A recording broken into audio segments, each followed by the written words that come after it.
early on Saturday morning. Hopefully, did we eat all the tacos? If not, go get some more. Before we get kicked off with our strategic planning session, saw a lot of activity coming in the building this morning, and I think this is the first time many of you have been over here when this building is active and what really goes on here throughout the week and weekends is going on. So I wanted to take a brief moment to just kind of share what's going on here and have Officer Palomo come up and kind of tell us what we've got going on with the Academy and what you saw going on this morning and what we've got going on with our current class. So, Officer Palomo. Good morning. How is everyone today? Good. Good. Well, thank you all for coming out on this beautiful Saturday morning over to our facility. The Law Enforcement Training Center is an outstanding place to be able to have this type of a meeting, and as you guys have seen, there's been a lot of folks coming in and out. This morning we have our Run with the Recruiter event that's being held over between the other building, and it'll be right over out back, right?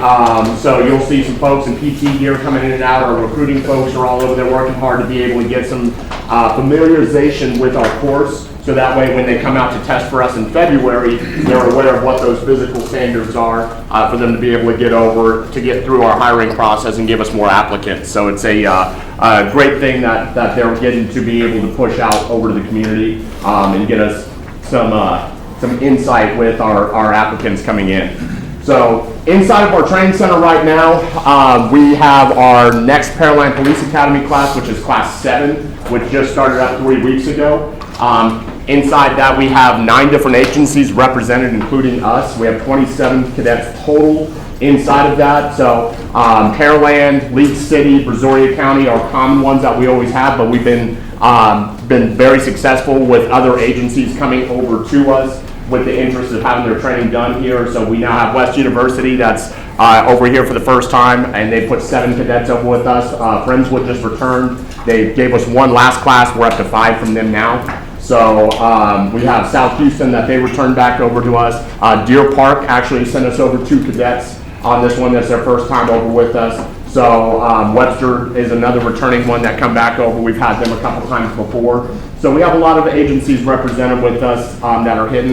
We actually have another one from Harris County Precinct 2, which is unique. We've never had a constable service be able to sponsor a cadet into our agency before. So it's great. Like I said, we're 3 weeks into it.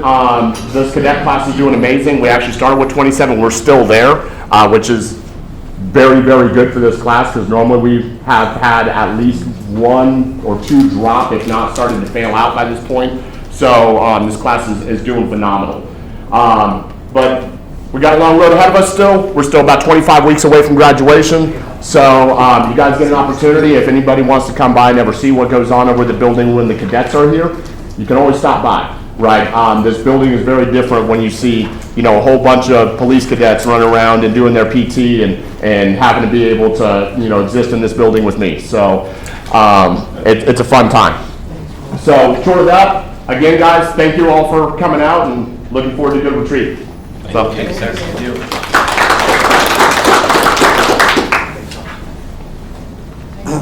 Well, good morning. Good morning. Where's my warm Pearland welcome? That Good was morning. The right side of the room has it, so. The right side. All right. Well, good morning. Delighted to be with you today. Just a note about what the officer was sharing with you. I have clients all over the country. I do a lot of work on succession planning, and what we've seen in the last decade, especially the last decade, in public safety in general, is you have to build your own minor leagues. And this facility obviously is a result of that acknowledgement, that building your own minor leagues, your own farm system, pick your favorite expression. Some of us in this room are seasoned enough, that's code for old, to remember when you would post an opening in police and fire, and you'd have to cut it off at 200, 300 candidates. Anybody remember those days? And now, most cities around across the country struggle to get double digits on applicants. And then getting them to show up for the interview is a whole nother story. Getting them to pass a background check and the washout rate. So I think you're going to be doing this probably for the foreseeable future, where you're building your own minor leagues. Obviously, other jurisdictions see that this is an asset they can leverage, and they're local. So it's also kind of a different way to raise your status in the area, that you're a source to help develop law enforcement professionals throughout the region, in some respects throughout even a larger region. But I just wanted to kind of tip my hat that, and this did not come because people, it was easy. You chose to do this because you saw it as a priority in the community. And I think for some people, there's always some people in the community who think, why do we need that? They question the legitimacy of that. And obviously, as elected officials, you're always trying to kind of look ahead, which is sort of the backdrop of today. So just for those that weren't able to join us yesterday afternoon, we had an afternoon session with the council, did a little bit of focus on some trends and what's going on, looking at the benefits. I'm going to share that with you as well. We talked a little bit about group stuff. I don't call it team building because people's eyes glaze over, but we spent a little bit of time on the group and changes on the horizon, and we reviewed the agenda as well for today. So it was pretty tight, concise, clear, compelling conversation. Today, obviously, the opportunity here is to look into the future. And I brought my crystal ball, so I'll be busting that out pretty soon. I'm just kidding. But we're trying to make sure the backdrop of these sessions, if you've attended these before, just as a good reminder, is you're really toggling between being proactive and responsive. And the proactive side sometimes is not always top of mind in local government. You have to be responsive because people, just like last weekend with the freeze, which we'll discuss, time is not always an ally. You have to, in some respects, not just react, you have to respond. And obviously, being prepared is a mindset for organizations. I would contend that we spend a lot of time in local government on skill set, understandably, and I think it's just as important to talk about mindset. What do you bring to it? And I would just ask this question on a lighthearted note. How many of you have children? Right? How many of you with children would agree that our kids pick up their bad habits from our spouses? Raise your hand if you agree with that. Try not to break your arm. Raise your hand. Are we on camera? This is being documented. How many of you with children realize they've turned into your parents? My son, who's 20, who may be watching, used to ask me when he was younger, did you do this as a teenager? I'm like, those records are sealed. But it's weird, that sense of humility. And I think some people in every community think they're in elected office. And there's the old saying, public policy is made by those who show up. So I think for you as elected officials, there's a big difference between campaigning and governing, is there not? Yes. There's a big difference between giving and parenting advice when you have a dog and actually having a child at home, is there not? I'm just using that as a kind of a lighthearted way. So here, among council, you have some real seasoned elected officials, those that are fairly new. It's a steep learning curve. And these issues in Pearland, like all communities, don't wait till you figure them out. They just keep banging on the door. What are you going to do about transportation? What are you going to do about water? What are you going to do about amenities? Pardon me. So that's sort of the backdrop of today, is not just to react and respond, but also what's on the horizon. Pardon me. I would contend the best days for Pearland are in front of it. They're just not a guarantee. So a word I would encourage you to keep in mind throughout today's session is what's the potential? What's the potential for this community? I think that inspires people. We don't use that word a lot. I think it galvanizes us. It catalyzes us. How many of you live by the principle that you leave a place better than you found it? Right? I mean, that's a lifelong virtue, is it not? We're never sort of done with that. Right. And I think that's a noble pursuit. Sometimes things get in the way, of course. But I think having that as a collective mindset helps you continually be successful and impactful to the residents who volunteer to live in Pearland. I'm just sharing that as opening remarks. So you should have the materials in front of you. We're going to start off with what we started doing this last year. It's kind of a nice way to review the whole concept of what do you want to be remembered for? I know mayor and council don't choose to serve because of the great pay and benefits. That was sarcasm. Yes. You get lots of calls from people. Why are you doing this? Why are you doing that? Don't do this. Don't do that. But something along your life got you thinking about, I'd like to be in public office. And I would contend that, especially in today's world, not easy choices for people to make in public office. We're seeing burnout at an all-time high. For a number of reasons, people are choosing not to be in elected office. So I give you a lot of credit. It takes some level of courage to be able to withstand that heat, and because of just the challenges that sometimes people can confront you with. But I'd just like to ask the mayor and council, whoever wants to volunteer, to share with the group, what do you want to be remembered for? What gives you a sense when you woke up this morning and you're getting ready to come here today and you're thinking about the day's sessions and you're thinking about your role in council? I know you're all super busy people, kind of carving up your time, partitioning your time among many different demands on you. I hope that you're enjoying this experience being on council, that you find replenishment with your colleagues. That's especially important today. But what do you want to be remembered for? And I'll just ask for volunteers for mayor and council. Mayor, thank you. I'll talk. It's an easy question to answer because I get asked the question a lot. So I've told people the last several years that what I really want to be known for as the mayor of the city is a next generational mayor. Somebody who looked forward enough to make sure that the generations coming behind us don't have to deal with the problems that we kick the can down the road for. So many governments just kick the can until they're out of office because they don't want to make the hard decision to do that. And I'm proud of the city that we have. This council, the councils just preceding, specifically with all of the capital investment, water and wastewater. When you're talking over $500 million in capital investment, so easily we could have tried to figure out how to kick that can and do something different. Some of it's staring us down the road. And as I tell people, the next generation will have its own problems because every generation does. Why do we want to add to that? So let's be the adult in the room and deal with the problems that we have. And yeah, they cost money, but we have to figure out how to do that. So there you go. Thanks, Mayor. Yes, I'll Councilman. go next. So kind of on that line, long-term sustainability is important. A great place to live 20, 30 years from now. Roads, infrastructure, drainage, roads. So that's very important to me. So thank you. How many times you say roads? I know it's twice. She'll say it a few more. Fourth round. I think what we've done for Old Town is something to be proud of, and we've done something great for Independence Park. I don't know how much we're supposed to say about that, but the parks, making Pearland more beautiful. I don't know, more greens, keeping some green space, and Old Town I'm very excited about. Good. And I think that's something Great, thank you. we've done that I'm proud of. Wonderful. Thanks for sharing. Other volunteers? I will. Thank you. I think probably the primary thing that I'd like to be remembered for with being in council is being able to demonstrate that you can be in elected office and still operate with values and integrity and bring trustworthy leadership.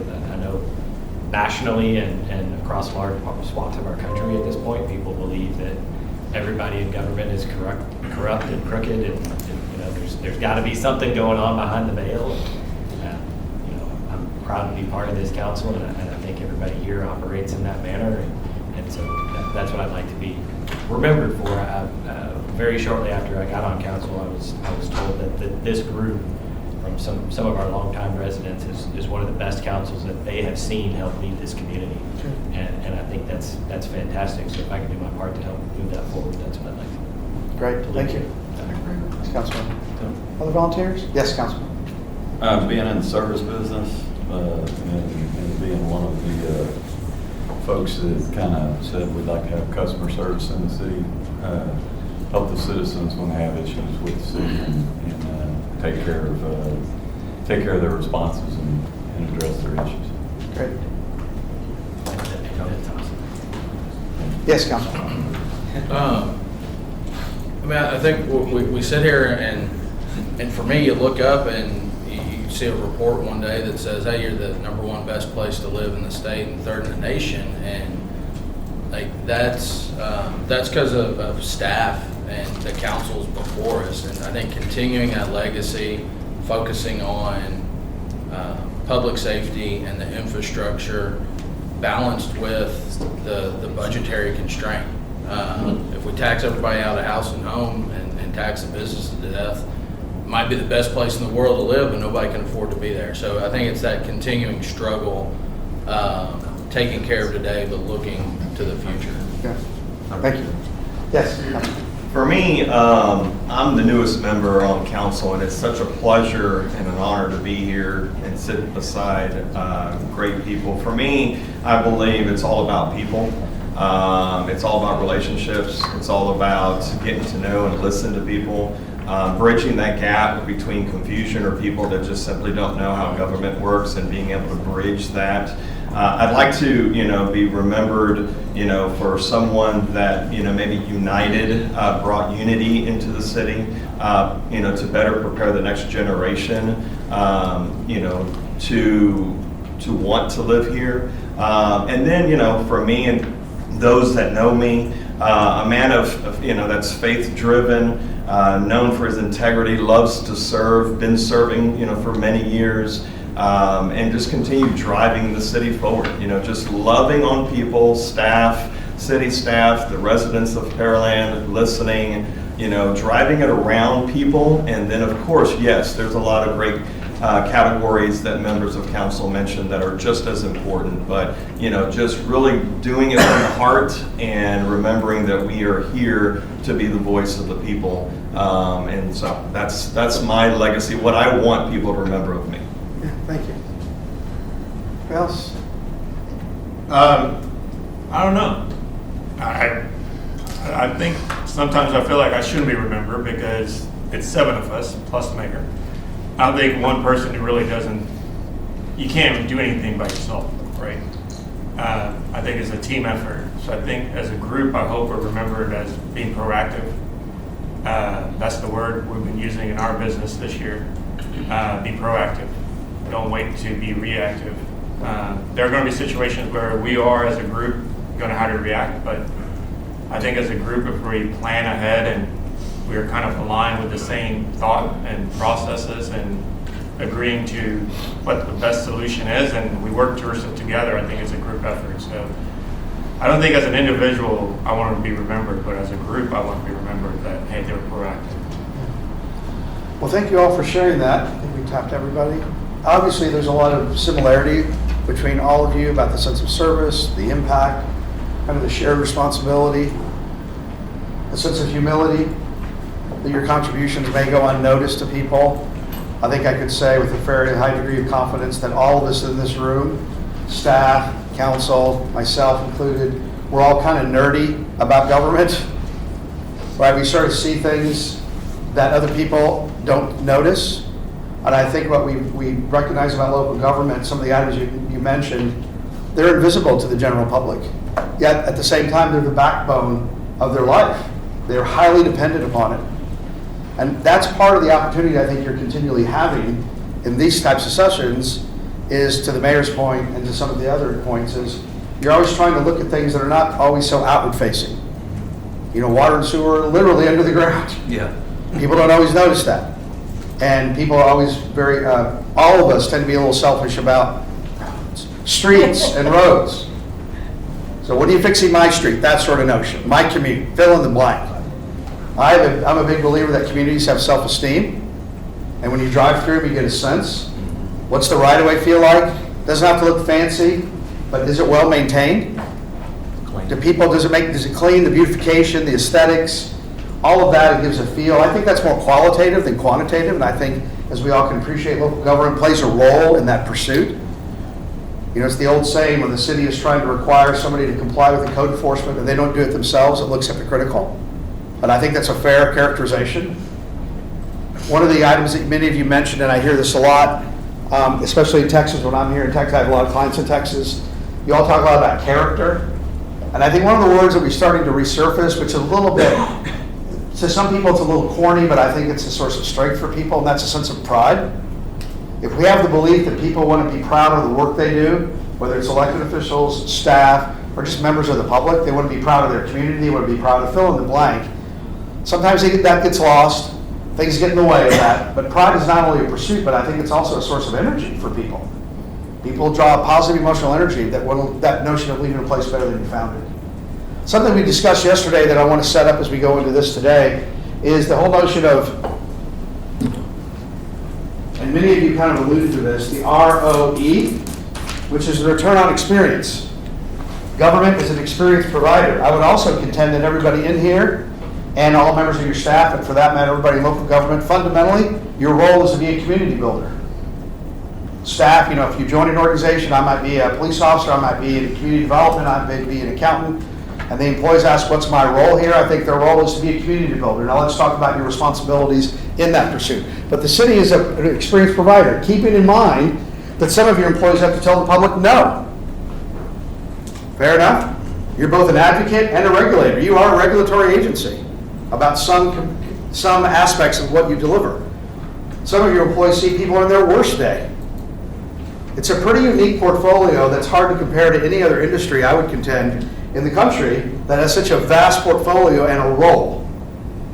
And as you look at the subjects for today, some of them are about to reinforce your role as a regulator to ensure. We talked about some of that yesterday. Water, people, well, I just want the water. Well, in order to provide the quality of water and meet certain standards, you're going to have to raise your level of threshold in order to meet those standards, which means you have to reinvest. You all get that. Sometimes the public doesn't always get that. And I would offer to you, as we transition into today's discussion, that really strategic planning is a risk management strategy. It's community insurance. Better to be prepared for a future that doesn't happen than not for one that does.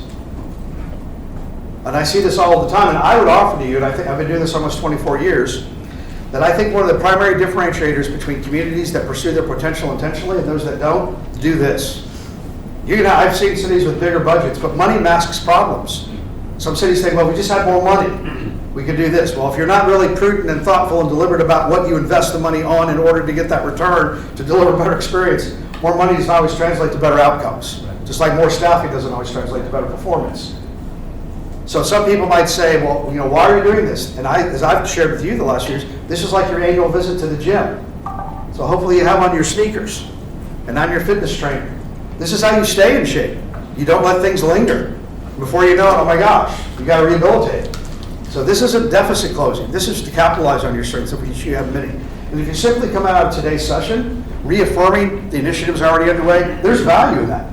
Because not only is that going to drive future agenda items on council meetings, so when it pops in June or October and you go, why is that on the agenda? And it's easy, it helps Trent and the staff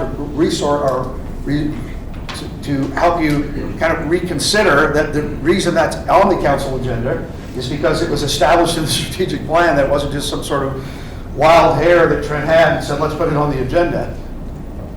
But it also helps you, I think, feel more confident. And I see that a lot with elected officials. Their level of confidence, which I think comes from being competent. And the more you're able to, we talked about this yesterday, the more you're able to do this strategic planning, the more proficient you become, the more confident you feel, the more confident you're going to be, and the better you're going to be able to project into the future. I've worked with some cities that have never done this, and they're at a different level of sophistication. You're well seasoned. This is a fairly well-oiled machine. Not to take your foot off the gas, but you're at a different stage in a lot of communities. So I always compare to communities. Don't compare yourself to each other because you have no idea how long you've been doing it. I'm just sharing that with you. I think this is part of your DNA of decision making. It is a guide, right? It shouldn't be a straitjacket.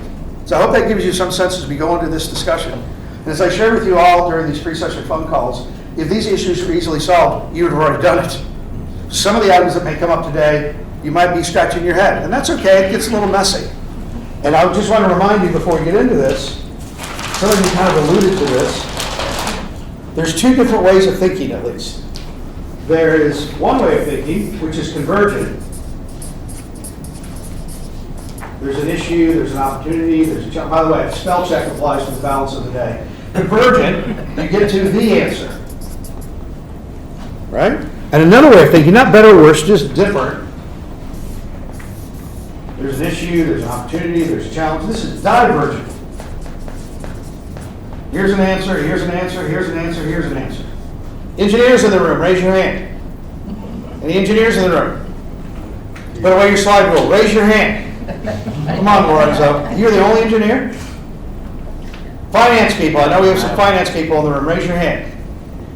Engineers and finance people hang out together. You know why? Because they like a high degree of precision. When you ask an engineer, is that bridge going to hold? You don't want the engineer to say, I think it will. When you ask a finance person, did we close on time? What's our general fund cash reserves? I think it's this. You want a high degree, that serves them well. Right? Divergent thinking. Never ask an attorney a yes or no question, correct? HR people, raise your hand. Never ask an HR person a yes or no question. Planners, never ask a planner a yes or no question, because what's their response? It depends. And to some of you, it drives you crazy. Just give me an answer. And I see councils struggle because they don't acknowledge these differences. Sometimes this serves you well, but not all the time. And I would offer you, most public policy discussions are in this realm. You're trying to find the best for the most, what's most suitable. And I've seen a lot of cities waste a lot of time looking for the perfect solution. And time is not always an ally. So let's do another report. Let's get another consultant from further away. I live in Maine, so that's pretty far away. So get one from further away. I'm just sharing that with you. So I think being conscious to say there are some things you want a high degree of precision about, closing books, awarding a contract maybe for a certain role, responsibility, or project. But when you get into some public policy discussions, and I think this is where council members sometimes get frustrated because they land on their answer as though it's the solitary solution, and that there's a lot of others. Now, that's liberating. It's also a little bit unsettling because some people think, I want to know the right answer. And the public sometimes has the right answer, or so they think. Right. So many of the topics I think you're going to explore today are in this realm. I hope this just helps you reflect and get comfortable. Doesn't mean that you're wishy-washy. It just means most of what you're dealing with is very contextual. And as you said, Mayor, you inherited the decisions from your predecessors. And your successors are going to inherit your decisions. And some people like to play armchair quarterback. Right? Well, why'd they do this? Or why did they do that? I think giving them some credit and some benefit of the doubt, that they tried to do the best with what they had at the time they had it. There was always some level of uncertainty. Just like you have some level of uncertainty. But you don't allow the uncertainty to sort of deny you the opportunity to pursue the decision. As I shared yesterday, and then we'll get into this, some communities are kind of pregnant, which is biologically impossible. They have their foot on the gas or the brake at the same time, and then they wonder why they're not making progress. They're paralyzed by the fear of making a mistake. Mistakes are bad, but what's worse is a culture that doesn't tolerate them. A great way not to make mistakes, don't try anything new. Because there's always somebody in the public who's going to light you up to say, why'd you do that? What a waste of money. What a waste of time. And I think being able to withstand those concerns and not let that derail you, acknowledge without endorsing, is critical, especially in today's world, because there's so many different things going on. So as we get into it, I prepared with better penmanship what you discussed yesterday as a backdrop as we started today. You may recall yesterday I asked you, what are the benefits of good government? What's happening in Pearland as a result of the decisions made by mayor and council that are executed by Trent and the staff? In no particular order, mayor and council came up with a response to the freeze that you had last weekend. You lightweight Houstonians, come up to Maine, you want to say it's like 5 below. Succession planning for executive positions. You're having some turnover. Succession planning is really a kind of organizational insurance. It's about continuity of operations. Because when people leave the organization, what do they take with them? Besides office supplies, what else do people take with them? Knowledge and experience. Tacit knowledge.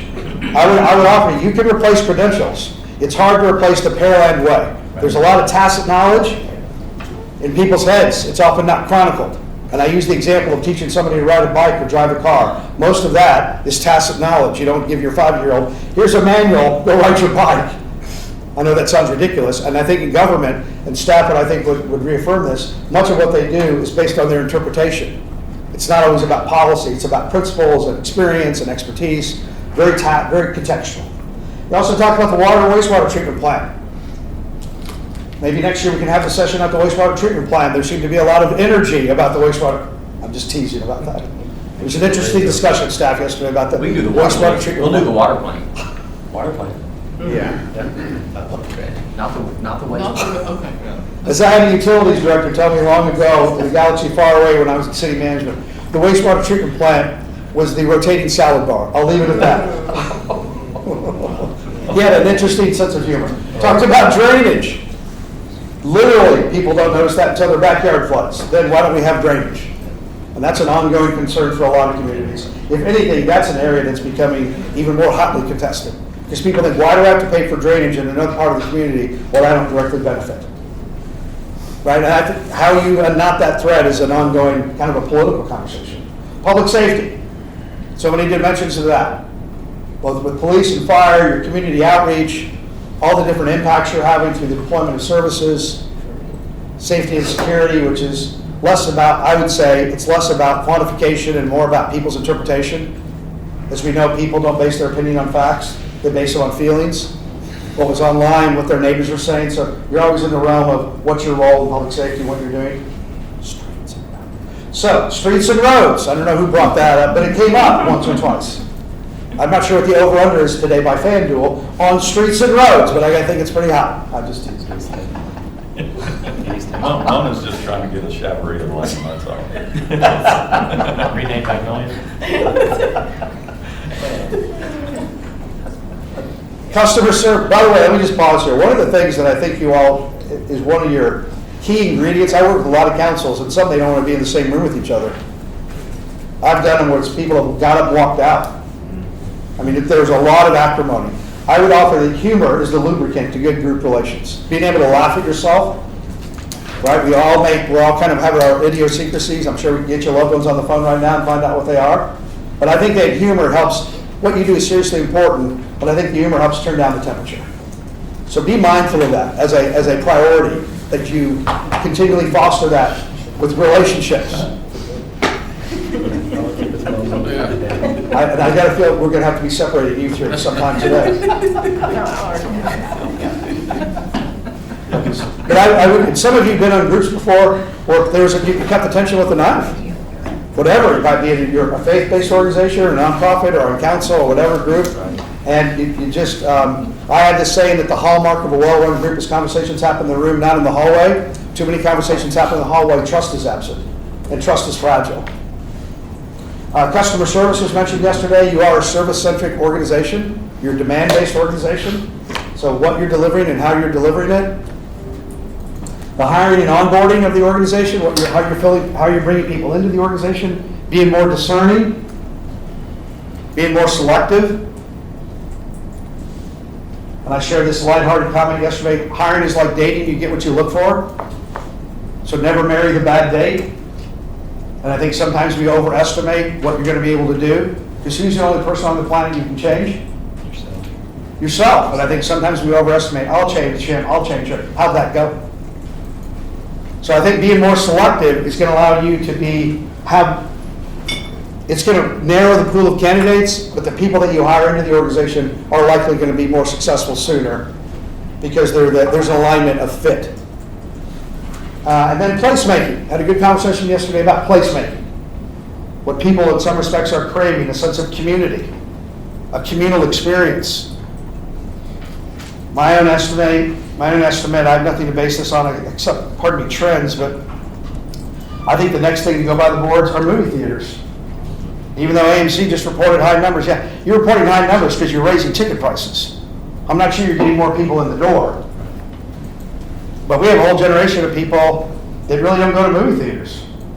They don't understand. Many of us grew up going to movie theaters, a communal experience, but we have people coming of age, especially post-COVID, they don't know what it's like to have that communal experience. We see live sports, live theater still booming, which is wonderful.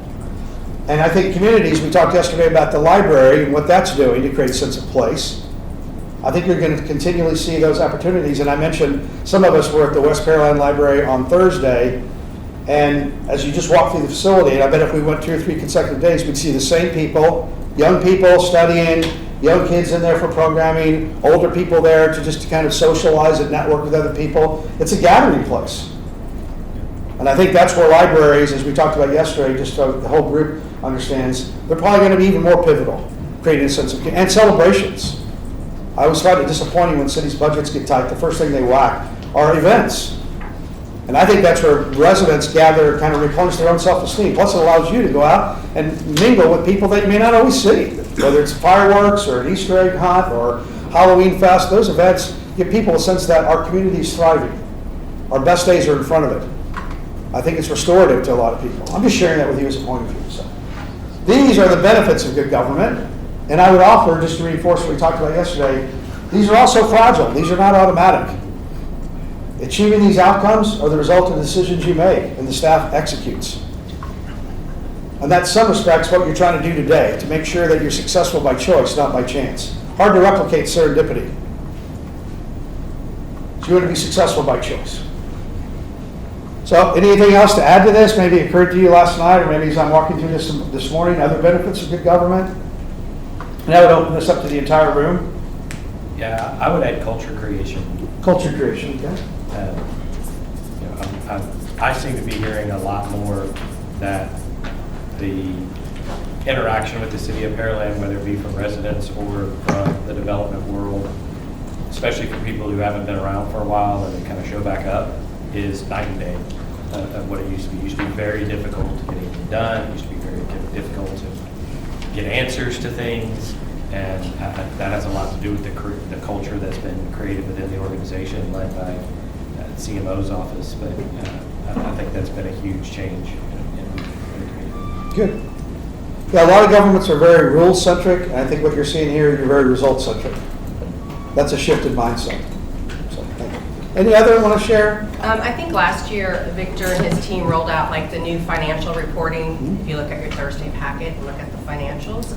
But I think that was a great tool for us to look at to see where we are with our budget quarterly. So I think that was a new format, and I appreciate that. Yeah. Still looking for the net balance, but. It's easy in finance to get lost in numbers. Part of that's the narrative, right? What's the story? So, yes. I was going to say transparency. I think we continue to do a great job. Some of it is part of some of the titles that are up there, our customer experience, the ways that we're interacting with our public. It all equals, better communication, transparency, getting the information out there. But I know that in the past, last year, transparency was something that was brought up. I want to bring it up again because we are, we're doing great things with that, and I look forward to seeing that continue. Yeah. For response to the freeze, I think response to any big thing like that is good. Yeah, So- specifically on that one, Clint brought it up, and it was, we've made investments into certain things for our own resiliency, for our own buildings, for our own things of that nature. And so seeing the response to this last one, we were ready, everything was working. Fortunately, it didn't get to where it needed to be, but I think that was.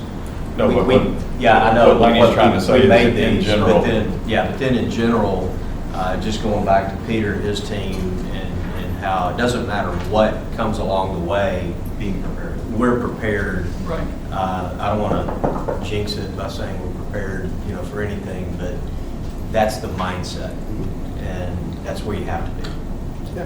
Farrell wasn't that long ago, and was a lot, and the response to that was very good also. So the response to the freeze, I think it needs to be more broad, perhaps. And those events, as people in public safety, and those of you might remember this too, they do an after-action review at Delta Plus, which is incredible, kind of lessons learned, all that whole concept while it's fresh. And then you apply, what did we not anticipate, what do we do differently the next time? It's about contingency planning, and I think that's really what you're trying to do, build up muscle memory, but it's not random, just throwing resources at it and hope and faith aren't a strategy. They may be part of our belief system, but they're not a strategy. And a lot of governments think somehow people will just figure it out or be patient, fill in the blank. But I think that's where sometimes government, I would offer to you, that's where sometimes government doesn't take a victory lap, and it should. To remind people the reason that you were less impacted is because of the resources we put in place that will be well executed. Because all they have to do is drive to a neighboring city and see how that didn't happen. Did that happen on purpose or did that happen on accident? I would contend that happened on purpose because people didn't plan. I'm not saying they wanted the things to not go well, but if they didn't plan for it, that was by design. Not doing it is a choice. So I think to your point, Mayor, and just to the other points, and sometimes the public doesn't always see that. What are you spending time on, fill in the blank? That may never happen, but when it does, well, you need it like right now. Honestly, the less, and I hate this is kind of a dichotomy of thinking here for a second, but really and truly, if the people apparently really don't see the government working, that's not a bad thing. That means there's not a problem. That means things are running well-oiled. Things are, outside of a police car going down the street or a fire truck going down the street. If they're really not seeing us, we're getting things done and everything is working and is efficient. That, to me, that's the optimal level. Yeah, I think those silent services, I would agree with you in principle. The challenge we have in today's world is people understand the value of those. Right. That somehow that just sort of happened, and who's Right. paying for it? No, and that's where the dichotomy, Right. we've got to tell our story, and Yes. sometimes to tell our story, something's got to be in front of it. Right. A truck, a person, whatever, right? They have to see us. Right. And so, because their attention gets drawn, the public's attention gets drawn from, you know, thousands of different directions. Yeah, and some would contend that we now live in an attention economy. And how do you get in front of people about things that are a little bit invisible? And unless you don't market that and the impact of that, it just kind of goes sight unseen. So when it's not there, people don't notice it until it's not there. Yeah. If I don't understand the value, it's not improving my quality of life, then it's not hard to get rid of. Then when they get rid of it, then people go, oh, I didn't know that. So I think your connected community is an ongoing concern about telling people, tell them what you told them, and tell them again through many different channels to reinforce that value proposition. So people understand, I would go back to, these are at risk. These are not automatic. So if you want to maintain that lifestyle, it's not just your neighborhood and, you know, the new Trader Joe's. Everybody wants a Trader Joe's, by the way. We heard it today. It's I'm sure coming. you did. Yeah. It is, You just said it. from his lips to their ears. I don't know if Trader Joe's knows how important it is, but I don't care where I go in this country. Every city wants a Trader. It's like a signature business in their community. It's very fun to shop. But their lifestyle is also impacted not just by their recreational and their shopping patterns and their home patterns, but it's also their safety and all those other dimensions. All right. Well, let me move on here, and I'm going to move. You should have your hand out there in front of you. I'm going to look on page 4, the present and the future. We're now going to look out. There's fads and there's trends. Fads are hiccups, trends portend change. So I'm going to share with you my point of view, and then I'm going to ask mayor and council and staff to share what do they see cooking out in the community? What do they hear from their colleagues? What do they see in the region? We can't fix the trends, but it's important to acknowledge the trends because within those trends are both constraints as well as opportunities. Sometimes government is shocked by, well, when did that happen? Well, it's always occurring. Nobody paid attention to it. So starting in the middle, you may remember this from past sessions. VUCA stands for volatility, uncertainty, complexity, and ambiguity. Or another day that ends in Y. Volatility, uncertainty, complexity, and ambiguity. Starting at the top, politics and citizen activism. Is that increasing or decreasing in Pearland? In person, online, what do you notice? More people getting involved, fewer people getting involved, more people checking out, more people checking in. Fewer people actually getting involved. You see the More number? Facebook warriors, but fewer people actually getting involved. That's what I see. Okay? Well, until something hits their backyard. I mean, it's the same, I don't know what's going on until, you know, it affects me directly. So, NIMBYism is still alive and well. Very much so. You know, which I get. I would dare say I think we do a fairly good job of informing and getting in front of enough people than where we used to be. So we do have some people who stay engaged. They just don't show up to meetings, and again, that's okay. That's their preference. But I think there's more people engaged with what's going on because you can see it in Facebook, you can see it in social media where a question gets asked and answered, and there's no one from the city or on council or anybody else that's answering the question. The public are answering the question with, if you would have seen this, if you would have read this, if you would have done this, you would know the answer to that. So there's people watching, getting educated and seeing it, and I think that's through our own social media channels and others, and where we sit back and it gets handled by the public. Good. And with the right answer, Good. right? That's even better.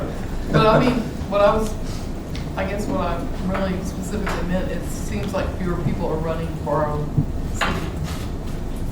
city True. spaces that are up for election. What do you see about volunteerism here in the community for boards and commissions? Is the pool getting larger or smaller? Actually larger. That's good. Of recent, That's good. because we had some efforts behind it. Yeah, I mean, part of that you have to do by design. That Right. volunteerism means something totally different to younger people. And a lot of communities have suffered that fate where they sort of neglect. I would contend that boards and commissions, you need succession planning approaches to that group as well. I mean, one of our last, with 7 or 8 applicants, you know, a couple positions. and That's great. things of that, you know, we weren't going necessarily, you know, calling people and saying you're hired. It was, you know, people actively looking. That's wonderful. And I think that goes back to the University of Pearland and those types of Mhm. things. That's part of that design. Absolutely. Is ultimately we'll have a stable of people Yeah. for the boards and commissions. Yeah, those graduates and ambassadors are kind of a feeder. Some of them will be. Okay. Some of them might not. But it's a good opportunity. Going clockwise, the mistrust of institutions. Is that increasing or decreasing? Increasing.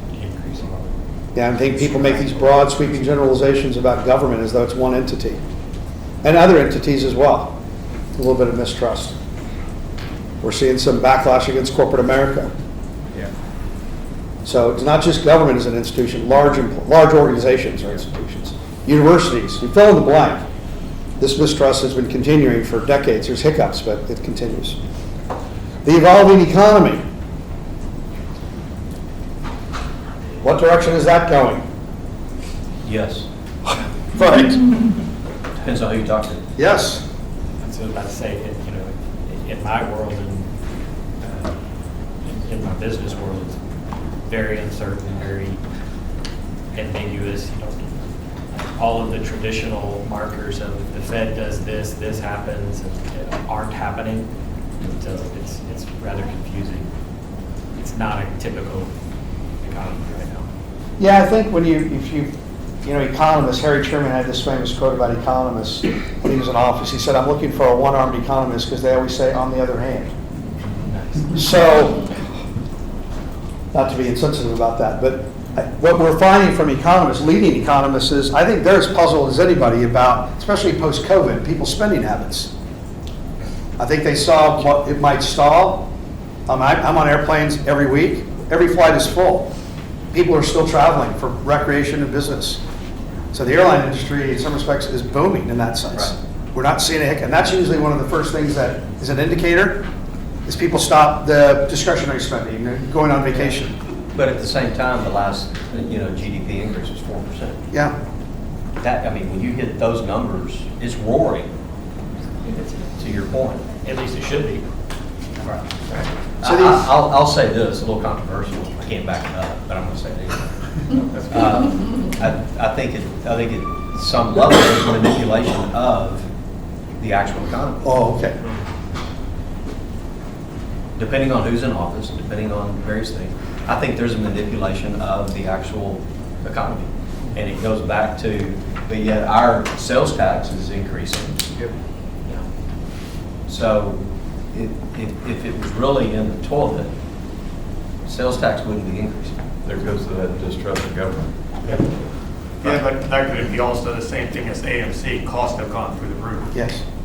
So keep that in mind. Well, Sales tax they're not increasing like they used to, double digits, but they're also based on the fact that everything across the board in the last 5 years, if you look at it compounding, it's through the roof. Yeah, but inflation this last year was 2%. So, but again, I'm just saying, are there markers? My point is, everybody says there's uncertainty in the market, that the economy is tanking, but the markers don't show that. Right, the economic forum I was Which on- is why I go back to, it feels as though there's a manipulation of the whole thing going on. Yeah. To your point, Rishi, the forum I was at on Monday said that costs are still up 43% over pre-COVID numbers. Sure. And so have we really adjusted our lifestyle to that dramatic of an increase in cost in such a short window of time? But yeah, it also goes back to feelings over facts, right? The data is there that says everything should be great, but the people don't feel that way. So why? Right? Distrust of government, part of that. But historically, sales tax increases over time have been modest increases, 3, 4, 5% year over year. And yeah, we saw big increases at one point because we actually got credit for the state law changing where you get your sales tax where the package comes, in the mail or Amazon and everything else. That changed the narrative of sales tax, but then once that became normalized, we've gone back to 2, 3, 4, 5% increases in sales tax. Yeah. And we're starting, I'm not sure about Texas, so pardon me for not knowing, but more and more states are now taxing streaming. Streaming services, Netflix, Amazon Prime, HBO Max, that's now a source of revenue, sales tax. So that's changing the economy. Shifting demographics. You know, 60% of the US workforce is now under the age of 40. And to young people, it's life-work balance. We talked about some of this yesterday about the community. Is it getting younger? Is it getting older? Young people have different appetites. In some respects, they're YIMBY people. They want it in their backyard. They want more walkability. They want more sidewalks. They want, what am I doing after work? Things in closer, higher density. I'm generalizing. I'm not saying every young person. Well, what was it we heard from, were you there with me with Sharon last year? When they talked about the demographics of the workforce right now are the most diverse they've ever been. We have 7 generations in the workforce. Yeah, I was going to say the number of For the generations. first time ever ever. workforce is at an all-time high. The retirees are actually coming back into the workforce. They're living longer and they don't want to just sit around and they're running out of money. So they're coming, so some of that experience is actually coming back. Well, when you think about demographics too, beyond the labels, let's ponder this for a moment. Babies born today may never drive a car because of the rise of autonomous vehicles. Right. People under 20 will never write an email. How many of you have kids that are under 20? And they're like, why do they email me? My son's 20, he's like, why don't they just text me? So people under 20. People under 35, or at least under 30, will never write a check. You take a young person to open a bank account, they get a debit card, which they immediately load in their Apple Wallet. Yeah. So when you say, well, we're going to take checks, again, I'm continually amazed how many governments still take checks and they don't take Apple Pay. What year is it? Because to young people, it's not that they don't want to, and gosh, don't ask them to write the check in cursive, their head will explode. Yeah. You see if you're listening. I'm just kidding. Read it in cursive. And I know this seems as a shocker, I've said this before, but just for a little shock value, to remind us that if you can bank on your phone, when are you going to be able to vote on your phone? That's terrible. Because the young people, they're going to say, why do I have to wait in line and what's the mail? Right. And West Virginia, the first state in the union to use blockchain to allow overseas armed force bases, overseas to West Virginia residents to vote in local elections. West Virginia, not exactly the bastion of forward-thinking sort of technology delivery. I'm just sharing that with you. And if you ask young people, again, if you can bank on your phone, like I'm just sharing that as a kind of demographics, because as young people sit in those positions of responsible authority, they're not going to say why. They're going to say why not. It's just a natural, their phone is an appendage. They're fluent in technology, so to them, it's not that big. They're used to living with invisibility. Well, Patrick, the whole change in technology is going to continue, and we need to be up to date on that because the 10-year-olds today, 20 years from now, will be 30 years old. And so where's that going to look like? What is that going to look like? I went to a TxDOT conference about 15 years ago now, and the whole impetus was the future of transportation, the future. And one of the sessions that I went to, they actually had a focus group of 10-year-olds, and who aren't driving, right?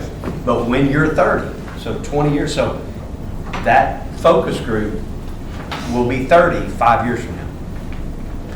And talked about what do you want to see in your transportation, in your vehicles and everything else. And it's happening today. The autonomous vehicle, driving itself, social media, and your vehicle is a part of your social media, and everything else. What that focus group talked about 15 years ago is happening.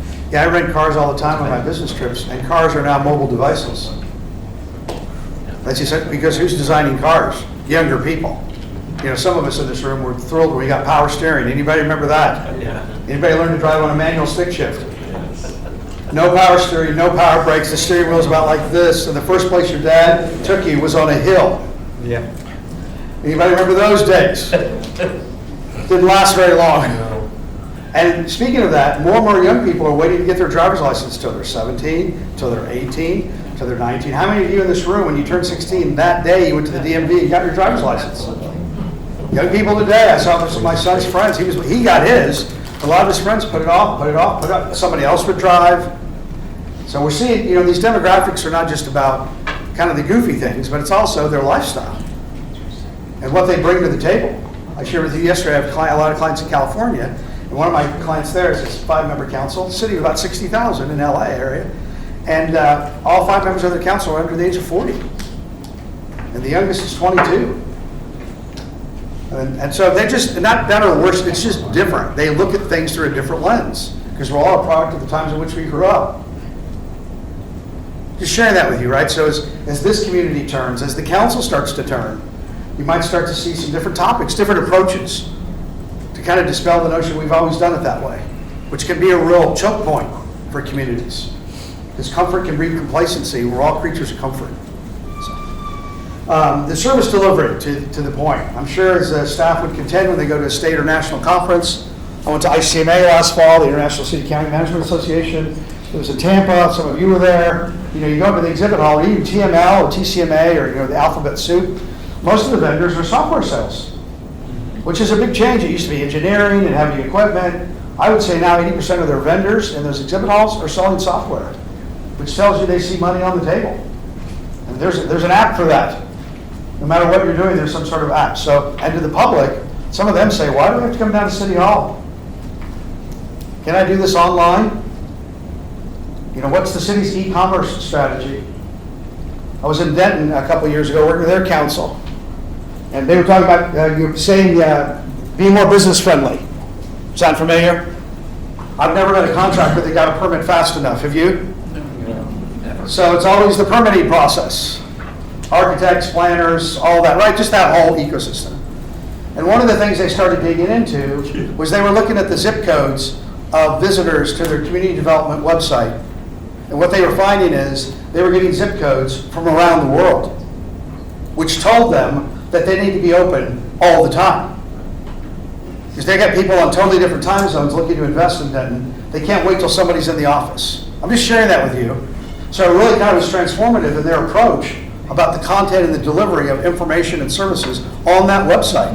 Whether it was permitting, plans review, FAQs, any of that. They really tried to help them go, oh, I don't think it was a revelation as much as it was a realization to say we've known this anecdotally, but when we look at the data, it's compelling that if they don't reinvent their value proposition, they may lose out on investments. Those sorts of, not to be dramatic, but. So service delivery is definitely changing in community development. We know in law enforcement now, body cameras can transcribe what they're seeing to reports. We talked last year about drones for fire service when we were in this room. So all this different technology, pardon me, and with all due respect to the people in IT, your AI strategy is not going to come out of IT. They're busy dealing with ransomware and cybersecurity. You're going to start to see AI come from within departments. How are they leveraging it? And it's sexy right now, but you're still in the people business, because last time I checked, there's a water main break. Yeah, you can't send an app out there at 2 o'clock in the morning. So in some respects, local government is going to be a trendsetter here. You cannot look to the tech industry, because nobody from Google or Alphabet or Apple is getting up at 3 in the morning to go out for a call for service. Are they? They're logging in at home. So local government, very much manual, I'm just sharing that with you, very manual labor business. You got to send people out. So AI will be a supplement. Now, I would contend it won't be a substitute, because you're still in the physical delivery service business. You're going to see a water main, a water repair, where the maintenance worker accesses information quicker about that line, because it's going to be on an app or on his phone, but he's still going to have to get in the ditch and clear out the line. I'm just sharing that with you, so when people go, oh, and it's kind of sexy, but I think it's not going to be a substitute, it's going to be a supplement. I hope that resonates with you, just in how you think about the portfolio of what you do, because I imagine there'll be the public who'll say, why are you hiring people in those jobs? AI is going to replace it. We're still in the people business. You're still in the manual labor business. And I think, to the public, I think that's where you say, don't you want a live person dealing with that? Yeah, ask your phone to clean out the storm drain. Right. Flush fire hydrants. Right. Fill in the blank. Yeah. See if that works. Or the freeze. What did AI do there? Yeah, last time I checked, I didn't see it salt in the street. Right? So, and it's not to convince people. I think it's to inform them that it's a tool, but it's not a substitute. Legislation and legal, as any city attorney would tell you, one thing you never want to make is case law. No. You don't want to be the default. And some of what you're doing is heavily regulated by the feds or the state. So let me go back to yesteryear and bring up a nostalgic phrase that's starting to gather steam through no credit of my own, and that's the term unfunded mandates. Some of us in this room remember that was all in vogue in the 90s. We used to use it all the time in city government. And some of what you're doing is a pass-through, through the feds, through the state, and to the public. They think, why are my rates going up? Well, you got to comply with higher standards. Right? I'm just sharing that with you. So that unfunded mandates was a phrase that caught fire and then it sort of dissolved. Maybe it's time to return that back to the lexicon. We are. As a launch point.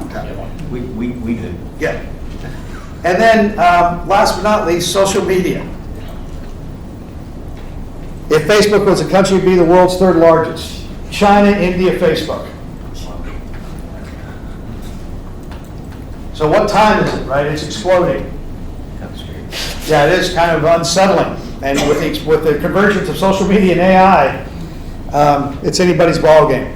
We're living in somewhat respects uncharted times. Now, at the same time, as I have this ongoing debate with my 20-year-old son who's a sophomore in college, and like Mark Twain said famously, when Mark Twain was 15, my dad didn't know very much, but by the time I turned 30, my dad learned a lot. So we're in that process of transitioning.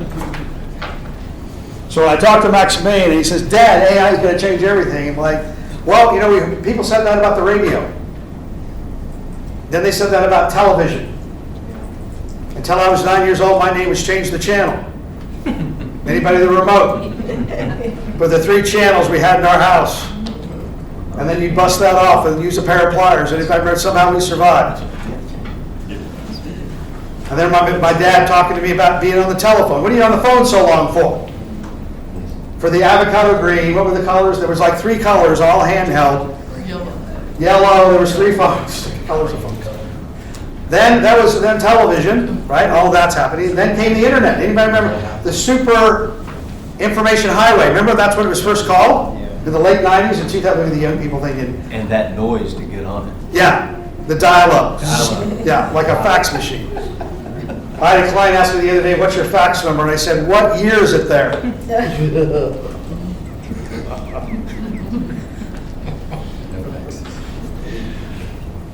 So the internet, and it was transformative. Fair enough?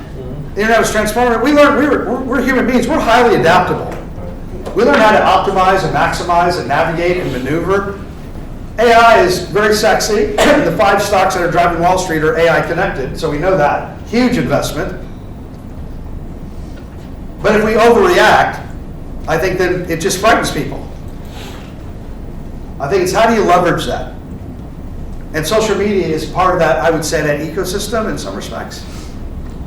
And there's a term in marketing called spray and pray, where you send it out to everybody and hope somebody reads it. And more businesses, definitely, and more governments are transitioning to, instead of mass marketing, they're going to micro-targeting. For the 3rd year in a row, I think it was 2025, more money was spent on web ads than TV ads.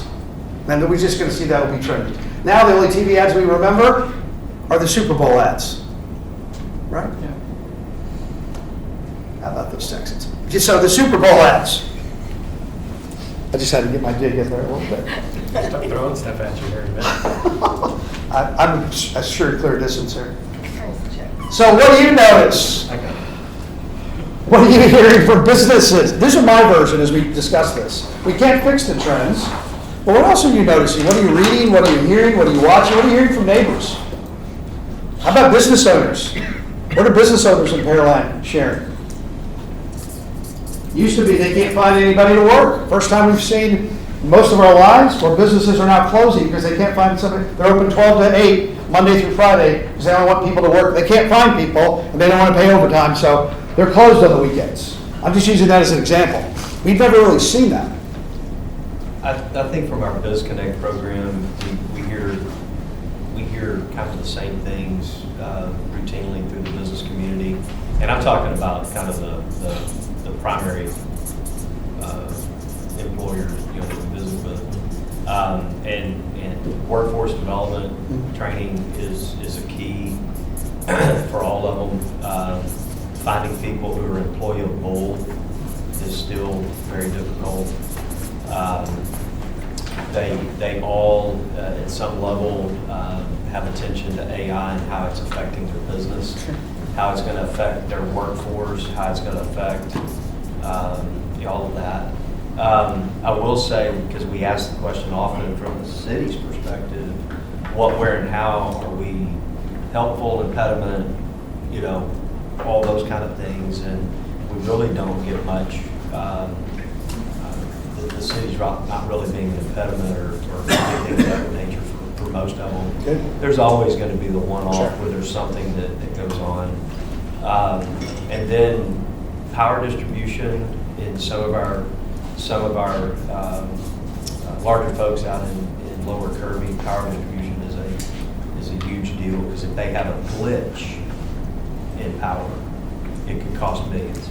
So those types of things are very sensitive, which to me, like data centers and others, I'm not sold on that's what we've got to have, or those types of things. And so I'm a little leery on the long-term effect of these data centers and everything else. So I lived in the Phoenix area for a long time and had a lot of clients there. And not that long ago, the city of Chandler, a fairly high, rapidly growing suburb in South Phoenix, about 250,000 people, had a chance to put a server farm in Chandler. I don't even remember the number of square feet. Employ about 5 people, consume a ton of water. And they said no, for a variety of reasons.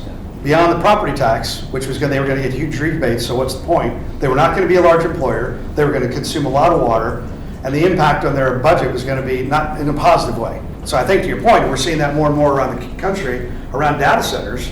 People are questioning the impact it has on many different factors. well, I question the second generation of the data goods. What's that building going to be? Yeah. I mean, at least you know a strip center can Be repurposed, yeah. turn over. What's this mega center going to be? Good point. Other interpretations, what you're hearing from businesses or residents, or maybe if you travel for business, or you've got clients in the area or the region, maybe just what's percolating, I think there's concerns? like this nervousness and anxiety. Like post-COVID, you had the influx of all the capital, everything was on fire. Let's get this. If you can breathe and pass a drug test, we'll hire you. And now it's just everybody seems to be sitting back a little bit, waiting to see which direction we're headed next. Okay. At least for more the small to mid-sized business. Kind of this anxiousness on where are we headed. Yeah.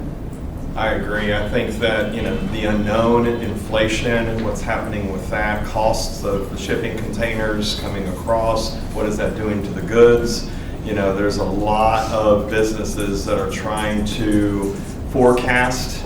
I know with my company, it's forecasting, it's looking ahead, it's looking at costs, how are we going to, and to Member Carbone's point, there is that anxieties, there is that uncertainties, trying to figure out, taking a deep breath, as far as trying to navigate what the manufacturers or wherever the goods are coming from, what are they saying?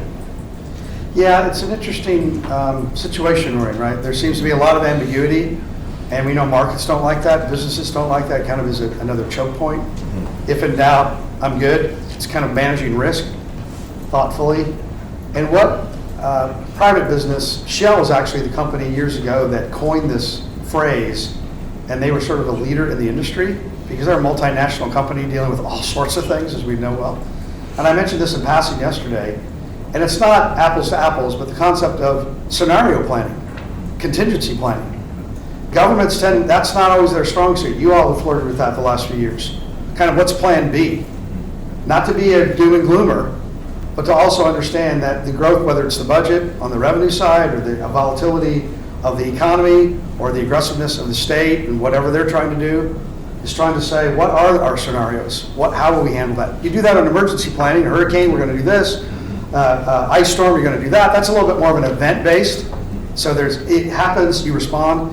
What we're seeing across the country, and I think you all are indicating that, is it's more of a process-based mindset, which is a little bit of a stretch for all of us, because we can't live with a high degree of uncertainty. We found that out in COVID. At some point, we need some certainty.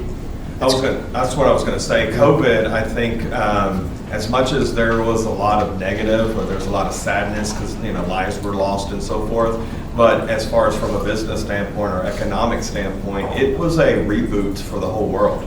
There was a lot of reboot. A lot of companies that were affected immediately had to change their dynamics to try to find ways to counter their loss. When you think of the restaurant industry and hospitality, you can't sit at the dining, and so they have to do drive-throughs and, pickups and so forth. I mean, that's just one example how they had to pivot. But when you speak to them today, they are actually booming because they got creative, because they sat around at a table and said, okay, let's brainstorm because this is what we're facing and how are we going to counter it. Cash is king. People start hanging on to their monies, trying to figure out not going into further debt. So I think that COVID was a big part of that as well. Yeah, and on a personal note, March of 2020, I had more cancellations in a week than I'd had in the previous 18 years I've been in business. And I'm self-employed, so every day's a track meet. And I did the opposite of what most small businesses do. I increased my investment on advertising and marketing. Because it's not hard to not know about a business when you don't hear about it. That was the time you needed. Well, it allowed me to sort of do different marketing, kind of went back in my laboratory, what am I going to do, my service lines, how do I maintain relationships? Much of my business is built on relationships. I'm just saying on a personal level, it gave us all a chance to kind of work on things, not just at things. And the basis of today's session is you're working on the community, not just at it. And I think a lot of communities found out, in some respects, a little bit begrudgingly, there's value in doing these things. I think it gets back to, though, that notion of forecasting and scenario and say, if this happens, this is what we're going to do, what are we going to do here, what are we going to see a hiccup, absent a fiscal crisis, because that's usually when government does it. Hey, we see on the right, and by the way, I'm starting to hear that from clients, more in the West, who are contacting me about they're starting to see structural budget deficits. I have a client in the LA area facing a $25 million general fund structural deficit. And so they're trying to figure out how do they climb out. It didn't happen overnight.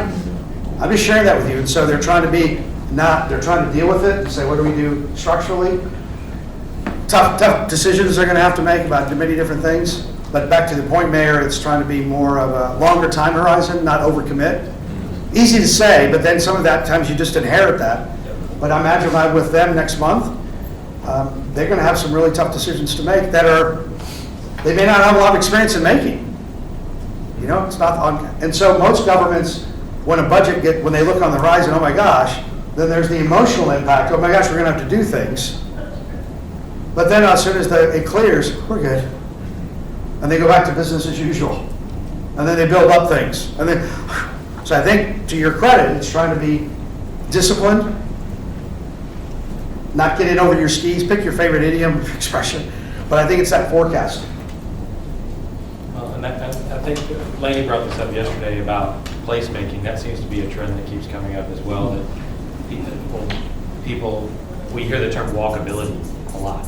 People are looking for things to do in the community, diverse things to do in the community where they can walk around, get a cup of coffee and have dinner and maybe go watch their younger kids play or something like that. So to your point about Old Town and some of the efforts we're putting in there, that seems to be a recurring theme from the public, that if you want to do entertainment type stuff, you have to leave Pearland to do it. And so looking at that placemaking forecasting to say what areas do we have left, and that's where our Old Town revitalization plan will come into play as we continue to push that out. And on the topic of the Old Town plan, when we started that, people got really excited about it, and we're very excited about it. It has great opportunities. How do we build in that we actually follow through with those things, get the education out to the community why there's value in it, the ROE on all of that placement, because it's going to cost money. I had that question asked last night. Yeah. To me, and this is we could have a revitalization plan for this is now the second or third one, and so what's different? Right. That was the question ultimately, and I said, well, number one, I said the amount of people we engaged in the process was off the charts, different than anything we had done before. Secondly, we actually now have some infrastructure in place, drainage and those types of things that we didn't have 20 years ago versus today, so we can actually now kind of move forward. But I said, most importantly, this is an actually actionable plan, and you'll see on Monday night, the 9th, an item to move some design and creative design, those types of things, for like the Grand Link. And so I talked about it, and I said, so it's a plan that we have said we're not going to put it on the shelf. We're going to act on it. And it's not an overnight plan. I did caution that. You're not going to see it like a greenfield where it just gets built. But the most important thing is we got to act on it. And so they were very pleased to hear kind of what we're doing. I even talked about 518, the one-way pair versus Walnut, those types of radical change. Big time, coming, lots of decisions down the line. But I said the council is committed to having action items and checking those off to get it to happen. Well, that's part of it, having the political wherewithal to keep it moving. Yeah. And not just have a good idea. And I said, we've got to find the right private partners. 100%, yeah. Taxpayers aren't funding. I said, that's a key component, so it's got to be a market for them. I want to put up here that too, the public-private partnerships, so obviously is trending. You're not always the sole financier or the operator. Right. I'm on the road a lot. One of the beautiful things with my wife, we'll celebrate 26 years next month, that she does for me. She's so benevolent and generous, aren't you, Kristen, if you're listening and watching. But yesterday, she sent me some pictures of things that she'd like for me to get for her Valentine's Day. She's so helpful. Sometimes when I get home, the catalog's on my pillow with the pages open, the items marked, and the colors selected. It's so helpful. Thanks, Kristen. Or I get the email. So she sent me a picture yesterday. Just in case you were thinking of something while you're on the road, I'm just like, I love you, Chris. Thank you so much. So I went to, after a session yesterday, I went to Macy's over there by BJ's. It's a ghost town. And I look around, and we know conventional retail, most of development now, is lifestyle centers. It's about restaurants, coffee shops, that. Traditional retailers, we've all seen, no big surprise. And I look around Macy's, and I just think, how do they cover all this overhead? Now I'm there at 5 o'clock it's a Friday afternoon, but I just think about, as a small business, I just think, man, there's a lot of inventory here. I don't see a lot of foot traffic. And that's not a surprise to anybody in here. We know that traditional retail, I would guess, I'm not the only person in this room, that spend most, if not all, their money for holiday shopping online. And when we start to talk about the consequence of that, obviously you talk about Old Town. Old Town's not going to be, so the people who think, where's the 5 and dime store? What year is it? Yeah. Where's the roller rink? They're not coming back. It's a lifestyle center. It's more about restaurants. And we go into restaurants now any time of day. I went into Cava the other night. I was in San Antonio last week, down at Fair Oaks Ranch. I went into Cava at 9:30 at night. It's full of people. 9:30. I had a late meeting with council. A lot of young people just hanging out in there. I'm just sharing that with you, that we see a rise in restaurants and people hanging out, but we definitely see a trend against conventional retail. And I think that's where sometimes members of the public are fickle, and they say we want to they wax nostalgic about traditional retail. But as you all know, you're subject to market forces. So you want to subsidize retail. There's lots of stories out there where the government subsidized retail and didn't see the great return on it, but they were sort of forced to do that for fill in the blank. So I think as you look at Old Towns, you're discussing it again, just that notion of placemaking and retail, and you all have a good I'm just sharing that with you as an anecdote, trying to counter that. Since Patrick said you talk about the business community there in that page, I think what you just said is a threat, right?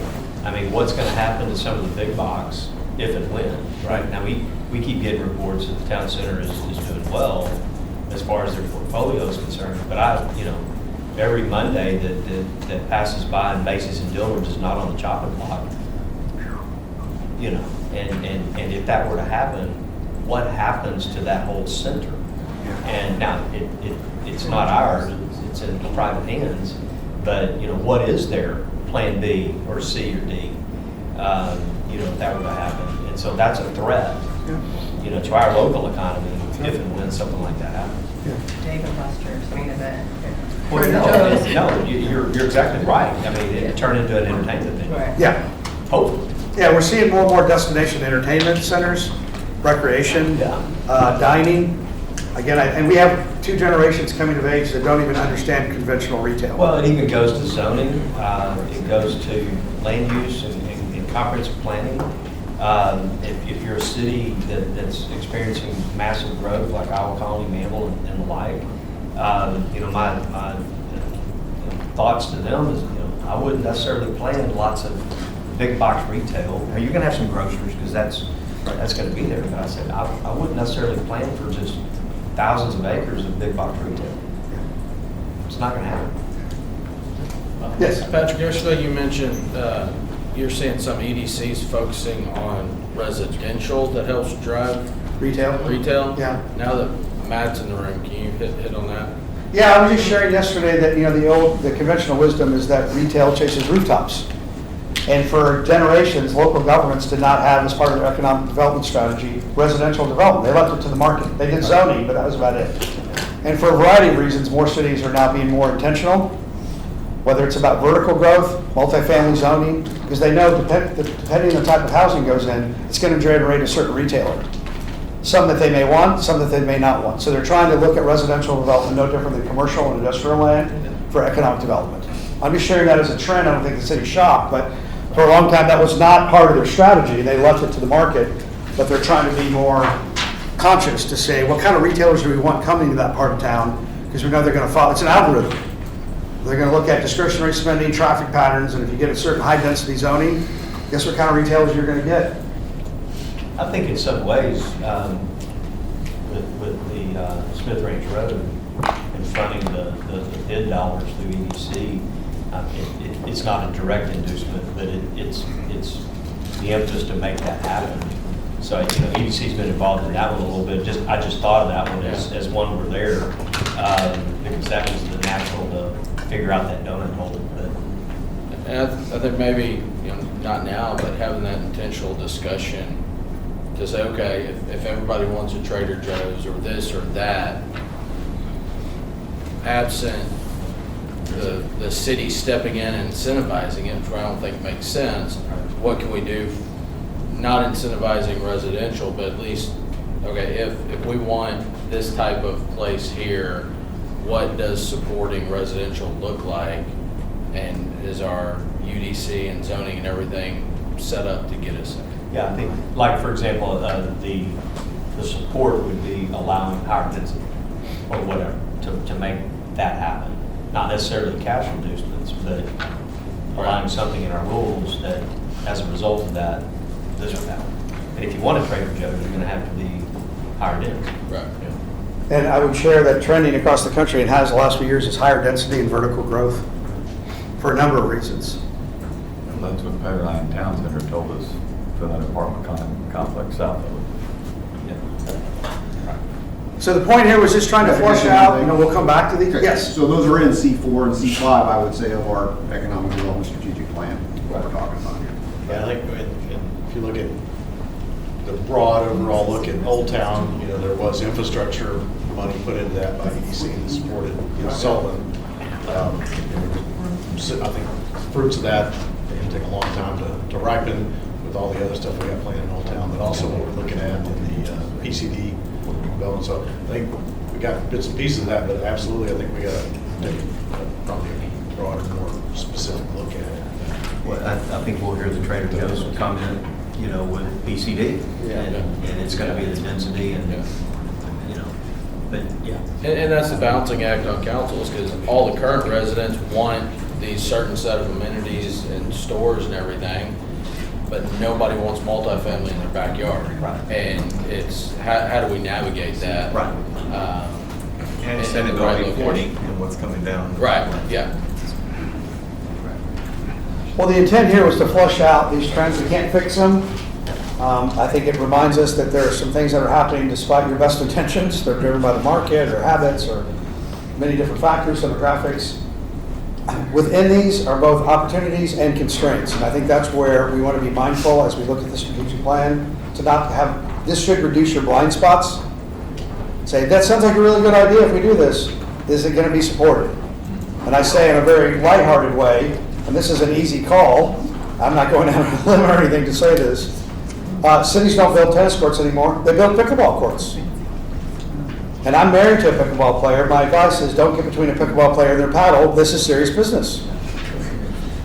Right, Kristen? As well as, we're seeing more and more cities build, at like Fort Worth, building cricket fields. We have one. And more, right? That's reflecting the demographics. But we're also finally saying, before we take a break, we're also seeing a split among seniors. And if you've been in this business long enough, like some of us have, I remember before senior centers, and they came out as boomers started to retire, and they would show up at council meetings when I was in city management, saying, I don't want to go to the community center, too many young people there.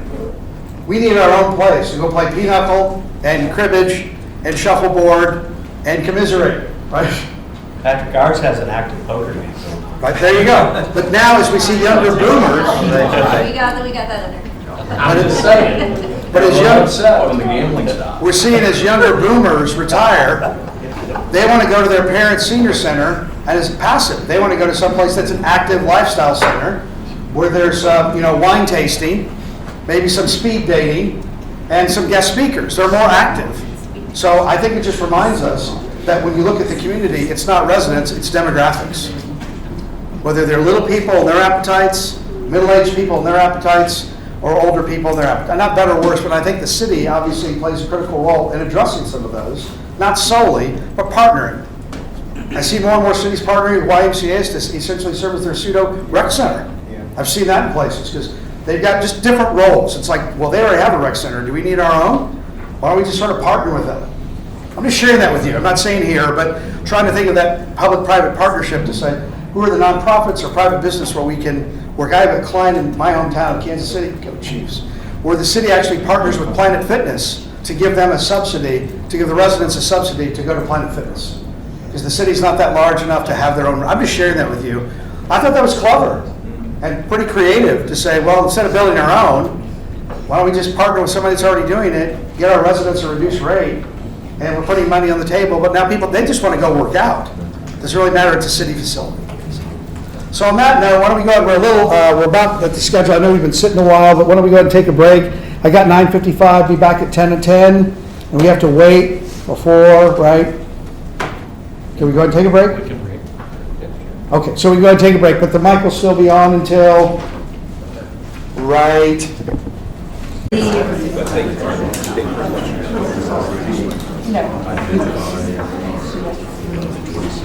So I definitely appreciate the maturity that you have among some sports fans. And then there's the rest. What time's tip off, Chad? 11 o'clock. Says 11, but I can usually tip off. Who's your son taking? He's going with a friend. Sitting in your seats. Hey, as long as he gets there and gets checked in, so I have my personal attendance, Like those commercial plate systems. We don't want to go, let's not go down that rabbit hole, but you need very important. Okay.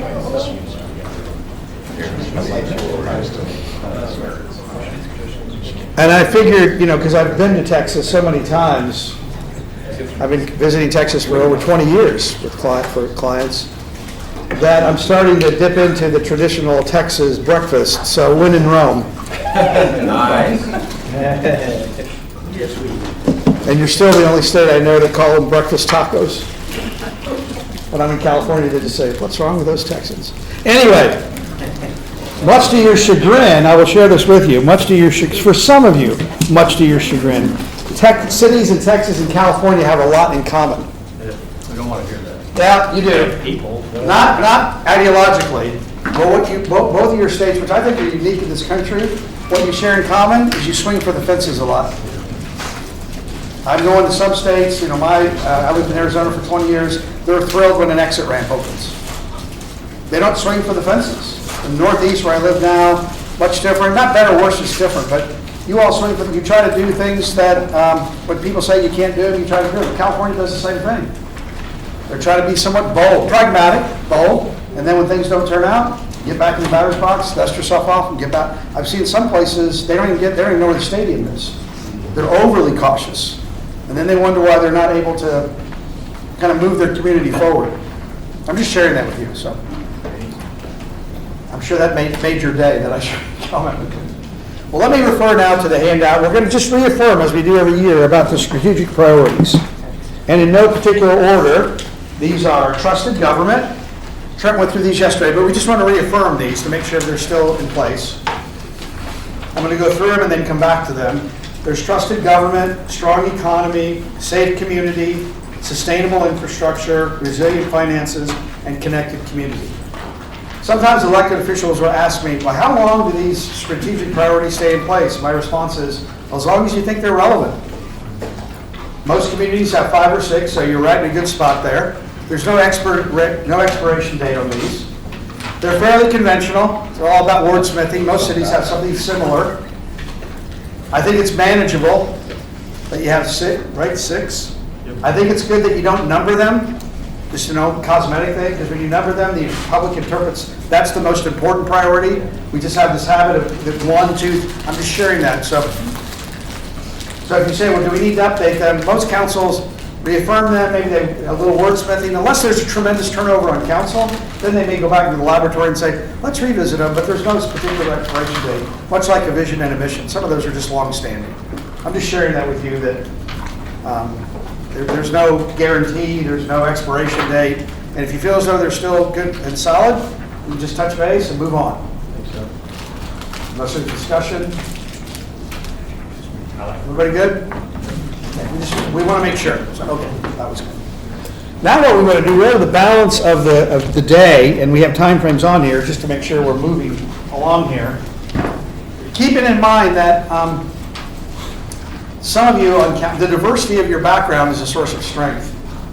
I know some of you as council members are already there with the solution, and others are still in the conceptual stage. You're still asking questions because of just whatever your point of view is. I have seen many times where councils make the best decisions when they learn how to collaborate and exercise empathy and patience. Because some of these topics, you're already there. They're right in your wheelhouse. Let's rock and roll. Let's get going. And I think always a challenge among councils is to allow somebody to ask questions, which may seem really rudimentary. That sometimes a really good fresh set of eyes can be beneficial. Because sometimes people don't know what they don't know. And that's healthy for groups to go, oh, I hadn't seen that. That's a good point. Well, what does that really mean? Well, what are we doing? What does that obligate us to do? And I think one of your strengths before we get into this list, and Mayor, you echoed this earlier, where I see some councils struggle is you're not hesitant to make decisions that your successors will have to inherit. You'd be surprised how many council members only want to make decisions that are going to be start and finish within their own term. Operationally, organizationally, financially, and time is not always an ally. So I always try to encourage those elected officials, it was handed to you from your predecessors, these things don't wait, or they shouldn't wait. So I think to your credit as a governing body, you're always looking on a longer time horizon. It's the old adage, it's hard to have a 5-year plan on 4-year election cycles. You may have heard that before. And I think that's a strength of this group, that you don't allow the term to dictate whether or not you decide to proceed. I'm just sharing that with you. And I think that goes back to Rushi's comment earlier about the legacy. It's not any one of our legacies, it's the council. Right. And I think as council, the 7 or 8 of us that make the decision, that's for the long haul. Now, the votes may change over time. I don't know, to me, keeping that in mind is supporting, having the disagreement, having the discussion, and then that's where we're going. Excellent point, and I think as you all would probably agree, when you talk to the public, they talk about you as an entity. What's the council thinking? Why'd they do that? They tend not to sort of pull one person, and when you leave the council chambers, you sort of, whether or not you've supported it or not, you're part of that. Where I see sometimes fissures happen among council members is where the classic people want their cake and eat it too. They voted against something, and then they're out there sort of beating a drum, trying to sort of throw gasoline on the situation with their colleagues, and then they wonder why they have poor relationships with their colleagues. It's like people are not immune to feeling as though they're being sort of outed in a way politically when it just gained somebody some political points. Because again, the public looks at you as council. And there's always people, I'm sure the day after council meeting, you get calls from certain council members, that echo chamber, what'd you do that for? Why'd you vote with her? Why'd you vote with him? And being able to withstand that and not lose your sense of your own compass, I think is a testament to your character and to your role as a professional elected official. So what we want to do, for some of you painstakingly slowly, is we want to go through this list, make sure you're still supportive. I know Trent has some ideas, and I'm sharing what I shared with him, what I heard from you all prior to today's session. So there might be some new wrinkles that come up here. We're not trying to, quote unquote, boil the ocean today. So we're not trying to project plan and solve it. We're trying to flush out, reaffirm. If there's some particular dimensions to some of these items that you want Trent and the staff to get a sense of, that's healthy. At the same time, there's always that caveat that one elected official doesn't make a policy, right? And they have to be disciplined about that. Sometimes people fall in love with their own ideas. Right. And there's also a difference between operational subjects and policy subjects. My guess is we're going to go back and forth about those. Operational, which are transactional, service delivery. Sometimes that's what people bring up. That's cool, but we may put that in the parking lot, or Trent may talk to you about offline about that, because it's an operational or service delivery. We're trying to stay on more policy, macro issues here, which sometimes is a little bit more harder to get your arms around. Sometimes it's just harder to get your arms around for some people, because they're not there yet. So I'm going to start on page 5 about trusted government. I'm just going to walk through this. I know you can read, but I'm just going to read it out loud as you're processing this, and then go through those items. Delivering transparent, high quality, and accessible city services by developing cutting-edge solutions, engaging with the community, and continuously improving our capabilities. And there's 1 through 1.5. And by the way, when I touch on something here, I would ask Trent and Chad and Victor, if there's an item that you really want to pull out or you want a member of your staff to discuss, please feel free to interrupt me and do that. Because remember, I'm a flashlight in a mirror today. I'm not the subject matter expert on the content. The interconnected historical data, that was 1.1. 1.2, proactive accessible communication that is intentional and consistent. These are sort of principles, correct? Yeah. 1.3, provide quarterly reports, as was mentioned earlier, to the audit committee on progress of internal control reviews. And 1.4, develop and implement a citywide framework for ethical artificial intelligence use that aligns with city Pearland values and operational goals. Trent touched on that a little bit yesterday. And then 1.5, monitor, assess, and respond to state legislative actions that preempt local authority, ensuring Pearland's ability to govern effectively and advocate for community-specific needs. Item A, develop internal protocols and external engagement strategies to address multifamily housing proposals and SB 840's implications for local zoning authority. So you start to see some objectives on here, some action steps. Thoughts about that? Sound good? Coffee, could I just, Go right ahead. could I just make an observation, and you just hit on 1.1 and 1.2 are overall goals, aspirations, not actions, and all the rest are actual deliverable actions, things that will happen. I just wonder whether we need to rethink 1.1 and 1.2. So how? Would 1.3 be better under strong economy? No. Okay, thank you. Audits that functioning, trusted, how are we Well, doing? but strong economy, or So not, Victor on 1.1 and 1.2. not strong economy, I'm sorry, I meant the other ones, resilient finances, sorry. So 1.1 and 1.2, I think it's good to call them out. I think it's good to have, we've got to make sure that we're not in silos with historical data. Right. And we're proactive on all this. Where would we put those? I agree with you, they're kind of aspirational. They're not specific milestones. So not to jump too much around on what you got in front of you, but if we go to the memo that was provided, it's at the back of the packet.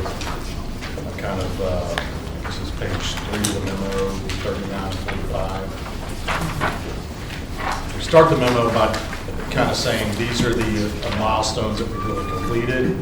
And then on these ongoing efforts, some of these things we wanted to categorize as kind of built into our daily operations and normal reports and processes that we do. I think that's where Victor was getting this, like our interconnected historical data, proactive accessible communication that's intentional and consistent, that we want to kind of count those as those are built in, they're continuous efforts and not necessarily future milestones. And that's kind of how we had it. In the memo, we kind of color-coded everything. Yep. So would we just list them as continual? I don't know what the word is. Ongoing Ongoing efforts, actions. how you were describing them. Ongoing. Ongoing.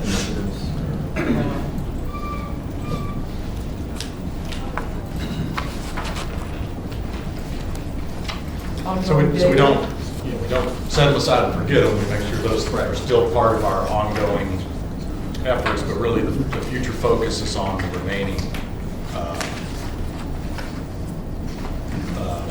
milestones that either are new or are continuing from previous set milestones. which would be the green and blue, well, the blue.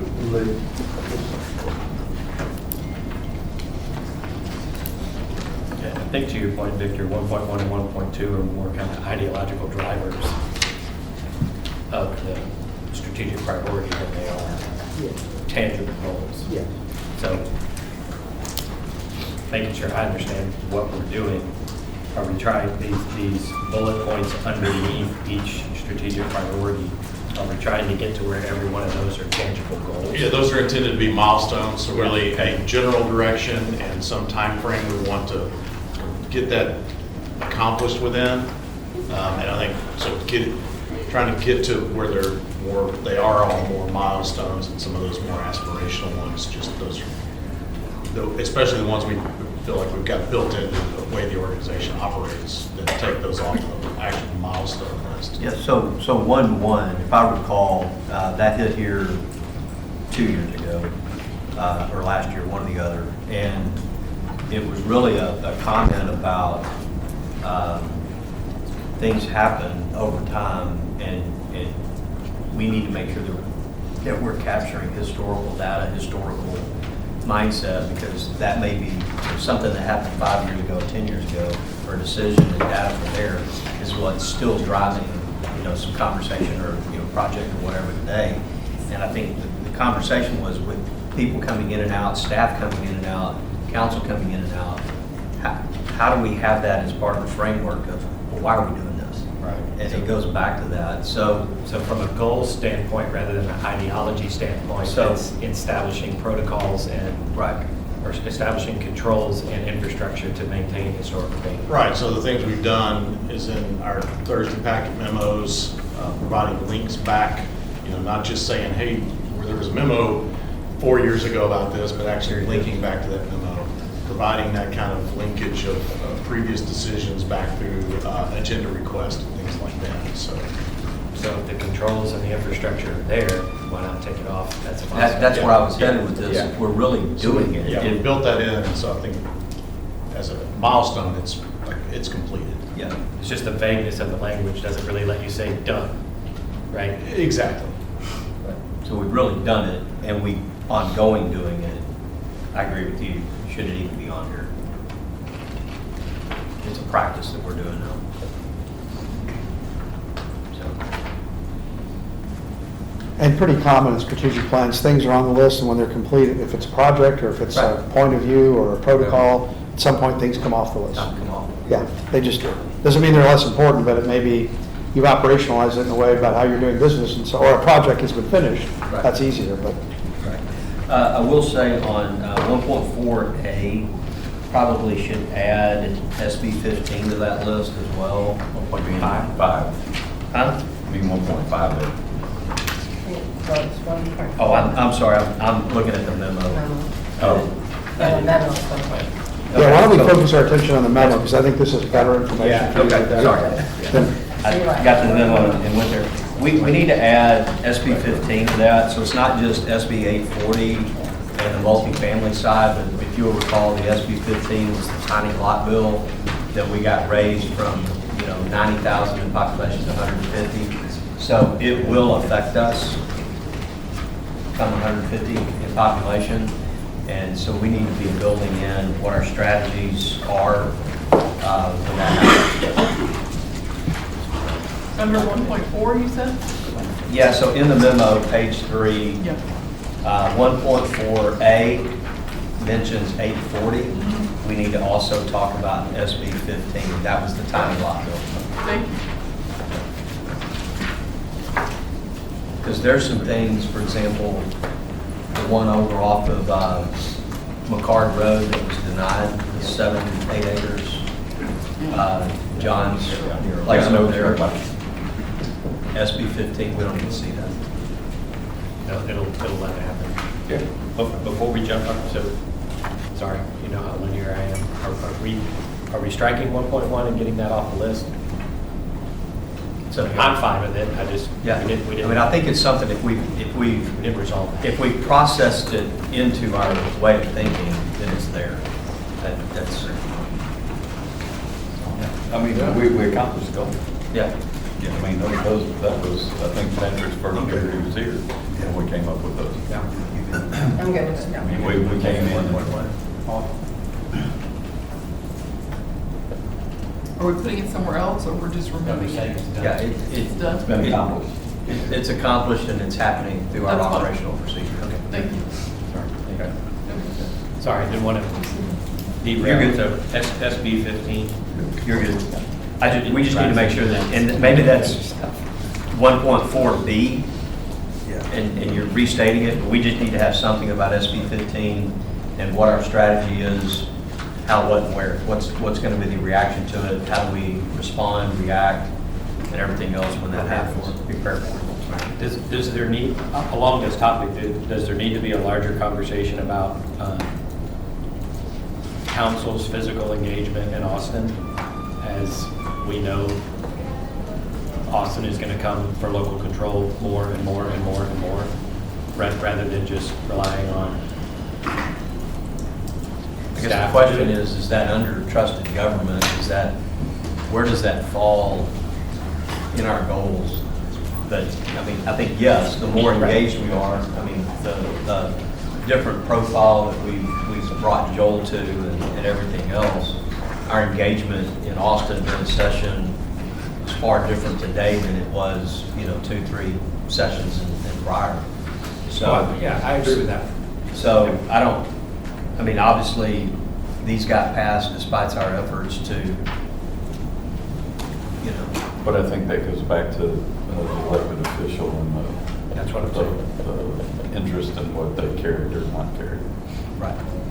But you don't have to physically be in Austin per se, council members as your connection to your elected official. Rep or senator. That's your elected official. But if we made regular trips to Austin and spoke against some of this stuff. Well, we made regular trips, we made regular phone calls, we made emails, we made text messages. We reached out and said, this is a bad bill.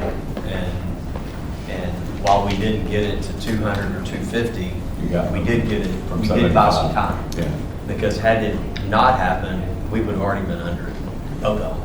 So I think the milestone, you have to talk about those, and then it's really the operational plan and the discussion we have going forward that's going to set what those specific things we're going to action coming out of that are. And obviously, one of them is going to be that engagement in the legislature.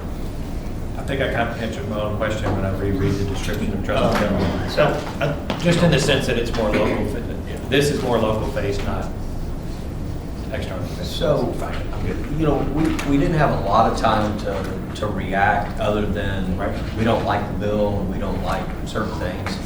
We were able to throw together, very quickly and take it to Austin with us, and that is, here's how much, we did this specifically for SB 15. I don't know that we did it for SB 840, but we did it for SB 15. Here's the amount of acreage that's zoned residential, it's 5 acres or more and unplatted. That was if you'll recall, that was the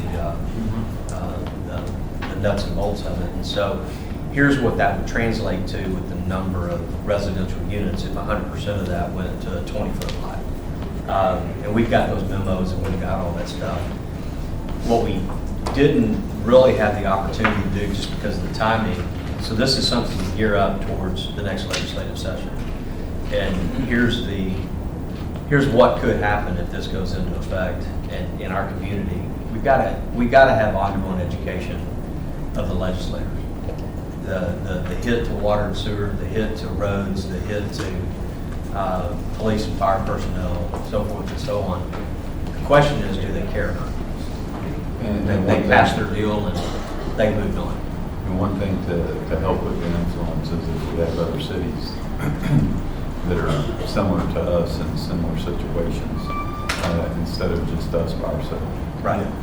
Because We've got to have a coalition. The coordination there will be Larger voice. Coalition, and we need to target all those. I mean, I know specifically in our area, I mean, Lake City can't stand either one of these bills.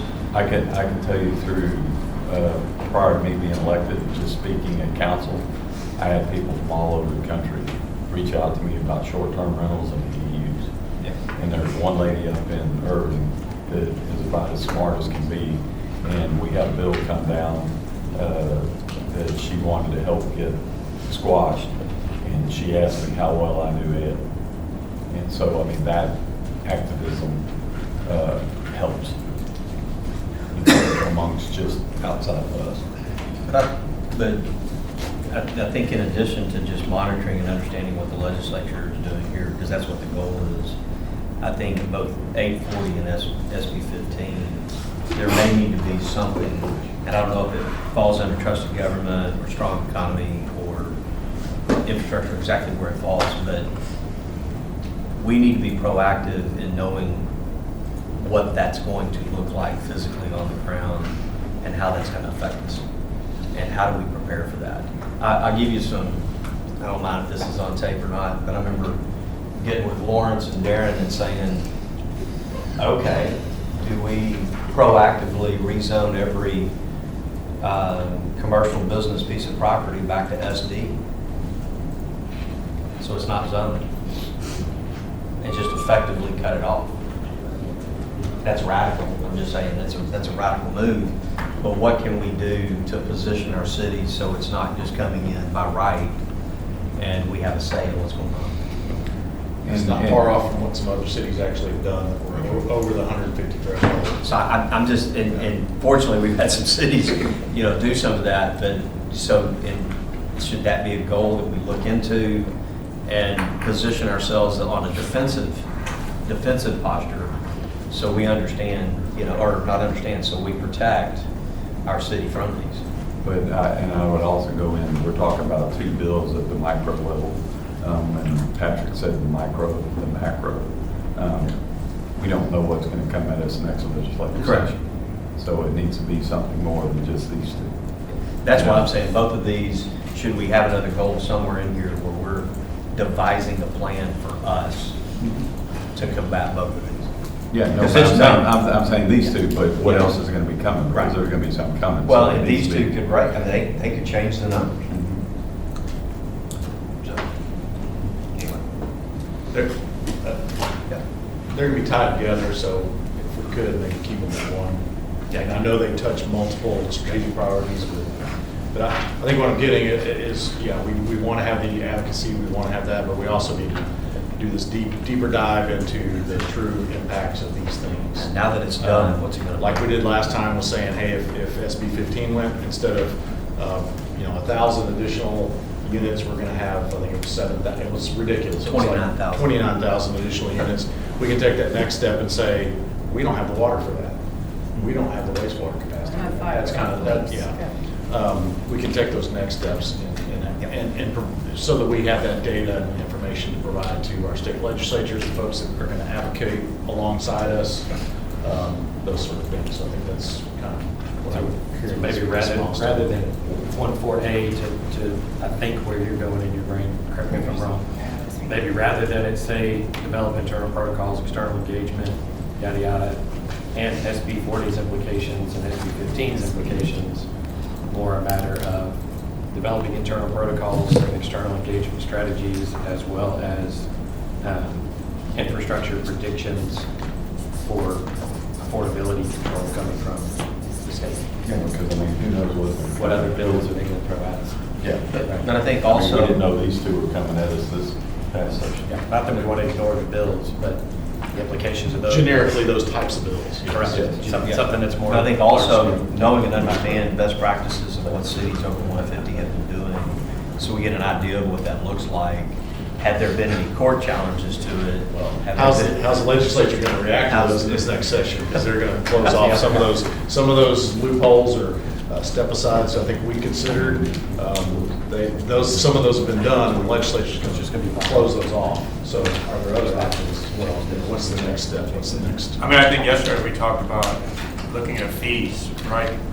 Impact fees on whether it's traffic or whether it's on tapping fees.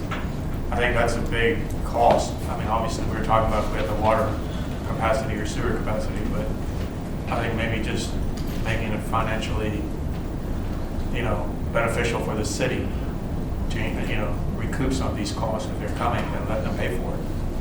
And I think yesterday you guys said was 50% is being covered by the Yeah, residents. So the impact fee is the water and sewer the max that you can charge is 50% of the impact, not 100%. So I guess with the new addition of the sewer plant and I guess the water treatment plant, have we upped those fees? Have we calculated what the new cost would be? And We did it 2 years ago. And they would have incorporated the cost we knew at the time for those. At that They'll take those back. And that's a 5-year, you can't do You can project no, future costs. And so, to your point though, so built into those fees were anticipated, development coming in.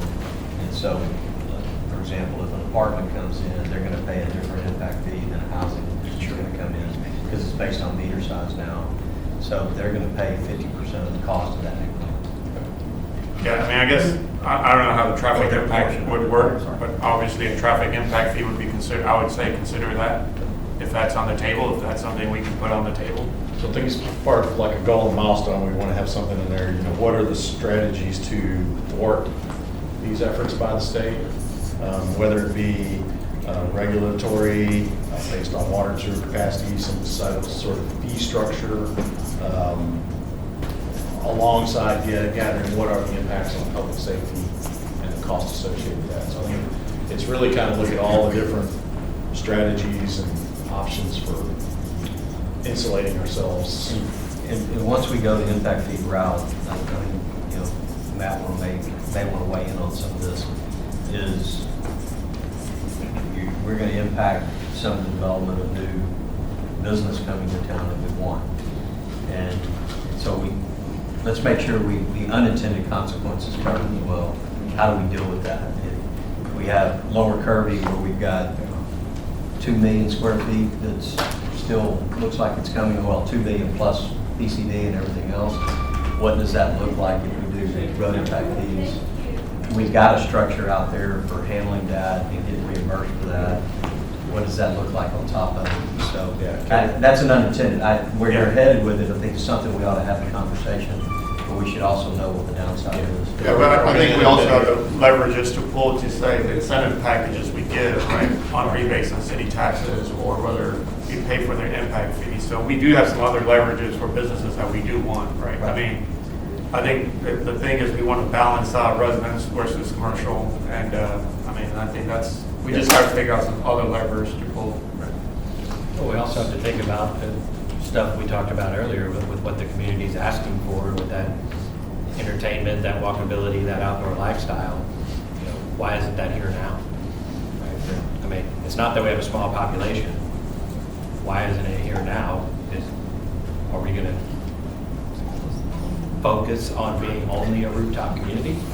Or what, to Tony's point earlier, if that's the goal we're trying to get to, I know we're off of trusted government, and Trent's looking at me, shut up, and so, I'll be brief. If we're trying to get to that goal, because that's what the community's asking for, what type of residential infrastructure we have to bring to get there. So we have to be careful with that balance, to your point.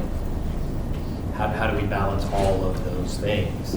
And that's a tricky thing to consider. Going back to this point that we're talking about, it's really looking at how do we insulate ourselves from the reduction of local control, period. It's not just in relation to housing. Right. It may be in relation to setting our tax rate. Right. It may be in relation to how we can manage drainage and how we can handle COs, all this kind of stuff, bond elections, all those kinds of things. So CO policies. Yeah. All of it. And I think that as we are navigating through all this, putting it together, figuring out what's going to be best, what methods, I think that there's also the component of communication to the public. What does that look like? Educating the public. Is that a responsibility of ours? Is that a responsibility of a developer that wants to come in? To get that information out there. It's just there's a little bit more to it. It's not just, yes, we have to figure it out as a government body, but communicating it, because I don't know how much the public knows about, what's coming down the pipeline. Yeah, they don't. And which is one of the reasons why after that one zone change that we denied over there on the card, while people were still in the room, because SB 15 was working its way through the legislature, I brought it up and said, if that passes and we're in the bracket, you're not even here. they can automatically go Yeah, on am I right? this. So this is kind of radical, you know. Again, I think sometimes you have to be that way, but can we put a requirement on anyone who bills under 840 and SB 15? That part of your local conditions, you got to have a sign up that says this development's brought to you by the state legislature under SB 15 or SB 840. I like that. And your local government did not approve or even have action on this. So I put up here, just spitballing, listen to all of you, just, this is very sketch. This is a really rough sketch of what I was trying to hear, what I heard. The goal was, right, so don't hold me to this, establish and implement strategies to address and or mitigate impacts from potential state legislation. And I just put down financial, operational, infrastructure, public education. That would seem to be kind of an overarching goal. And then you have action steps, much like you talked about. Yeah. So as we see in the strategic plan, it's not only the what, we also get into the how. And I think that's what you were sort of getting into. But this is a major undertaking, not just from staff, obviously all of you.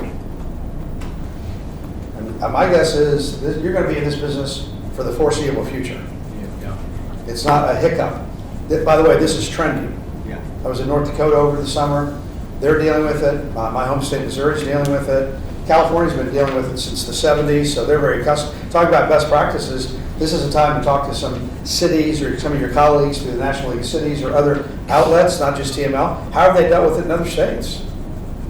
I'm just sharing that with you, right? How did some city deal with it in another state that's dealing with it? Not to say that what they cut and paste or plug and play, but it's not that unique about what's happening across the country. And the next thing, as we were talking yesterday, is property tax.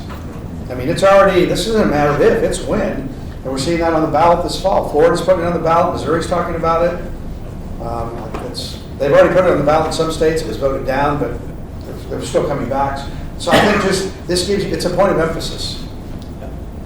And this is probably where you're going to be partnering with not only elected officials or partnering with staff, but also other cities, TML, other entities, maybe private business, citizen groups.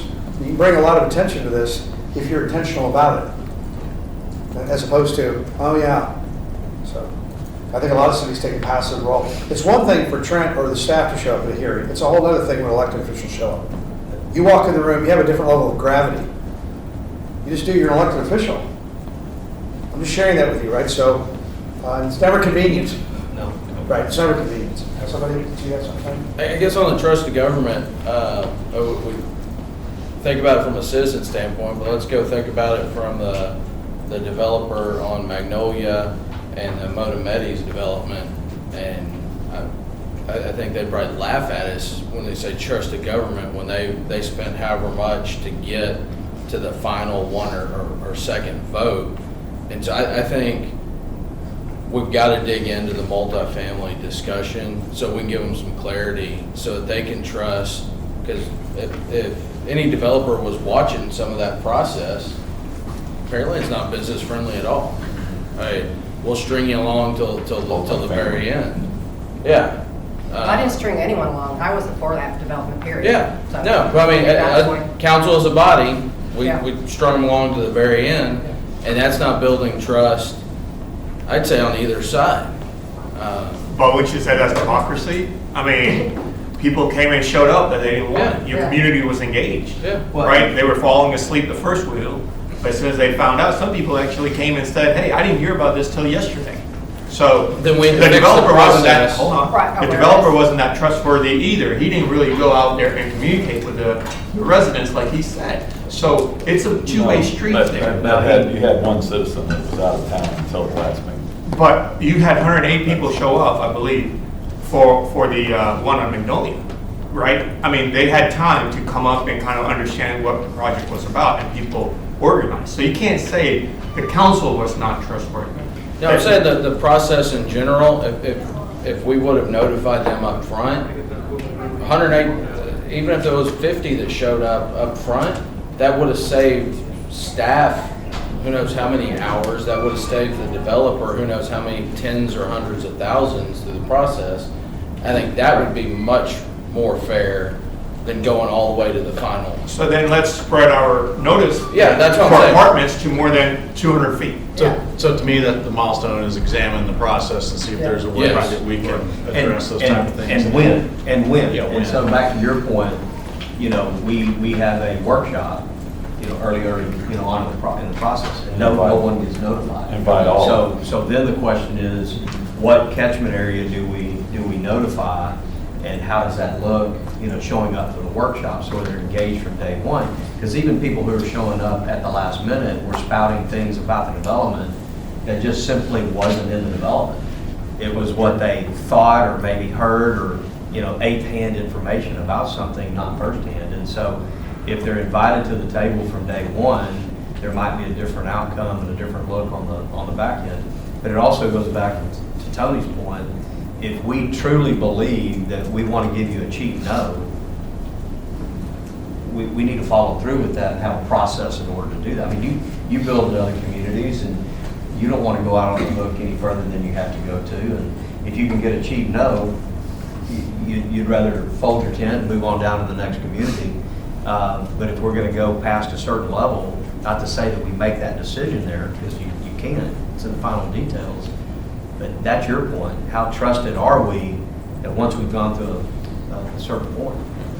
I mean, transparency is extremely important, but if you already have 4 yeses and 2 nos, there's no guarantee that you're going to get that hook. True. I mean, at the end of the day. I get that. No, I get that. So there's a risk on their end. Absolutely. There is. There's a risk I mean, on that on one, their there end. was, it was 4-2, and then it went 2-4. Yeah, I was. Yeah, but I mean, I would say on the flip side, when you look at what happened on Knapp Road, I think the process worked there, right? We had 32 no's or more than that from citizens, and the council was stuck with it because, again, council thought, hey, this was a good project, and we didn't string them along, right? So, I mean, there's also good examples. Apartment is a hot topic. It is.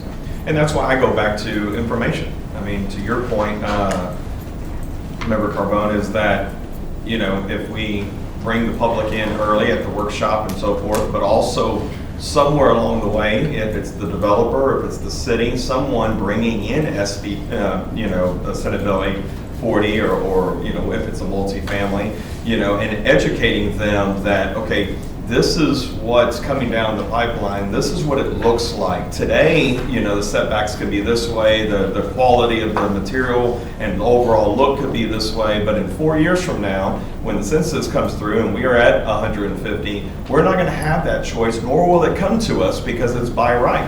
And as long as it's a commercial piece of property, they're gonna be able to build it. And so that education is where I think is a big part of this, so that, regardless of what the outcome of the council's decision at the time, I think that we need to make sure that the public, in whatever radius we're talking about, is aware that in addition to what is being proposed there, is let's pause for a second and know what's coming down the pipeline in 4 years. But Mayor mentioned what was coming. I think I did, and then another council member, Clint did. So it was said, it was spoken of 3 times. It's not going to change their mind. Well, and I hear that, but that was, correct me if I'm wrong, was that first hearing? No, second. Is It was the second hearing? Okay, so that's the first time they heard it. No, it was mentioned at the first hearing Okay, also. so that's why I'm saying, even if we were to talk about first hearing and second hearing, that's still a 2-week period of time that the residents were made aware, to those that were watching, to those that were present. And my thing is that it should be, to Member Carbone's part, is it needs to go further back. I think at the workshop and so forth. So to that point, and I don't disagree with engaging the public earlier and engaging the public as in every way that we can. But let's say the rule of thumb that we have been followed is set by the state. It's 200 feet. That's what we follow that. We want to make it 500 feet. What happens when people that are 3,000 feet away show up? Or 6 miles away on the other side of town show up, right? So it can't just be about that. We also have to understand that, yes, you're right, multifamily, we all hear about it. Multifamily is a hot topic, no question about it. It is a hot topic. But we have people in our community that their answer to that question is just, I don't want anything. And that's what And happened. I'll get 100 people to show up and say no to whatever's developed. And that's what happened in that book. So from a You know, high-level perspective, I mean, some of the things we're trying to struggle with here is kind of balance between the people in the room that are affected, or maybe are affected, and the other 135,000 people in our community, and what is the best for the city for that particular zoning case. And I know y'all are the ones that are put in the hot seat, and you gotta actually vote when those people are in the room, and that's that's the hardest part about this.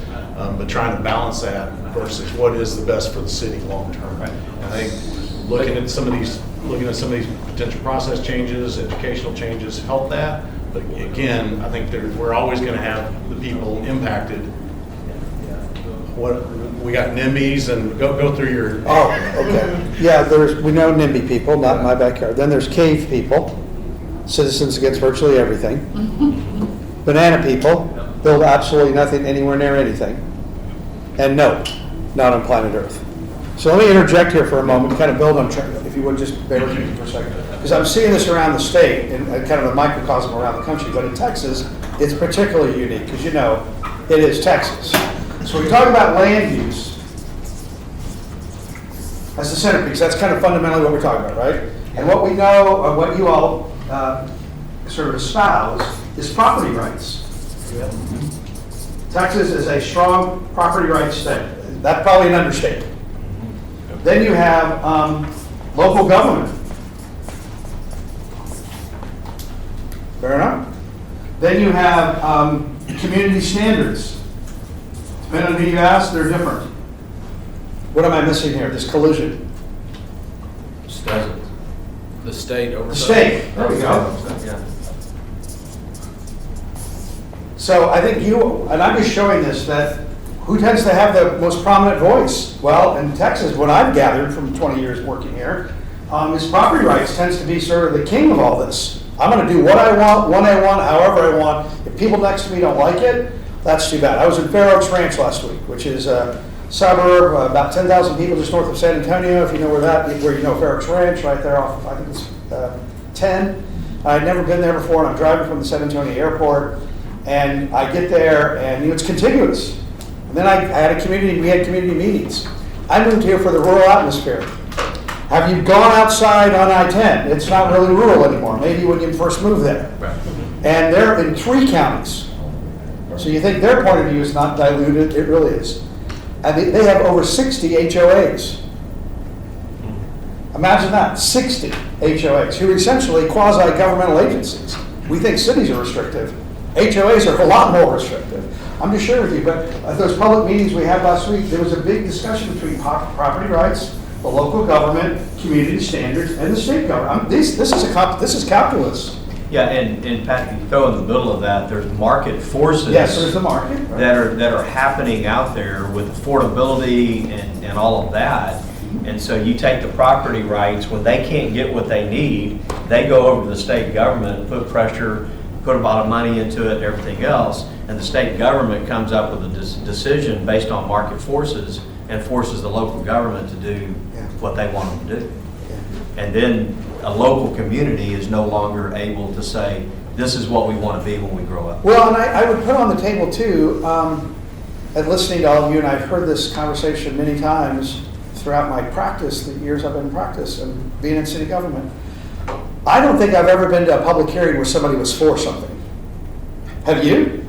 Yeah. Who typically packs the room on public hearings? Again, so.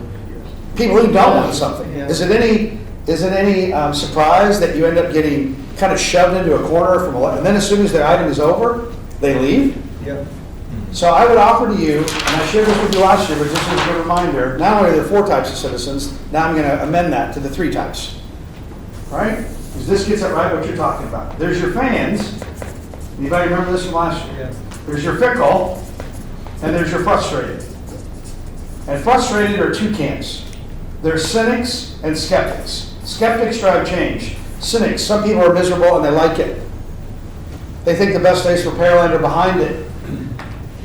Which of these 3 groups do you hear from the most? The fans, the fickle, or the frustrated? Frustrated. Easy, all day long. You listen to them, why get up? Right? Why have a meeting? For whatever reason. right? I'm not saying their concerns are not legitimate, but they sort of, this is done deal, whatever. I think skeptics are cautious optimists. I believe you, I'm just not sure it's going to happen. That's okay, I think that helps public policy, holds you all accountable. But cynics tend to sometimes, it's the old adage, public policy is made by those who show up. Of these three groups, I would offer you the group that gets neglected are these people. Correct. No one enlists them. They're busy running their lives, raising their kids, going, sitting at a commute, going to an event. They don't understand. These things are at risk. The benefits of good government are at risk because you have people over here, I'm generalizing here, that want to turn government into a vending machine. I don't want to pay for what I get. You hard to build a community with a vending machine mentality. This did not come through because you're trying to do things on the cheap and easy and convenient. Fair enough? So I think when you're in that public policy debates here, how do you enlist the fans? You have people that love this community. They're third generation. They moved here with their family. Started a business here. These are people often left out. I think to Trent's point, you're always trying to balance the people that are squeaky wheel with trying to interpret how about the rest of the group. So I just encourage you to think about strategically, how do you enlist these people in public policy discussions? Because I would doubt anybody calls somebody to come down to support an issue. But we know that online, which is full of graffiti and gossip, man, they're filling their stuff in the ballot box. Show up, show up, show up. Even on social media, I've done this with communities. We'll often put things out online on Facebook. And one of the caveats I always advise clients, don't have people rank things. We just want their comments, so we do a word cloud. You have people rank it, they start stuffing the ballot box. 80 people said, we need a pool. It was one person who said it 80 times. But then you get all the outcomes. Look, 80 people want it. I'm just sharing that with you, that people know how to game the system. And I think some of the people exactly know how to game. It's a strategy. The challenge is, local government doesn't really have a strategy, and you're left to who shows up.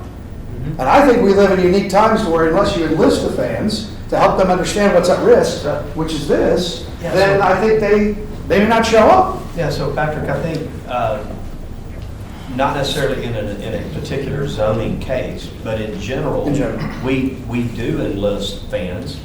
We do that through like the Pearland Prosperity Plan, 2.0 versus even the one before, our 2020 plan and all of that.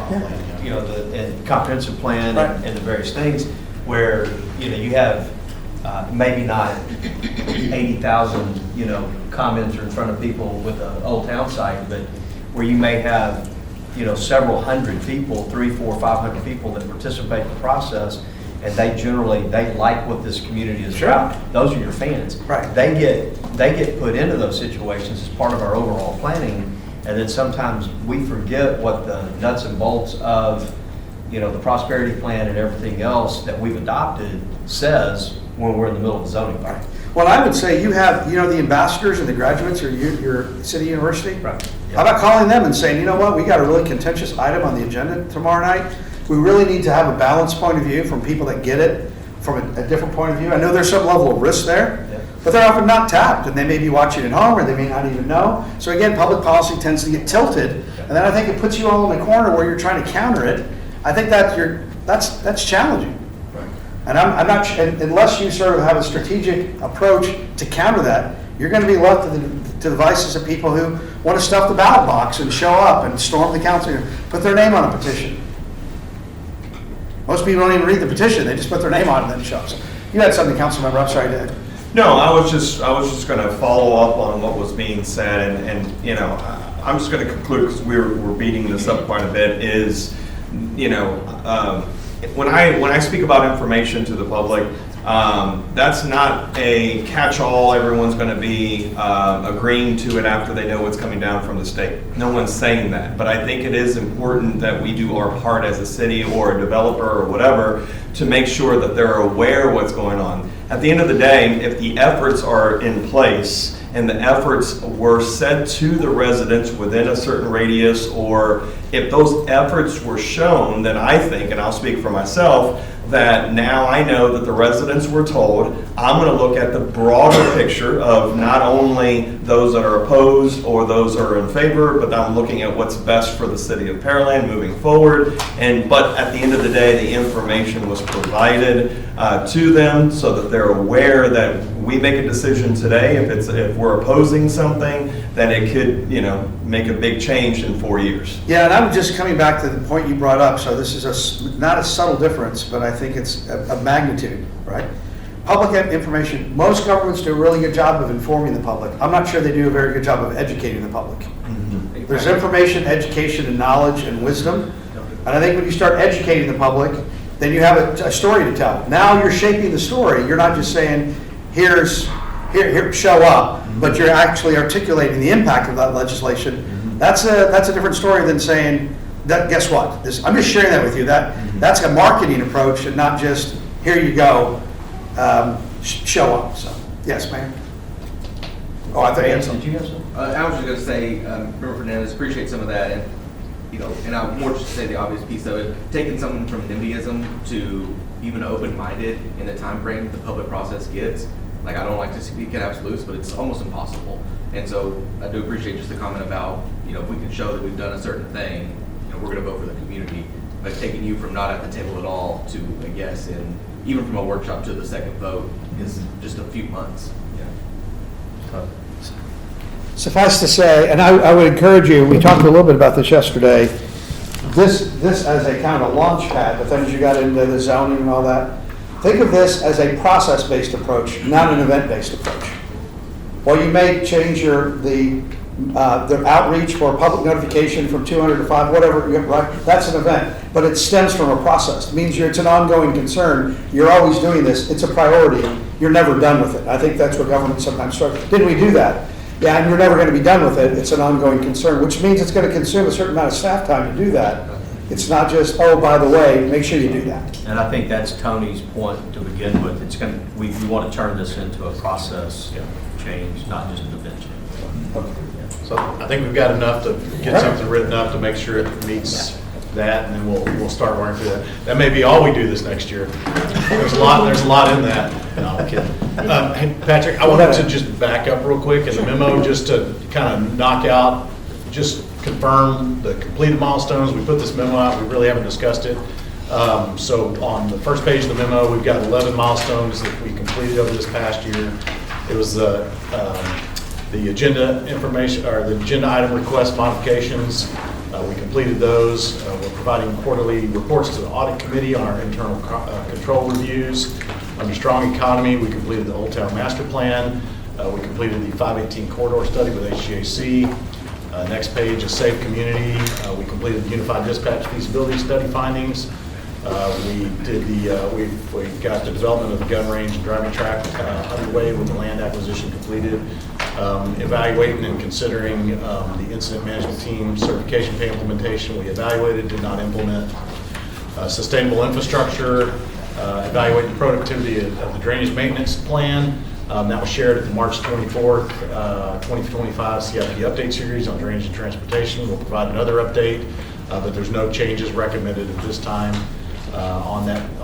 for that team. And then resilient finances, implemented recommended changes in finance staffing, established the Office of Management and Budget and the Performance Management Analyst. And then under connected community, the customer service assessment report was completed, and we implemented the Cisco call center application, and that rollout has occurred. So in addition to completing those particular milestones, we also have multiple action items that came out of last year's strategic planning session that didn't rise to the level of an actual milestone. So we call them action items. So of the 11, 9 of those are complete, 2 of them are still in progress. So those under trusted government, we had a memo outlining the proposed modifications to the AIR, 65th North Report on the Fire Department Operations Study was shared in February. Under Safe Community, the Real-Time Crime Center results and benefits was shared in a memo in March. We conducted the initial meet and confer process with the PPOA, and that was approved in June. And we have established quarterly meetings with the Professional Firefighters Association as well as PPOA, and have those set ongoing. Under infrastructure, we detailed the street rehabilitation efforts at the last CIP update on that. Covered the methodology on pothole repairs. We did an evaluation and recommendation for how to fully fund the needs of the infrastructure fund. So, trying to get that from where we were The FY26 budget included an additional, I think it was $800,000 to get us to $2.6 million, with a plan to add another $500,000 annually till we get to that $6 million. More if we can, or more if Mother can talk y'all into more.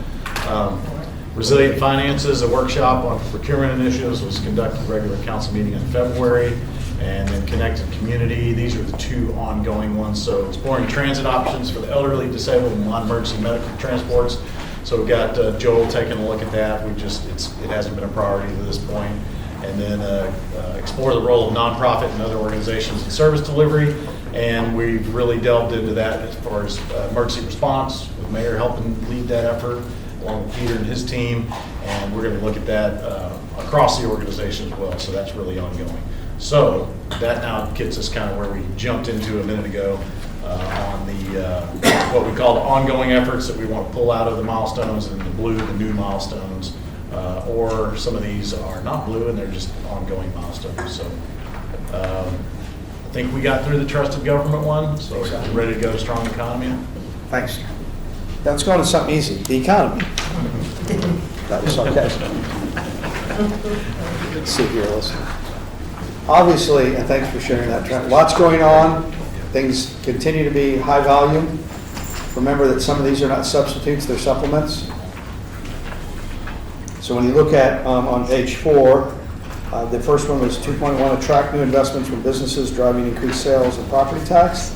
2.2 was driving future growth through redevelopment and reinvestment in older areas of the community. 2.3 was engaging employers and education partners on workforce issues, increasing the number of residents who work in Pearland.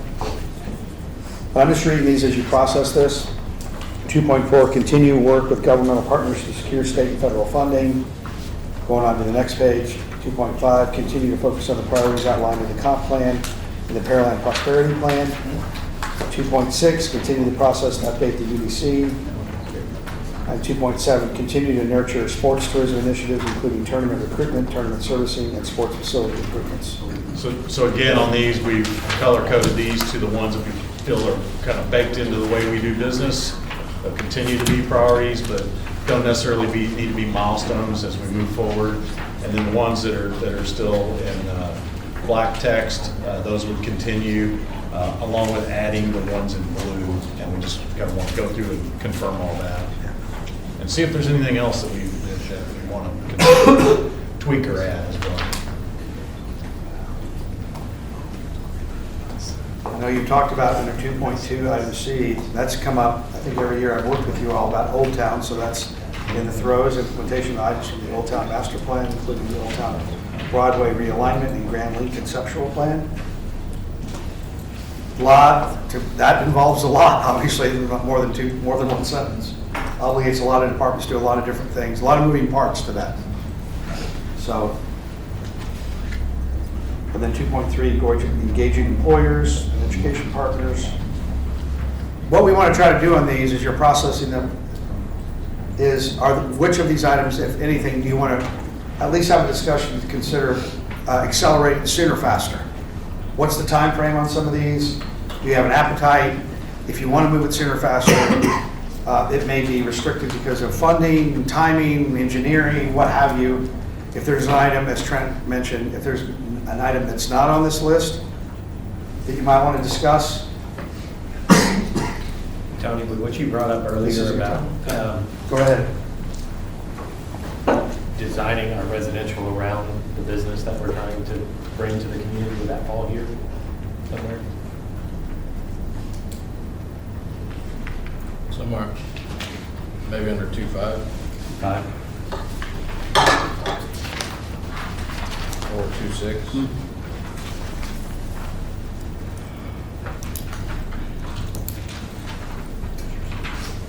Yeah, 2.5. 2.5 and 2.6, because ultimately if we're doing the UDC, some of that could be, or do you update, I hate to say it, but do you do a brief update to the comp plan? I don't know what that looks like, but not necessarily going back through consultants and everything else. But to your point, they dovetail together. Yeah, if it was an update to the comp plan, put it as a milestone in 2.5. To look at how are we aligning our residential strategy with our business recruitment strategy.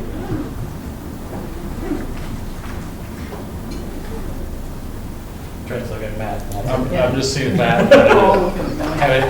If he thought he had anything to add, or He's got a grin on it. No.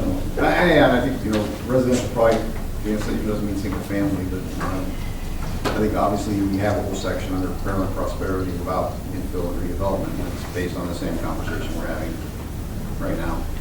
I think, so do we maybe pull that piece forward out of the Paramount Prosperity Plan and maybe? Like C4 and C5.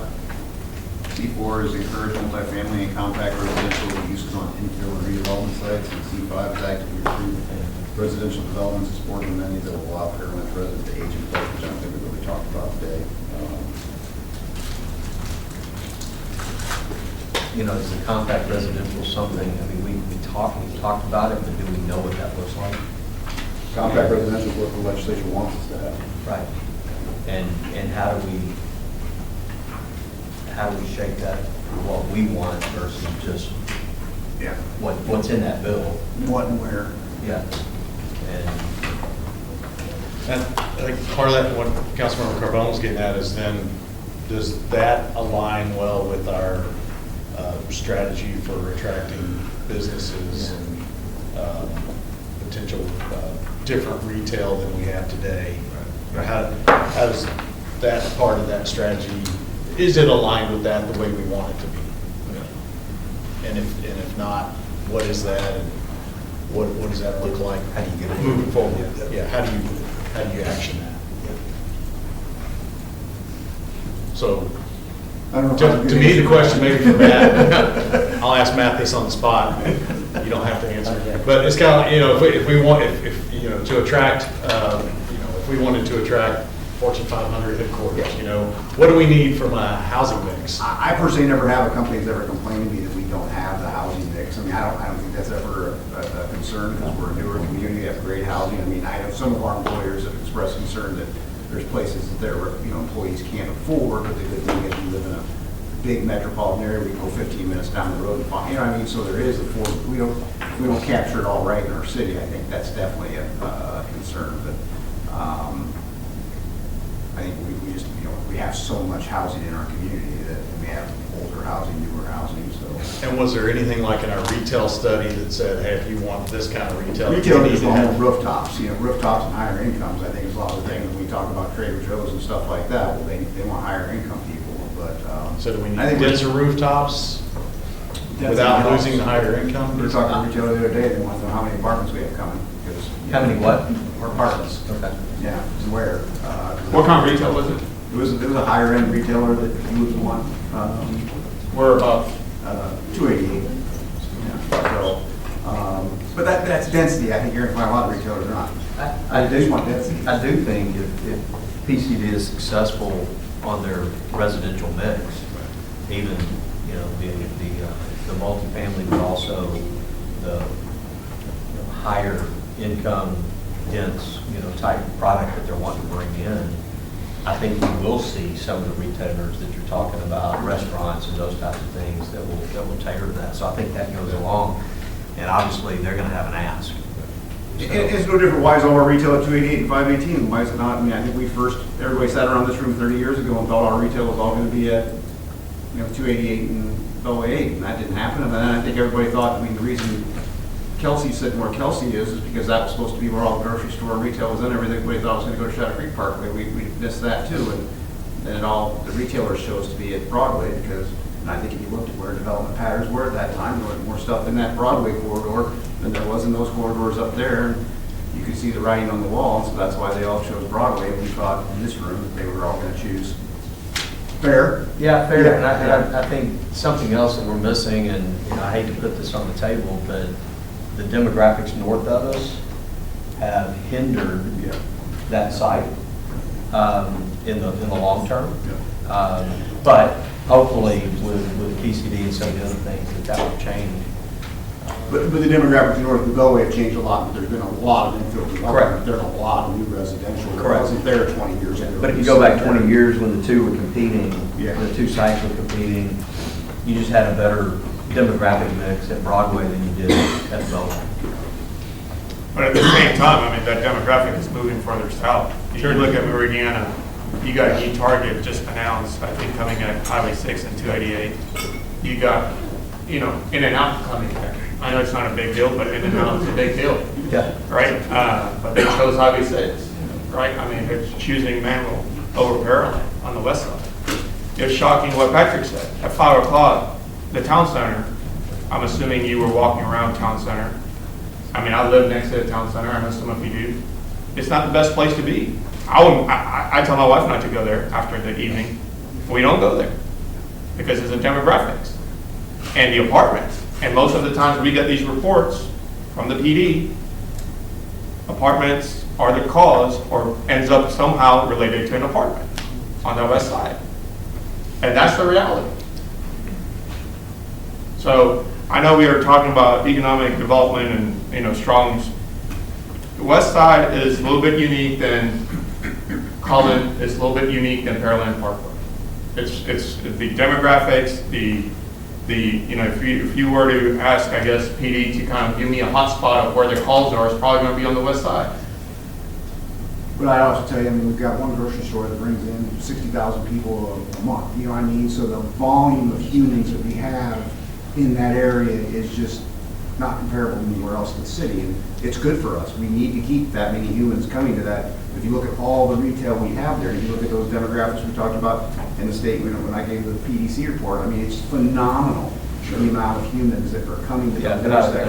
And I'll also say, busy places. Chief Dunham's here, and you'll say, when you look at DDAX, the highest call volume is going to be in the Broadway 288 area, but number two is Broadway Pearland Parkway. And I bet if you divided it by visitors, it's the safest place in the city. Yeah. Safest place in the city.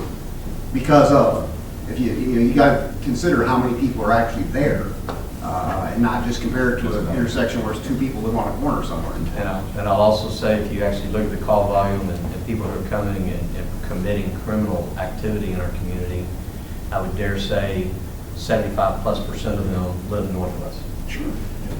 So the apartments in the city are not the ones that are driving the crime. It's our proximity to the people north of the Beltline. Well, I mean, I'll tell you what was interesting to me, Mayor. Last year, I think the PD and the fire department pulled a top 30 report of their call volume. And I would say majority of them were apartment addresses. Besides HCA Hospital, I think that, and Buc-ee's, which was shocking. Buc-ee's was on there. And then it was a lot of apartments. And that was the top 30. Yeah, but you had to look at the calls. They weren't necessarily calls for criminal activity. Well, calls are calls, right? I mean, you yourself said each time a police responds, I believe it's what, $700? That's what we roughly calculated. But most of them in that last one we got an email was domestic disputes. So if you sit there and go back to Matt's argument and put on their percentage versus, in a residential area, I guarantee you're getting domestic disputes as well. Well, in a public venue, we talked about a firearm went off, and we were thinking somebody was being, crazy. Yeah, guy was cleaning his gun and it went off. Yeah. That could have happened in a trailer, could have happened in a house, could have happened anywhere. That was just him not thinking clearly. So we have to analyze more than just the numbers that are there. 70%, a large number of that number was just false alarms on a brand new alarm system. And, So let's come back to the economy, right? There's several initiatives underway, some ongoing concerns, a few new wrinkles. You have a very aggressive strategy here. Well, so on the economy, 2.5 is comprehensive plan and continue to focus on priorities outlined in the comprehensive plan and the Pearland Prosperity Plan. And C4, one of the priorities literally is encourage multifamily and compact residential. So we have it in our prosperity plan that the development community is looking at, saying, this is what the city has said they want to encourage in their community. They're bringing it, and then we're saying no. So to the trusted government side of the equation, regardless of whether the radius was communicated or whatever, it is communicated out to the public. The public was involved in the creation of the prosperity plan. it's communicated out in public on a regular basis, it's available for everybody, and that the community is seeing that. But then, when it actually comes up, even though we have it in our plan, we're saying, no, no, no, no, no. So, we have a problem there that we need to resolve. And that's part of the reason that we're doing this. So Right and left hand aren't adding up. correct. So do we need to put a goal under 2.5 that we need to revisit the prosperity plan and see if that has changed? Or are we responding to a small group of the NIMBYs in the community and not listening to the silent majority, so to speak? Which goes back to Patrick's plan, do we need to engage, figure out a different communication strategy to involve more people? I understand all that, but it does feel like we're beating our heads against the wall because we're saying one thing and then we're doing another. And that's not right for our staff, that's not right for our community, that's not right for us on council. And I think C4 also, though, and I, because I always tell you to just don't read the headline, is, and then go down in it. And I think what C4 was talking about was mixed-use projects, and it definitely doesn't talk about like every multifamily project we should be approving. I'm not saying that. Yeah, no, and I know you're not, but I just want to make sure, it says continue to ensure residential developments of high quality, respected design, construction, that talks about, that connects to active transportation, trails, sidewalks, and all those things. So it's talking about building quality spaces, not just apartments for apartment's sake by any means. It's pretty common in cities that they have these planning devices that aren't synchronized because they're adopted at different stages. So I think, to your point, it's a good time, I'm just suggesting this, to pause and say, what are we unintentionally doing? We're sending mixed signals, and the development community wants one. They want predictable signals. So if you're saying one thing and you're doing another, you're sort of inviting people in to do certain things, then you might be saying, then you wonder why people get upset because they're spending time. And again, that's not uncommon. A lot of cities do that because they're not adopting the documents simultaneously. They do them at different times. So there's the UDC, then there's the comp plan, then there's Parallel and Prosperity, then there's the market, then there's what's going on, then there's the local economy, right? And you all know about those documents. They're giving you direction. Their longevity of those documents really is up to the people on council. The validity, the legitimacy, the exercise. I've seen many times where councils over-rely on documents as substitutes for judgments. Their direction. You're to interpret that. But sometimes what you get in those is conflicting information based on what was driving the creation of it to begin with. That's not a bad thing. It's just trying to go back and say, how do we synchronize this? What is the most prominent? And again, if I was a developer and I talked to the mayor and I said, what document should I look at to really give me a sense of what is going to be acceptable development, what would you say? Now, I may get 8 different answers asking 8 different people. I'm just sharing that. True. Because people are operating from a different premise. And then I go to the city manager who may give me a different version. So, and then sometimes, I know this is shocking, developers play one council member off the other. I know you're shocked at that. So they love friction because then it's a leverage point. Especially those that you may not want here. I'm not talking about a lot of developers, but some that are go answer shopping and then go, well, see that you didn't say it all the time here, so, and then they have their attorney flipping that, and all of a sudden you're on the defense. In the Parallel and Prosperity Plan, it mentions multifamily housing, but Matt, isn't it specific areas? Well, it's under the infill and, redevelopment section.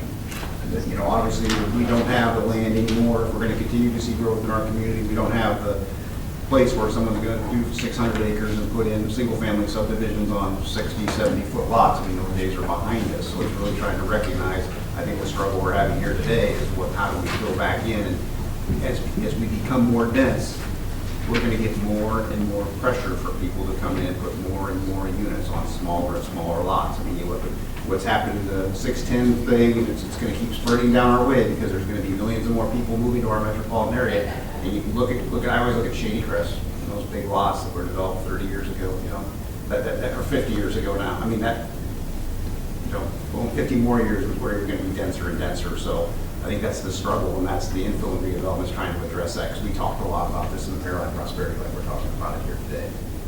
So I have a question for staff. So what is the purpose of the National Community Survey that goes out to the residents? And I don't see that in here. And their top priorities is not affordable housing. It's not apartments. It's economy, mobility, community design, utility, safety. So where is that plan in this strategic plan? I mean, what is the purpose of that if we're not listening to our community? Well, I mean, valid point. I think the purpose of that is to, see where we are benchmarked versus other communities and hear from our community what their priorities are. And I think, traffic's always one of them. Crime's usually one of them, but they also think we do a great job with public safety. I think it's what we typically see out of that. So, I think some of those things are infused in the overall strategic plans. If there's specific things out of that, I think we need to inject in there. I think that's for council to take that information and work that into what we. I mean, I think we should. I mean, if we're using. Strategies and priorities. Pardon me. I think we should. If we're going and doing a survey every year to our community, but then we're not even using that plan. Like, we don't even look at it. Like, we review it and then that's it. And I will say, all of our departments get that survey and they're looking at that. And so you will see budgetary requests that come through on things like that. Traffic's an issue, so do we need to, we've changed out our traffic signal software. We're working through changing out our traffic signal detection software that impacts addressing some of those traffic things. So if we do see things that come through our budgetary requests that are based on information. I was just, I don't know that we ignore it. I'm not saying ignoring it. Yeah, I mean, I don't. I don't see saying it's not reflected in the strategic plan and the prosperity plan. And I think if you polled the city and you polled the world, they want less multifamily development. They would tell you that. Everybody wants to live on an acre and, have a 6,000, 7,000 square foot house, and they want to pay, $1,000 a month for it. And so, there's that, and then there's the reality of it. And so, but I think if we truly believe in market forces and those types of things, I believe that every piece of property has its day in court. And that's not going to be reflective in a national survey. It's not going to be reflective in certain types of survey. And so, like, go back to Magnolia, you could put, on 15 acres, you could put, retail there. Will it even go? We don't want a bunch of empty retail. How many times have I heard Laney say that? We don't want it. We don't want empty retail. And the market is saying retail is not going to go there. So are we just telling that landowner, sorry, you're going to have to pay taxes in perpetuity on this piece of property that's empty? Because we're not going to let you develop anything. And Mona, to your point, I think definitely let's talk about that when we get to number 6.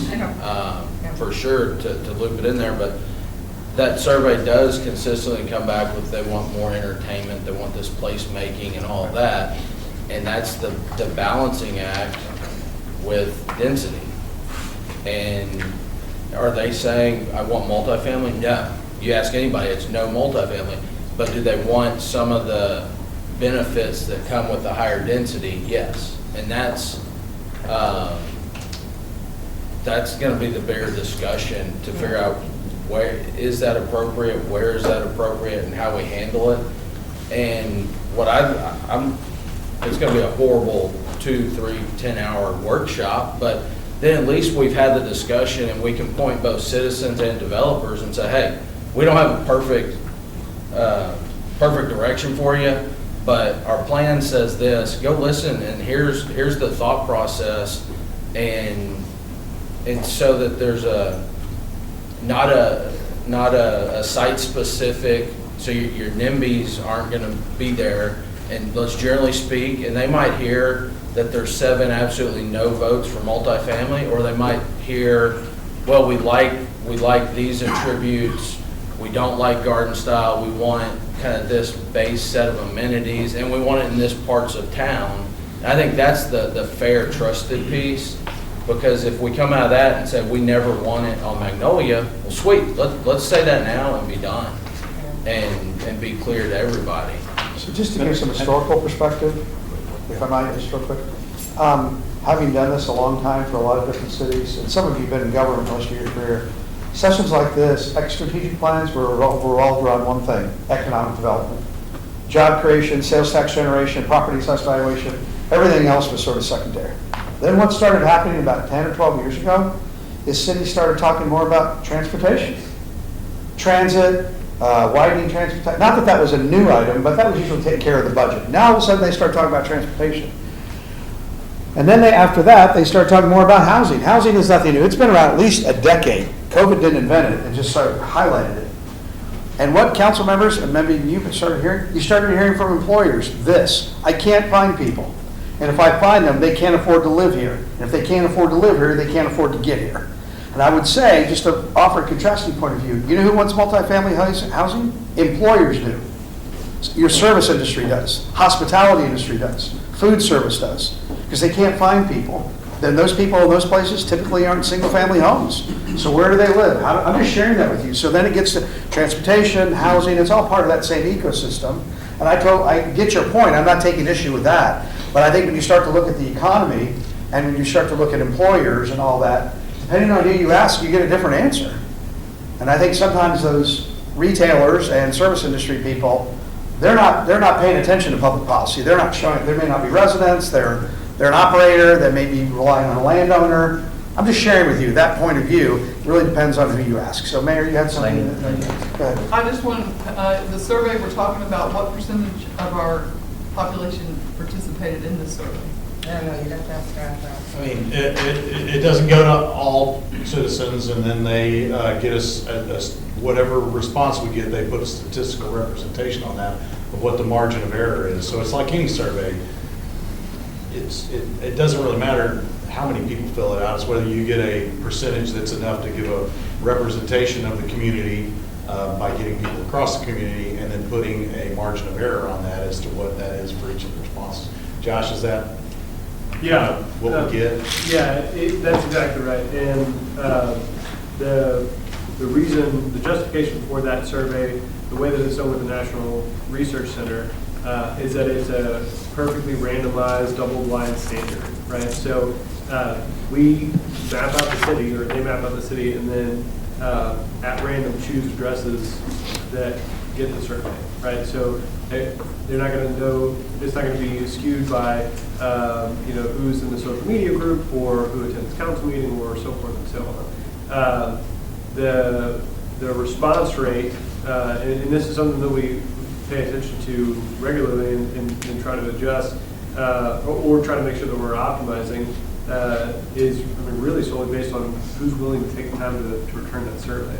And it's still typically over 10%. But they also have all of the responses from all the communities around the state and around the country that they can use to weight the responses so that we get the raw data plus the demographically and demographically optimized responses. When you say 10%, you mean 10% of the people they send it to respond, or 10% of our residents? 10% of the people they send it to respond. But, I mean, it's statistically valid. Yeah. Right. That's a big number. Data. That's a big number in the poll. And You can have high confidence in the data. I'm just trying to get clarification on it. Yeah. typically it's 95% confidence in the data that they have. And anything that's lower than that, they'll make sure to point out. But they, in previous years when if they've struggled to hit that number, we know that while the survey is going on, then we either add additional addresses to it or find another way to promote it. But there's that piece of it, the anonymized piece, and then as a value add, there is a version of the survey that anybody can take, right? When we promote that, it's just open-ended. It's not included in the weighting that they do for what they present to you all, because that was skewed by how we promote it, right? Mm-hmm. But we offer that to anybody, and that gives us another perspective on all of those facets of the community. That's a very thorough answer. Yeah, Thank you. so I appreciate it. under strong economy and thinking through like entertainment venues, people want certain things, okay? And where we're positioned in the greater Houston area in a marketplace, in some ways is to our detriment because, for example, you might have, it's not a Dave & Buster's, I forget what's over at Main event? Main Event, or even the one that's at Baybrook. You've got those two sitting right there, and then you go over to 59, 69, and you've got some venues over there. And we're in between the two. The question is, does the market strong enough where they'll come and locate here, right? And I think that's part of our problem sometimes. But I've often wondered, Matt, how long has it been? I know we did the retail analysis. Did we do a gap analysis as a part of that as well? Like what gaps are missing? If so, what and how do we fill those gaps? It did, but I'd tell you that, doing gap analysis when you're in a metropolitan area of 8 million is really, really challenging because we may have a big gap here for high-end, expensive vehicles. Well, but you can drive, 20 minutes in every direction and find all of those. But like I said, we talk about entertainment venues. But general commercial stuff, we have a great surplus of many areas, and that's the nature of the 288 area that we have. So it just makes me wonder, I mean, we talk about what the residents want, but if the market was here, it would be here. And that's what I go back to, and that's what Tony's going back to. In order to create the market or solidify the market, we need X. Well, it's the old Henry Ford comment who said if I'd asked people what they wanted, they'd have said faster horses. Right, so people are fickle, they want access. I don't think most people look at city boundaries as where they start and stop, whether they're shopping or entertaining. And that's the benefit of being a metropolitan area. You don't have to fill every need. I've worked in a lot of rural communities. If they don't provide it, it's not done, whatever it might be. So I think some of that is on balance. Some of that's just, I want closer proximity to doing those things, but they're going to find it somewhere else. And I think for you, to your point, Mayor, is try to be mindful, not reactionary and say, well, we better have. I will tell you, several years ago, the whole trend, and I saw it in Greater Phoenix and other cities, every city wanted a performing arts center. It was like a status symbol. Heavily subsidized. No one knew how to market it. They built it, and then all the promoters did was go shopping. Where am I going to get the best deals? Chandler, Scottsdale, Tempe, fill in the major metropolitan area. A lot of cities said, yeah, we don't need it. It was a status thing. Or a splash pad, which is a lot different. Rec centers are like that. Just a lot of those public facilities, you're saying, how are those needs being met? But let me pause here, because I know you've been sitting a while, so I'm going to go ahead and call time for lunch. So it's 11:50, lunch should be here shortly. Let's reconvene at 12:35. Can we do that? And at lunch, please have some an epiphany so we can wrap up strong economy as soon as you come back. So I'm looking for a consensus, less deliberation, because we are trying to have you out of here at 2:30. The way we're going, we may be here for dinner. We didn't order dinner. Right, so you may have to fend for yourself some leftovers. Anyway, be back at 12:35 if you need to leave. Thank you. Did you say 12:45? 12:35. We're going to get started. So based on the lunch, we've got naps coming up for everybody. Maybe recess, go outside and dodgeball, and come in and have a snack and take a nap. Remember all those naps you bought? How many of you would like to take a nap? I saw a meme online that said, how to take a nap. Sit down in a chair. That's all you can do. Let's take one. Just sit down. I'm killing time while we wait on people. What's the score? Last I saw 54 to 33. Who's up? 57 to 33. Oh, we are. Oh, okay. What are we watching? U of H basketball. Okay. Nice. Patrick, I noticed you haven't talked about the Chiefs much this year. What's going on here? Hey, that's a good I'm one. not a big football fan, so I didn't know. I didn't follow much. I didn't know how to year. That's a good one. Yeah, they're so busy polishing the Super Bowl trophies. I'd say, you guys know what that's about, but you've never even sniffed it. I just have 2 letters for you. Are you ready? Why is that? Are you ready? And you might want to lend him these, your glasses. CJ. I'll just leave it at that. Or maybe it's respectfully called a deer in the headlights. I don't know. But I do live 2 hours north of Boston, so Boston is going crazy now. It's a little easier. I'm killing time while we wait. It is easier to cheer for the Patriots now that they fired Belichick. Any Patriots fans in here? I know we have some. You're a Patriots fan? Why? Did you live up there? No, but my husband's family does. My husband's family does, and we're up there all the time. Whereabouts? They live in Tewksbury, Massachusetts. Just Oh, north of okay. Boston. All right. Any other New Englanders up here? Anybody want to visit New England? Great place to visit in the fall foliage. Anybody? Get some chowder and lobster and all that. In the fall? Is it what? In the fall, you said? In the fall. That's the best time? Oh, absolutely. It's like 10 below right now, so it's pretty bitterly cold. That's cool. I just got back from Chicago. Oh, Chicago. That's a good, Yeah. good way to keep me here. That makes me want to go to that. Does it really? You must Minus be 10, you said minus 10. minus 10. Yeah, it's That bitterly makes me cold. want to run over there. You Yeah. had me right staying at home. I'll tell you what, I'll text you in the middle of July and say, what's the humidity? Yeah, exactly. People, I lived in Phoenix for 20 years. People would say it's a dry heat. My response was, stick your head in the oven at 120 degrees. It's hot. It's like walking on the surface of the sun. All right, so hopefully you had an epiphany at lunch. By the way, this low carb, low sugar dessert is fabulous. Guaranteed not to add to your waistline. So it seems as though the discussion on strong economy, we were close to finishing, hint, hint. It sounds like you've sort of saturated the conversation about outreach. I think Trent and the staff have heard you clearly that they want to bring, and I'm sure we'll get back into that at Connected Community. But part of what I'm trying to do is not know when to move on. And it seems like we're ready to move on. Is that fair? I'll interpret silence as affirmation. So, okay, good. I'm going to move on to number 3. This is on page 5 of your memo. The Safe Community, pardon me, several initiatives under fire, develop staff/equipment plans, the large apparatus replacement. This came up a lot during my pre-session phone calls, item C. C1, exploration of the cost of emergency response outside of Pearland city limits. I think just about all of you mentioned that to me about subsidizing that, the cost for that service, mutual aid, all those sorts of things. Looking into it. Yeah, exactly. Evaluating it. What's the impact of that? What's the cost of that? So that's going to be done. The effectiveness of coverage study due to changes in the projected coverage area, all of that. So again, you're trying to be mindful of your service demands. Pardon me. No surprise to anybody in here. Excuse me. Moving on to the next. I know it's going to move. If you want to pause, we can go back to it, but I'm just going to keep kind of the discussion moving. Police, expansion of the automated license plate reader.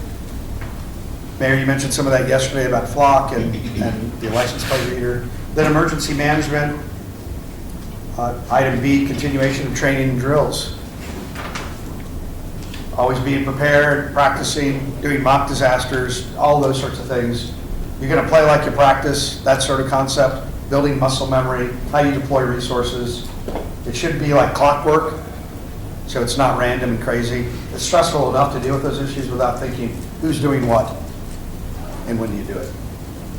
So a lot going on in the world of public safety. It's an ongoing concern. Police, fire, emergency management. Yeah, I did mention previously, I would be curious to see, moving forward, what is the ratio of officers on the street compared to population versus what it was in 2020? Oh, okay. Like, I know Sworn our officers. population exploded. Okay.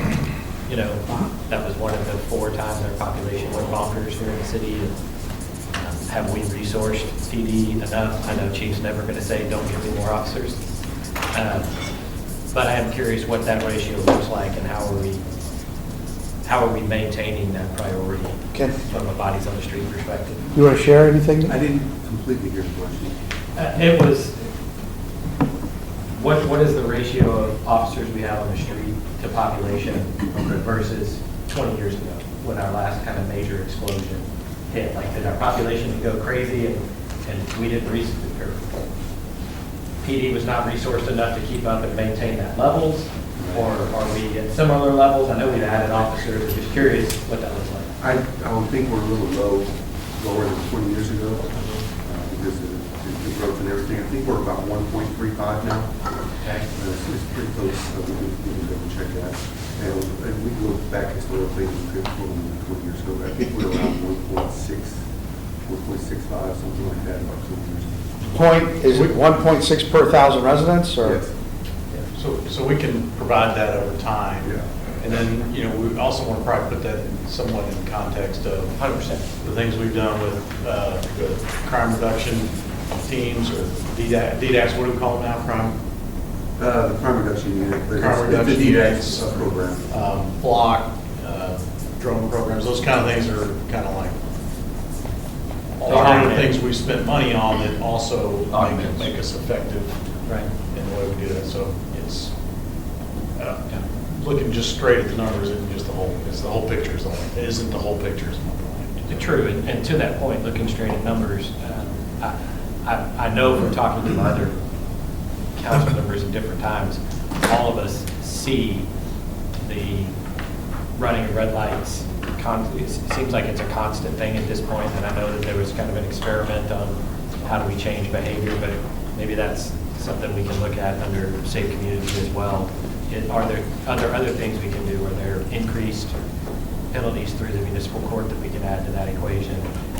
I'd rather see if we can find a proactive way to cut down on what that's happening before the data starts saying accidents are going through the roof. So here's what's something kind of interesting.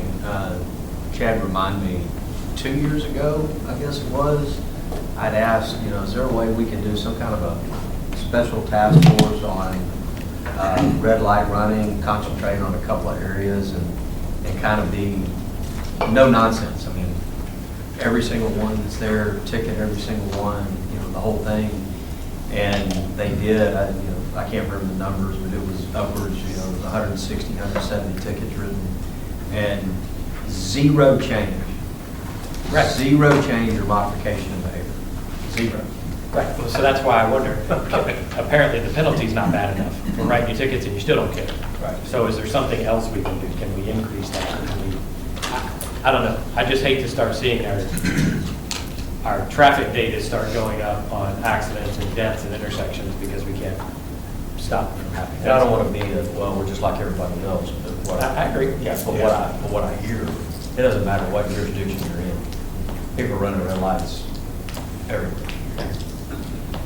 And so maybe it goes back to a state thing. Maybe it goes back to, I don't know if we max out state penalties or not at the municipal level. I don't know what that looks like. But I know ours are relatively high, correct? Yeah, we've been on the kind of higher side. I think it goes back to Patrick's statement, whose behavior can you control? But I think we can wrap all that kind of information up in similar memo, so then we can determine if there's anything actionable budget-wise. So, quick question, so back, you know, investment, I use Flock as an overall, I know that's brand new. You know, the investment that's there, have we seen, I know it's led to catching people and those types of things. Does Flock have numbers out there holistically on, is it helping anything on reducing theft, reducing certain things? Is the system working to reduce, not just catch? Measuring prevention's always really hard. Sure. It's a lot easier to know and understand capture because you actually have something you can point to. It's hard to say whether or not somebody came in or not, right? Crime rates kind of go up and down a lot of times with the economy and other things going on in society. Derek probably knows more about Flock than anybody. Have you seen anything from Flock on that? Nothing as far as that they can put a finger on saying that we've prevented this. I mean, like. On the flip side, what we can do is tell you that, you know, we've recovered like over $1 million in stolen vehicles and things like that. And we do know from experience that people steal vehicles and then use the stolen vehicles to come to break into homes and so forth. So we know that we can put numbers on crime solved because of our tips directly related to Flock and things like that, but it's hard to say what it necessarily prevents. Sure, that's fair. It's same thing with, you know, you could add 10 cops on the streets, and if crime went down the next year, is that because you added 10 cops, or is it just because maybe the economy was really good and people didn't feel the need to go out and commit theft as much, or, you know, whatever the case is. So it's really hard to correlate those things sometimes. When it comes to technology, it's more reactive. It's more catching the crooks afterwards, and that's one thing I talk about with my department is we have a lot of technology for reaction, what we can't forget and pay attention to is the prevention side of it. And there's a lot that goes into that also. And you know, obviously, you walk up to a business and there's a camera right as you're walking up, you hope that that has a certain level of, you know, prevention that makes you go, well, maybe I shouldn't do it because this camera's going to catch me. But again, you don't know as a business, did you prevent a theft that day because you got a good camera right there. What we do know, though, is that and I'm going to still use the same terminology, flock camera system, the ALPRs, are effective. Yeah. They are effective, and I think that as technology continues, I think that we just need to be mindful of continuing to fund that throughout this large city, so that way, I call it the controllables. I mean, we can't control someone's behavior, and we can, you know, yes, we have a traffic unit that does a fantastic job throughout the city, focusing on areas that, you know, that they're being drawn to, but is the answer to your point is, you know, adding 10 more, you know, people. I don't know if that's the answer, but what we can do is just continue to be that proactive front and make sure that we are continuing to grow the flock program throughout the city in places that we feel is necessary, so that to your point, the arrests get out there, and before you know it, they just, hey, let's not go to Pearland. Let's go somewhere else. Those reputations Correct. and so forth. And, you know, PD has, I think, identified additional locations that they know they've got some weak spots that they need additional flock cameras. And so, you know, even if it, you know, something that we can do over years, adding a few here and there, definitely a beneficial thing. Quite frankly, the 3P, the private-public partnerships, that actually has worked out really well. We've been able to, HOAs? Yeah, through the HOAs, we had quite a few cameras put up in the city simply through that program. I don't think enough took advantage of it personally, but, you know, at least some did, and at least it got us some extra cameras out there. Overall, I think we've done a fantastic job on the public safety side. I think that, you know, Patrick, you've said several times during this meeting, you know, about gas and brake and, you know, keeping the gas pressed. And I think that we as a city, you know, understand the importance of public safety, and on both the police and fire and EMS side, and it shows with our accomplishments and stuff like that. But I just, you know, encourage council to just remember, you know, that just as much as we've accomplished, so are other cities trying to do their things to attract more personnel, and so we need to be in the forefront and always paying close attention to that. Just being observant, that's all I'm saying, because they're hungry too. The cities are hungry, and so we need to continue to attract. And so, anyways, I like what we've accomplished, and I just want us to make sure we're keeping that gas pedal pressed. Yeah, and I will say, just in recent months with everything that's going on, you know, outside of here, the comments that I get across the county, people throughout Missouri County know and are appreciative of, we are the front line of defense of criminal activity coming into Missouri County from the north. Obviously, we have other ways that they come in, but there's a lot of appreciation for what we do up here day in and day out. We may not see it, we may not hear it, but there is a ton of appreciation across the county for what we do. So it's not going unnoticed. Yeah, and even on the fire EMS side, I mean, there's a lot of great progress that we've made, you know, with the apparatuses and, you know, getting stuff in the pipeline. And again, you know, keeping that gas pressed, you know, I liked some of the comments that were made yesterday by Trent and some others at the retirement party, speaking about the accomplishments of where we are today, and then making sure that we're continuing to move forward so that we don't get behind. You know, we're playing catch up as we stand here. We're still trying to catch up, but. Yeah, I bring it up just simply because, you know, I mean, part of the reason my wife and I moved here over 20 years ago was because Pearland has such a reputation of being a great and safe community. And so as we continue to grow, are we resourcing what we need to do to maintain that? Yeah, we'll get a memo put together with some data. And I think it reminds us, we flirted with this a little bit yesterday, but one of the subjects I see often misunderstood, so let's kind of set the record straight. Your brand is not your logo, your brand is your reputation. And you have lots of brands. You have a brand as a place to recreate, you have a brand as a place to invest, you have a brand as a place to live, You have a brand as an employer, and you're influencing that brand, but it's also being sort of interpreted by people based on their own value proposition. If there's an area that government struggles with, is the concept of branding. I'm just sharing that with you.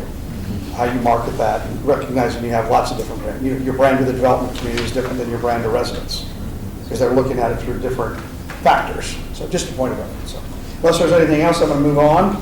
Yes, go ahead. On fire, I know we got a lot to look at already, but continue to look at how we can deliver the service maybe in more cost-effective ways. Instead of rolling a $2 million ladder truck to a cardiac event, does it make sense to have some smaller squads or, I don't know, it's not, and I know as much as I appreciate the retirements and the traditions of the fire service, I know they're gonna hate hearing that, but I don't know that it makes sense to roll all the big apparatus all the time. And as we look at our standards of coverage and how we're serving outside the ETJ, I think that's something to consider. And also, talking with the chief the other night, I wasn't aware, but there's other transportation options out there, so that you don't just call 911 to go to the hospital. There's Uber, some sort of Uber team, and other private ambulance service that to keep our medics out, staying in service, how we communicate that to the residents. Okay. I would also ask, and I don't know if you guys don't know this, but at times I see a fender bender and our fire apparatus is out there. I don't know what the cost is to just some of these minor accidents.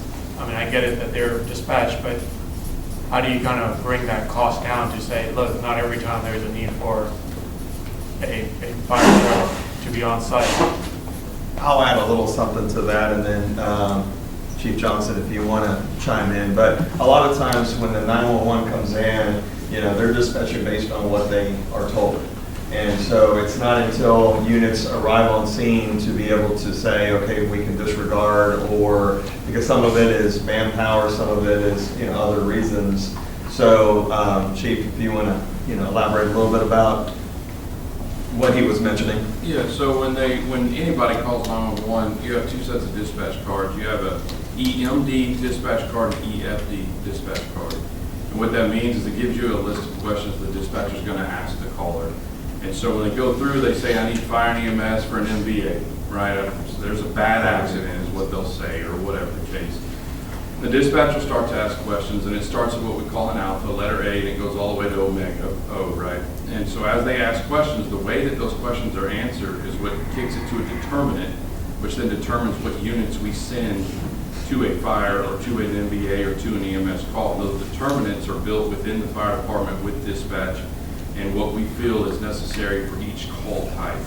And so if you do have a fender bender, more than likely someone described it as a horrific accident at the intersection of Old Chocolate and Broadway, and there's people laying all over the ground, and so we'll send 2 or 3 units, and then once the first unit gets there and assesses, then they can disregard down to one heavy apparatus for blocking and then a medic unit for transport. So that happens on every time that they call 911. You have to go down these questions, and they're certified questions on national standard that every dispatcher in America asks for each call type. A key part of that is the safety of our personnel when we're on roads like 518 or the freeway or other major roadways. Yes. Is that they may be out there when there's not any major injuries, but they're blocking yes, sir, the traffic from where our personnel are operating. So it really comes down to the person answering the questions on this end of the phone, not the dispatcher, but however they're answering Yes, sir, those. 100%. Because clearly the dispatcher's not on sign, but I think you make a good point. It's just a fender bender. Right. You don't be rolling $1.5 million piece of apparatus when, And the hard part is when the call comes in, how did it come in? What was said? And then once the The professionals are arriving to go, okay, there's no bodies laying around, everything is okay, disregard, disregard. You know, and if it's not being disregarded, or if there's, things that we could do better, or the command staff making sure that disregards are being done, that would be another, something to look into. But a lot of it is just the way the call comes in. Do we bill the, insurance company for I know for the ambulances we do. What about in accidents case? Do we bill the auto insurance for them? It's the same. They get an ambulance fee for us checking them out. Yes, sir. We have a billing company, third-party company that handles that for us. And so whether it's a refusal or transport, the way we fill out the report, they get that report and then they send the bill to the patient. What's the collection on that?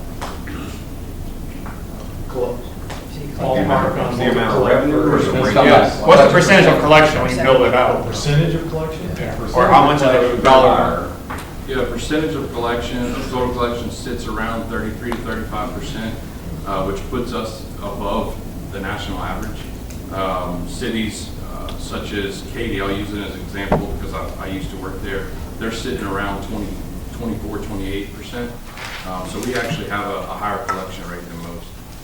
I guess, how would we be able to pursue more of it, to make it 50%, let's say? Is it because they don't have the insurance? Or is it that they don't have enough insurance? I'm just curious. Right, and I'd have to look further into that for you, to be honest, to figure out where some of the shortfalls are. Sometimes because they don't have insurance, and sometimes it's refusal to pay. And so then you have to go through other avenues, which our third-party company takes care of. We can put some of that together in a memo and just what the collection rate is, what's the total amount of collections, what are some strategies to try to drive that up, and what are the obstacles to driving that up. I believe you asked how much is something. I believe like an ambulance ride is around $250, if I remember correctly. Yeah, just. Okay. It's like 18. Because I think if you have a transport. when Vince had a heart attack. So, Trent, I'm going to defer to you on this about the fire service calls and looking at cost per service and just the nature of calls and that whole composite of that, do you think? Yeah, I think, I would kind of lump that into what we're looking at here, and just we can expand upon that and put some numbers together. Okay. Definitely about that, looking at different service models for response, for transport, the cost of those different things. Okay. It would be, to Rachel's point, we got Purdue Brandon that does that type of stuff on that's the property tax side. That'll chase that down. I wonder if there's somebody that does that. Yeah, I think the company we use does all that chasing. And part of it is how hard you want to chase it down, right? So if you've got a resident who maybe their insurance doesn't cover it, do we really want the city going after a resident for something that they partially paid for through their taxes already, which is an emergency service, right? I mean, when you call for law enforcement, we don't charge, every time law enforcement goes out there. So there's kind of that also. So generally speaking, I think what we collect is what we get from the insurance companies. So just kind of a thought. I get plenty of emails, people asking that question, I pay taxes, so why am I having to pay for this ambulance? Yeah. No, I understand the question. And we do charge the Medicare rate, right, Chief? As far as I understand. Yeah, I mean, there's an answer to that. There's, taxes pay for us to have all this, kind of our fixed cost, and then when we roll, there's more cost. And a portion of that gets paid for through the collections, but we put together. All right, so I'm going to move on to sustainable infrastructure. Pardon me, there's a lot obviously underway on that for streets and sidewalks, the neighborhood revitalization under that, then moving on to the next, water sewer. We talked about some of that yesterday, the master plans, the expansion, for both facilities, the motor pool, your fleet, facilities, the city facilities, IT, drainage. So there's a lot, both literal infrastructure of the community, kind of curb and gutter, or curb to curb, and then what's underneath there, and then you have the IT, and your rolling stock in your city facilities. A lot of city assets, I should say, so it's your strategy in reinvesting in those, maybe you replace them. And these are all different funding sources, as you well know. We talked a little bit about that yesterday. Water enterprise funds, general funds to the public, it's just taxes. so they don't always see it that way, differentiate. Some of this is just kind of the backbone. Yeah, so under sustainable infrastructure, and I know, Mona, you want to start on roads, or you want me to start? Well, okay, so in 2015, I think the recommended study was to invest 3.7 million. 2024 is 5.9, so we're now investing 2.8.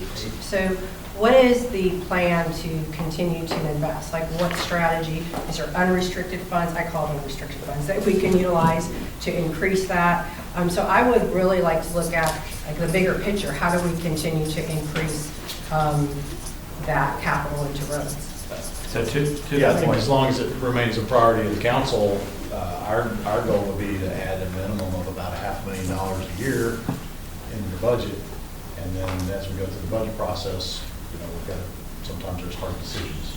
And this last year, we were able to. And this last year, we put Yeah, 800,000. we did, we increased So it. I think, we'll start with a budget with a baseline of that added to it, and then we'll go from there. one thing I wanted to throw out, just for discussion on this topic, is, Mona's right, the number keeps getting bigger and we're chasing the number.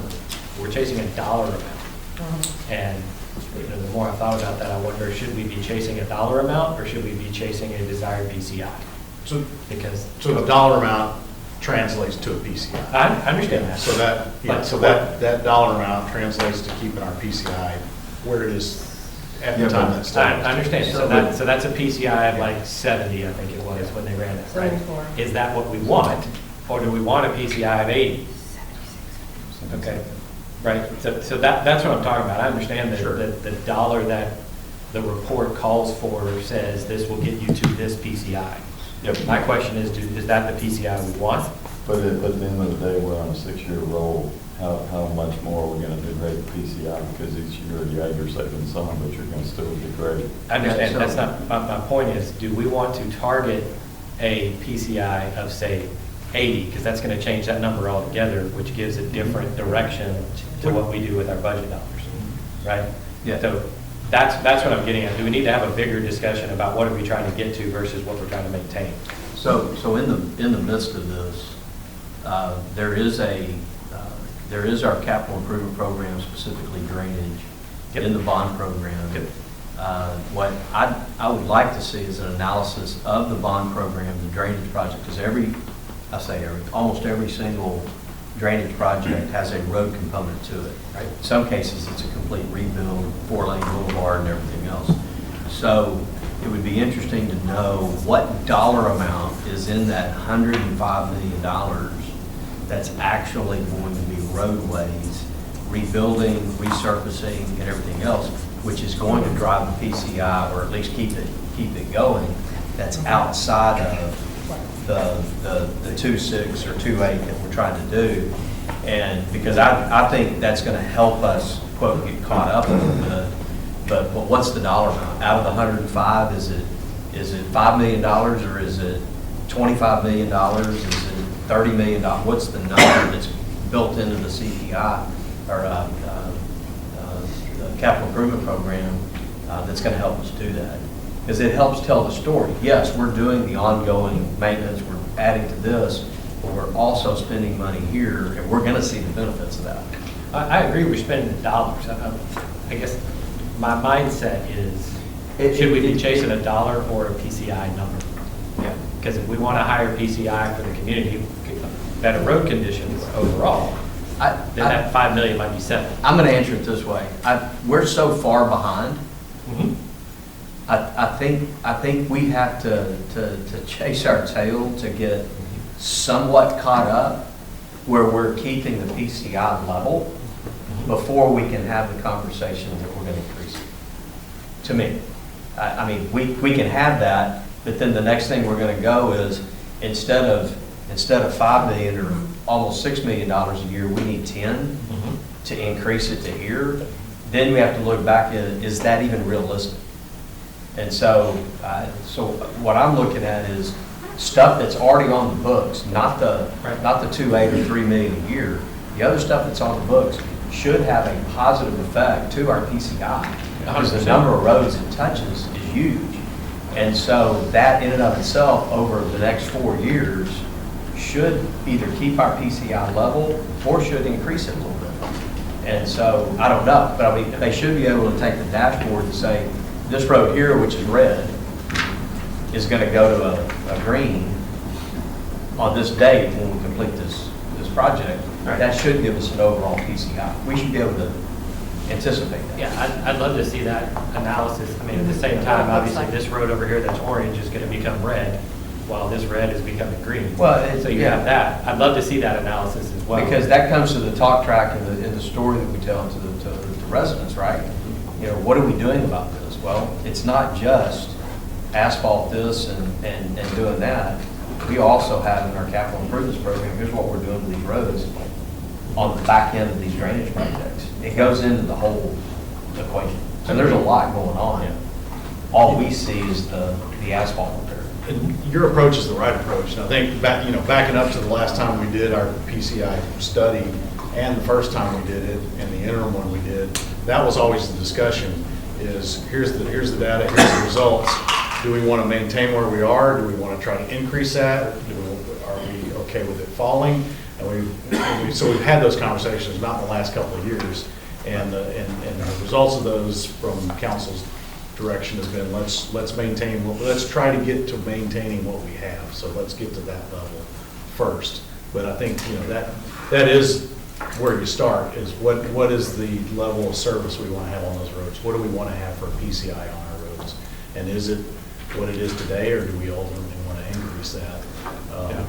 And so I think we've had those conversations. That's the right approach. And the past direction has been let's get here first, and then we'll go look at going beyond that. And even future bond programs and the like may be out there. But I'll give you an example of Veterans Road. Veterans, there's not going to be any new growth on Veterans. It's built out, right? So, and I don't know exactly what is in our long-term capital plan for veterans. Does it need to go to 4 lanes or does it stay at 2? If it stays at 2, if our long-term plan is to go concrete, curb, and gutter, is that necessary?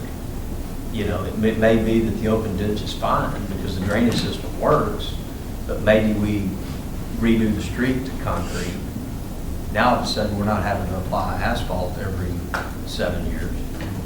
And our PCI is going up and it's relatively stable, and we're not having to maintain that street for 30 years. And so, with relative maintenance, I'm talking, redo of anything. So, and then what does that cost versus, because 50% of your cost of redoing a road is in drainage. And if we're not having to touch the drainage to do the roadway, what does that look like?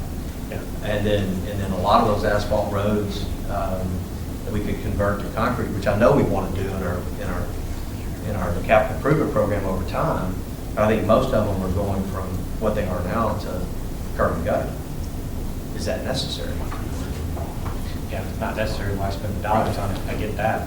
I guess ultimately, I think we all agree that we need to continually and intentionally increase funding in roads. Right. But are we chasing a dollar figure, or are we chasing a quality of road figure? I guess it's ultimately the question. And you kind of answered that saying in the past it's been let's just get to whatever average is. So if we're already on the same page and moving forward conceptually with we want to continue funding roads, it kind of takes the how are we funding the police department conversation into question, right? Now let's give staff a target to aim at for the next 15, 20 years instead of just average. We've got that. I don't want to beat a dead horse either, but Joseph, if you were trying to say something, I just want to get can we get what we're spending annually through the EDC, through $15 million road and sidewalk bond that we passed, and then just can we get a number for what we're spending per year?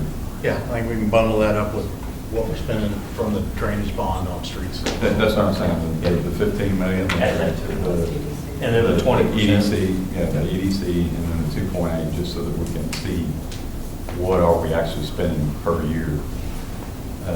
Because, that 5.9 is what they were saying, I don't remember 72 PCI or 74, whatever it was. 74. Okay. So, at any rate, that's. Yeah, there's some nuances in that number as well, because what I recall, that was kind of what you need for your annual, maintenance program and projects. And so as you convert some of those, does that go down? If we convert to concrete curb and gutter?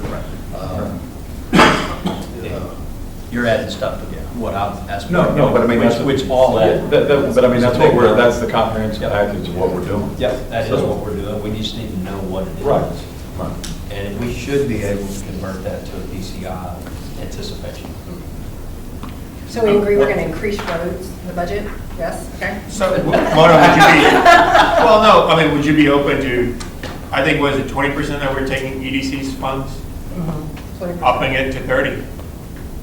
And letting them focus on the roads that have businesses and so you can justify it and use our funds for more residential? I would be open for it. What we need to find out is identify the roads through the city that, because we can only do it with certain roads. You can't do it. Sure, that's what I'm saying, like, if there is a, on Unless EDC, I think what you'll find is and Matt get together and come up with. Yeah, we've had this conversation before, where we kind of went through and graduated 5 roads, and I think we're gonna bring you both, we're gonna bring you 2 roads next Monday night, Shank and Knapp, and I mean, we're gonna Matt, our Halleck Industrial. What I recall is that while the average over 5 years, when we first kicked this off, was about Yeah, we're 20, more. that some of the stuff we've added to the plan and are in the works right now, we're I mean, probably Knapp's close to $7 million. 30%. Yeah, we never dreamt 5 years ago, 4 years ago, that would be $7 million. So we're probably pushing that Yeah, 25 to 30% already. But we can put that together. Well, thank you, Matt. But I would say most of our asphalt reconstruction and redo is in residential areas now. Yeah. Y'all just keep in mind too that when we did present the PCI report back to you guys and where we landed on this $5 million number to keep us to 74, that we did have in that presentation the different levels that was PCI score based and the costs associated with each one.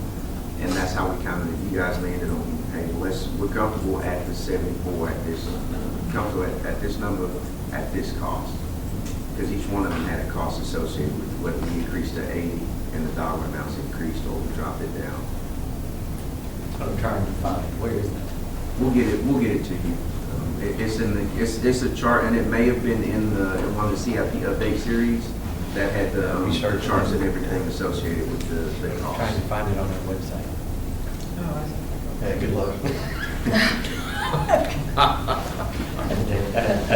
It's probably there. Somewhere.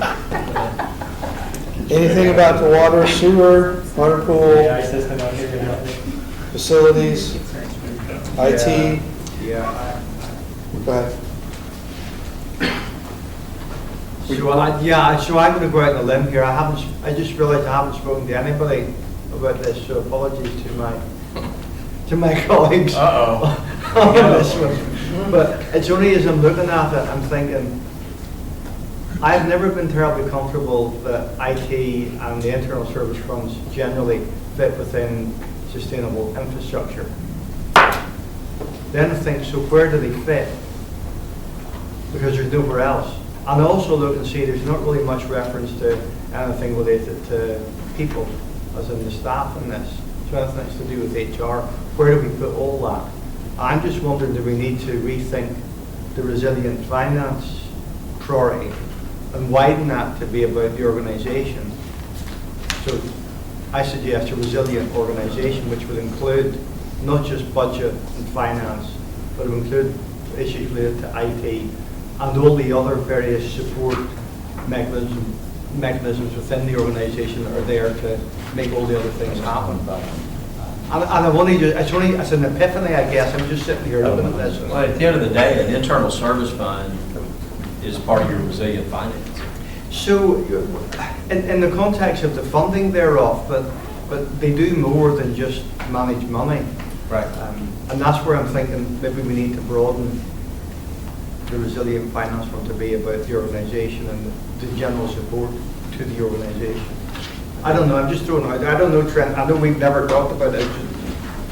I mean, I kind of see the benefits of looking at your internal services, internal service funds and kind of your internal services of finance department, HR, things like that being more part of your, it may fit better under resilient finance, and then if you wanted to tweak, if the council wanted to tweak the way that was really couched in the resilient organization. Well, you could have that, but then there's certain projects, whether it's an IT project or, something with facilities or whatever, that's certainly under infrastructure. Because our buildings and all those kind of things are part of our infrastructure. So I think it could be. And the reality is, everything touches everything. Yep. Actually, there's very little that just fits in only one place. But I just look at it and think, is there a better way to describe all of those activities that are more about supporting everything else? The foundation stones as opposed to the pillars that are the actual outward focused activities. That's where I mean, when I'm looking at infrastructure here, I'm thinking about them spending money to do the fiber, and that's the way I look at it, right? Or upgrading their equipment to keep infrastructure going. So, I mean, you're right, everything touches everything, but in this case, when we're talking about infrastructure, I'm thinking about, hey, they need the, whether they're buying new switches or laptops or putting in fiber, that's the way I look at it. So, I mean. I get what you're saying though, and I almost wonder rather than mess with projects or sustainable infrastructure, because there is physical infrastructure to IT, servers, mainframes, all that, aren't we actually talking about a potentially seventh strategic priority of having, of the culture of our organization and what we're trying to build culturally, which touches all the people. That's the people part of it. Okay, yeah. You see what I'm saying? I do. I see that. I'd hesitate to add something else in, and I'm not particularly hung up about. I get the point about it's part of infrastructure in the widest sense. I just think for people out there, bluntly, as a citizen, I don't really care what IT you're running or what your computers are. I don't care. But I care about my water and sewer and my roads and my drainage, and that is, to my mind, well, maybe we don't make a separate category. Maybe it's the, I'm obviously we're spitballing, but maybe the culture of the organization lands under trusted government. Because if you have a high quality culture, right, that's worth too. Then that helps build trust within the organization and within the community. And we're working towards that already. So that takes excellent efforts of Yvette. I don't think you move it. I think you address it in both. Yeah. It goes back to what Ruchi and I just said, and that is the projects, the nuts and bolts of fiber, the nuts and bolts of servers, the nuts and bolts of a roof replacement or AC replacement in this building goes under infrastructure. Correct. But the other component may be trusted government. It's two components. The people piece. Correct. Hey, I don't want to take us down a rabbit hole here. It's just my hang up. It's just my hang up, and I may be wrong, but I wanted to express that. You always have a motive. So, no, I will say that what's absent in the strategic plan, we've talked about this before, is there's no focus on you as an employer. I mean, there's a lot about resources and operational and that, and if anything's trended post-COVID, it is there's usually a pillar on organizational excellence, organizational performance, where you talk about your people, those sorts of recruitment, retention, compensation, those sorts of things. I'm just sharing. Yeah, go ahead. Now, one thing we never have addressed, and for, I guess, anybody outside Laney and Tony and I, we did have a consultant come before us, and Daniel can probably fill in what the $25 million was, but he told us we need to spend $25 million on IT. That was right where it came from. Okay. Yeah, no, I remember that. So I don't know if that was upgrades, if that was maintenance, if that was getting, but I do remember because I was shocked at the price tag. Servers, software. I'd say Dan can fill in the gaps. It's a lot of things we're doing. It was also looking at, do we need to replace some of our major platforms, like the records management system and PD, the ERP system, our overall ERP system, things like that as well. And it was also a people plan as well, which we've been able to fulfill. Yeah, like I said, I don't remember the nuts and bolts of it. I just remember the 25 million that caught my eye. It was significant. It is both, like Trent said, people and all the technology that goes into sustaining the city as a whole. The reality is we've been able to kind of push some of that down the road, because like the records management system, that's not getting sunsetted as was originally anticipated. But you're going to have that software. You're also going to have potentially a new ERP. We're at, I think, year 10 now. So we can continue on it for a period of time that hasn't been sunsetted, but it's really planning for those future costs that are going to eventually come. And if you don't have the funding ahead of time, it's going to be hard to pull, $4.5 million out of thin air. No, I just remember there were big price tags. So It is. Yeah. So back to the infrastructure and the appetite to shuffle that out or expedite it or add new initiatives to this?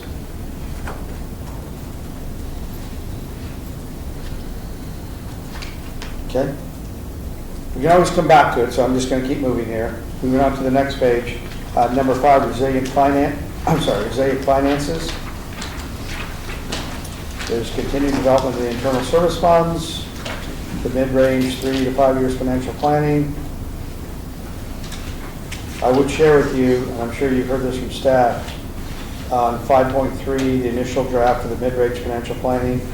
Most cities that have done that find it to be incredibly beneficial because it gets you out of the annual time frame on budgets and really start to look down the barrel. Not to speak to finance because that's not my role, but what most cities find, and I'm sure you're hearing this from staff, you can project with a fair level of certainty expenses. Because when 70 to 80% of your general fund are wages, run the CPI, you can sort of run that out almost in a linear. Obviously here in Texas, the revenue side is a little bit more suspect. So when you start to do that 3 to 5 years, I'm sure you're finding out, it starts to give you a sense of how do you prepare yourself for things where the lines may cross, and that's not something you want to have. I'm just sharing that with you when you look at that financial planning. Number 5.4, the review the fund balance policy. Somebody brought that up. And 5, develop a strategic level overview of funding for IT, for internal service funds, IT, facilities, and fleet.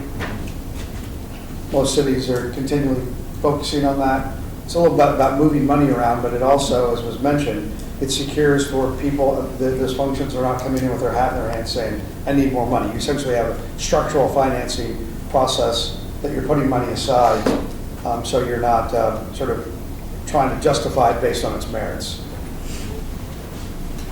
And I think we've all seen all 3 of those, especially IT.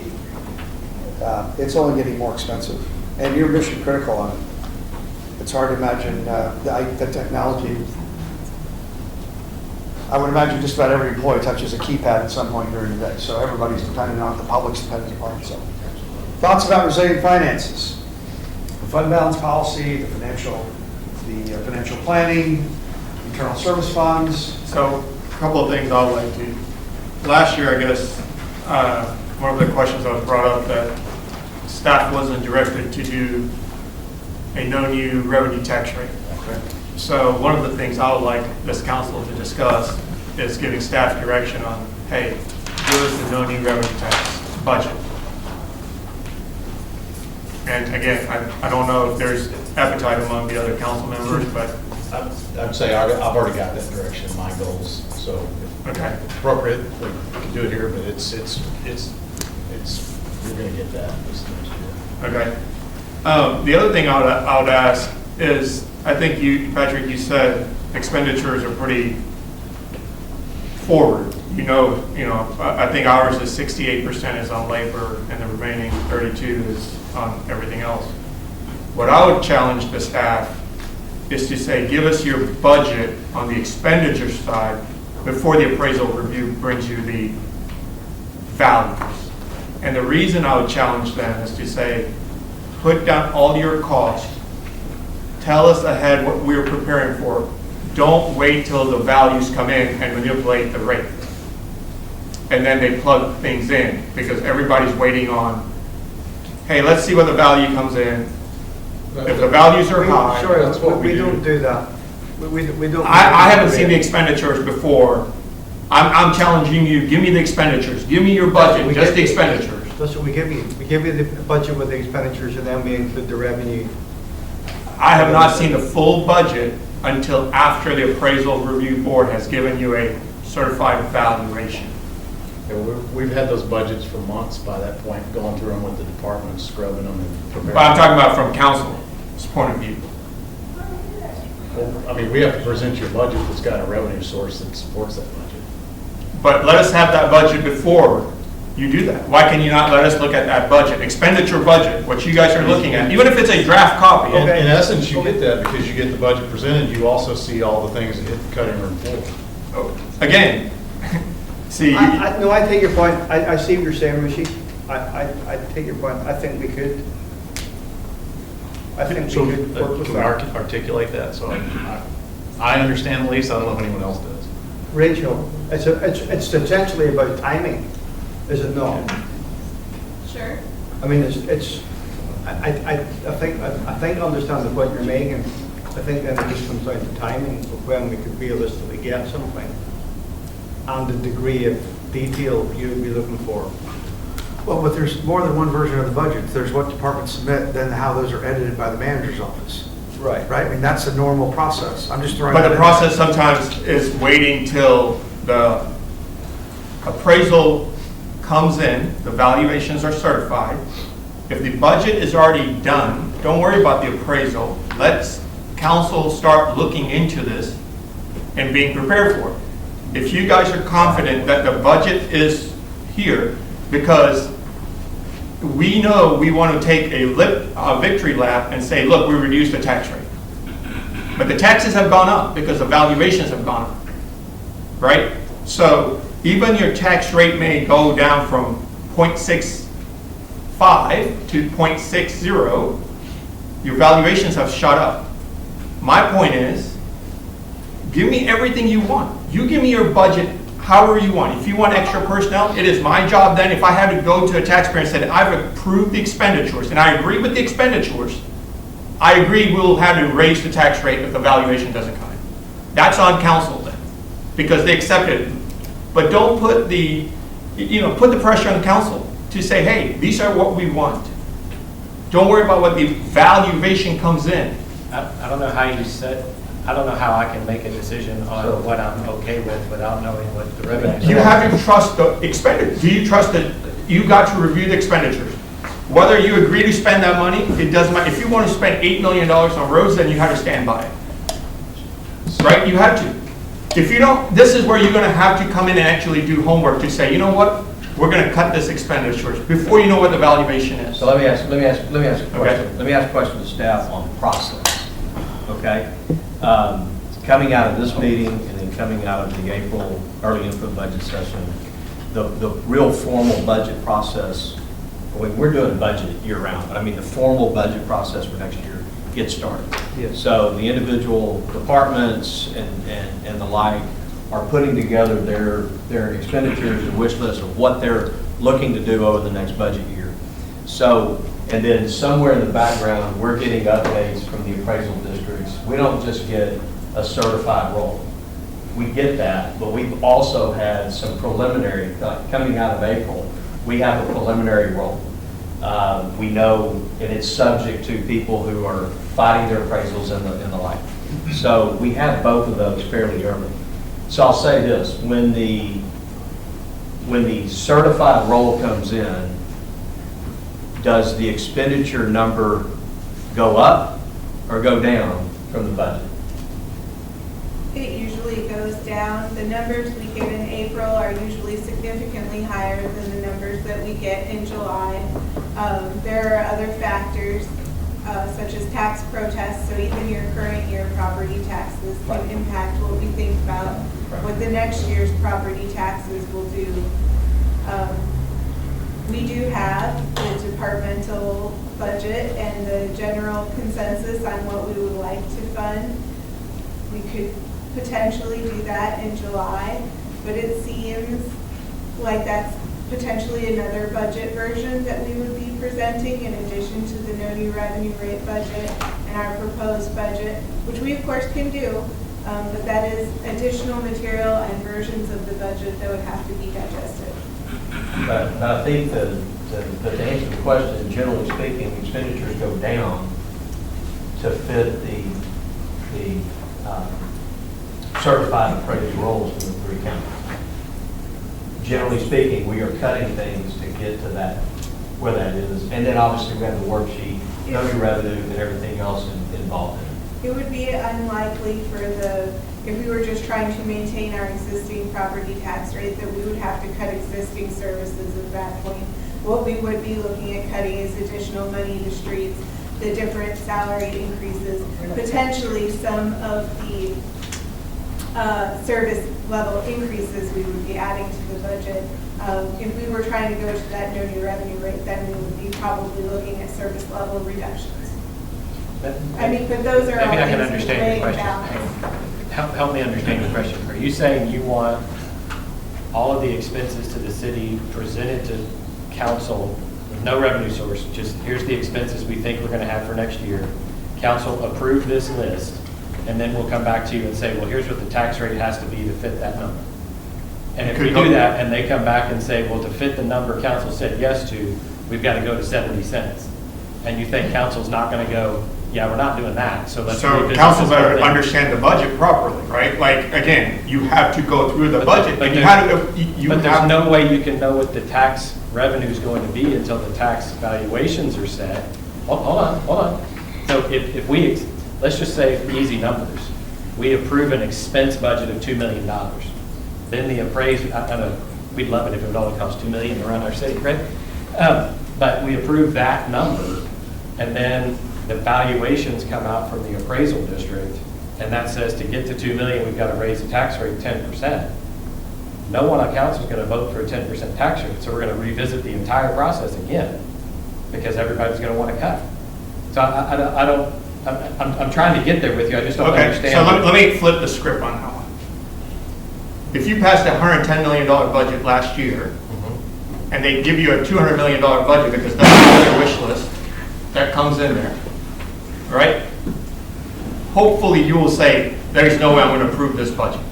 Hopefully we have the sense to say no. Yeah, we're doubling the budget, sure. If they come in and they say, hey, we want a budget to be $120 million, they go up 10 million, we go through line by line, and we say, hey, yeah, you know what?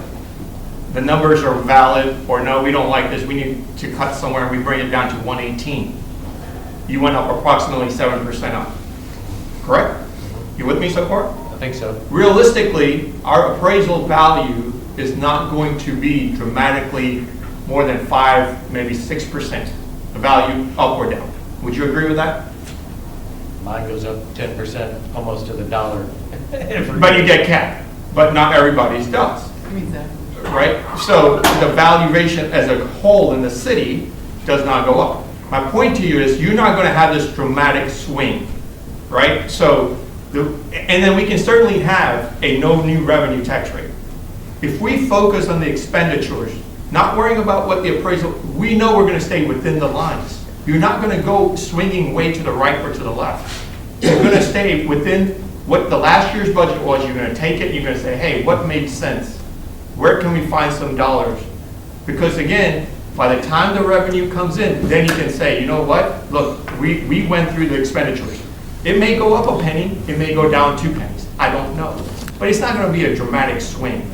But at least you have the time to go through that budget. When we get it in July, we're already starting to vote. It's a 300-page plus budget. Why not get it in April to at least start understanding? If they're already starting to work all year round, you should know, like, hey, we have the appetite to do a 5% up on pay, or we don't. We don't vote on it in July, we start. You're not going to vote on it, but what I'm saying is. Workshopping it in July. Yeah. So isn't that what we do starting in July? So aren't we, council, approving, I mean, in about 6 weeks, we'll get today's work, and then we approve that. This is what we want to see, given a relative dollar amount, and this is the work plan. We're going through and setting the direction and the different components that these folks will then go and set their budgets towards. So we're already doing that. I mean, it's in this work product. We don't have the cost yet. You know, it's got to come back to us in the form of what exactly does it cost us here. But we're setting the direction of what we want to see as far as goals and directions. That's what this is. And so whether it comes in April, where it comes in June or July, or even in August, the budget is based on this that we're doing. So, I mean, I understand where you're coming from on what you're wanting to see. I don't know that it changes anything with what the council's doing, and what I see, I'll just say it, I think it's busy work for these guys. I mean. Is your fear that the revenue is driving the budget, not the expenses? Absolutely, yes. But if you, sorry, I was going to say, if you are giving us direction that the cap is the no new revenue rate, then we're done, folks. That's the budget you'll get. Well, I'm certainly not giving you that direction. What I can say want on you the to no hear new that. revenue rate is if you set it at that, we can always vote to add. But to sit there and say, take this, take that, I can tell you I ran into a lot of resistance. In the 3.5 years that I've been here, I've been told that if you go in and you cut it, it's up to you to do it. And I met with resistance. So you're saying you're not in favor of no new revenue tax? No, I said, have a no new revenue rate. If we want to add to it, we can. Right. Not, here's our budget and take that. I guess Trent mentioned earlier that that's your goal. I mean, We've already given it to him. right, and That's part of so what- we're I not don't know going that it was delivered just a no new revenue budget, but it was delivered. Well, I think- one that is practically can be implemented. to, yes. Y'all are making my job really easy as far as budget goes. Well, I mean, not a, hey, here's this that covers everything budget, and oh, by the way, no new revenue is gonna scratch 3 new officers and all the streets. I think the That's the way intent of the to do it. goal. You flip it, here's the no new revenue, if we want to add 3 new Yes. officers, it costs this. If we want to add $1 million a street, it costs this on the tax rate. Correct. I think that's the difference from years past. It was, here's everything. If you want to cut the rate, you get your marker out and you scratch it.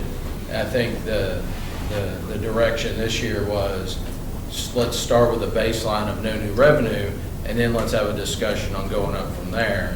And if we start there, then we know what our no new revenue rate Expenditures. are now, so that gives us our baseline today. But I would also tell you, let's make sure in our expenditures, we're not undercutting things that we want and padding things that we may not have, right? So you've got to dig through that expenditures and go line by line, trying to figure out, hey, is this the right number, right, in these expenditures? But the line item budget is really categorical. To the mayor's point, the department directors are presenting you a budget based on your priorities.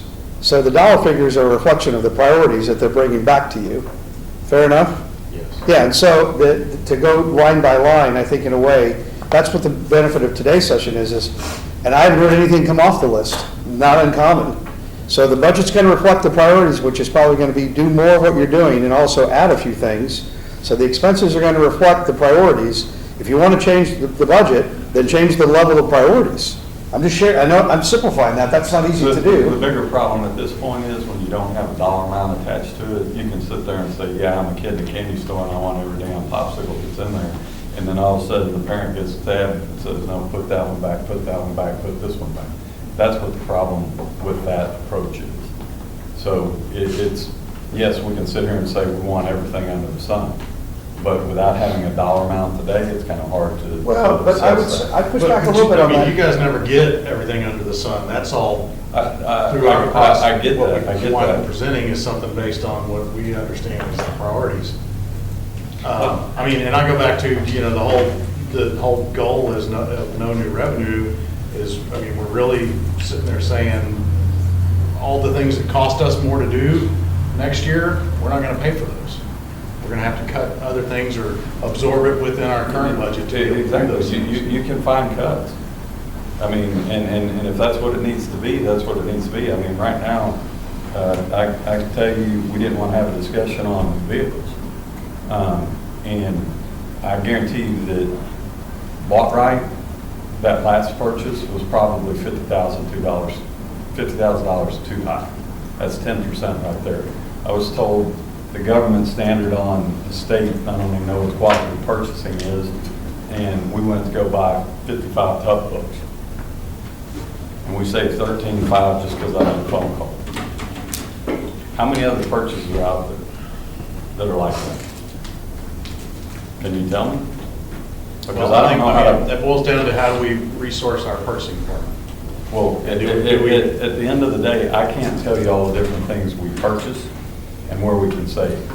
I know how to buy vehicles, and when it got to tough books, I just looked online, and I got within $100, and then Daniel came back and through me asking the question, we got $13,500 in 2 weeks. Yeah, I understand that.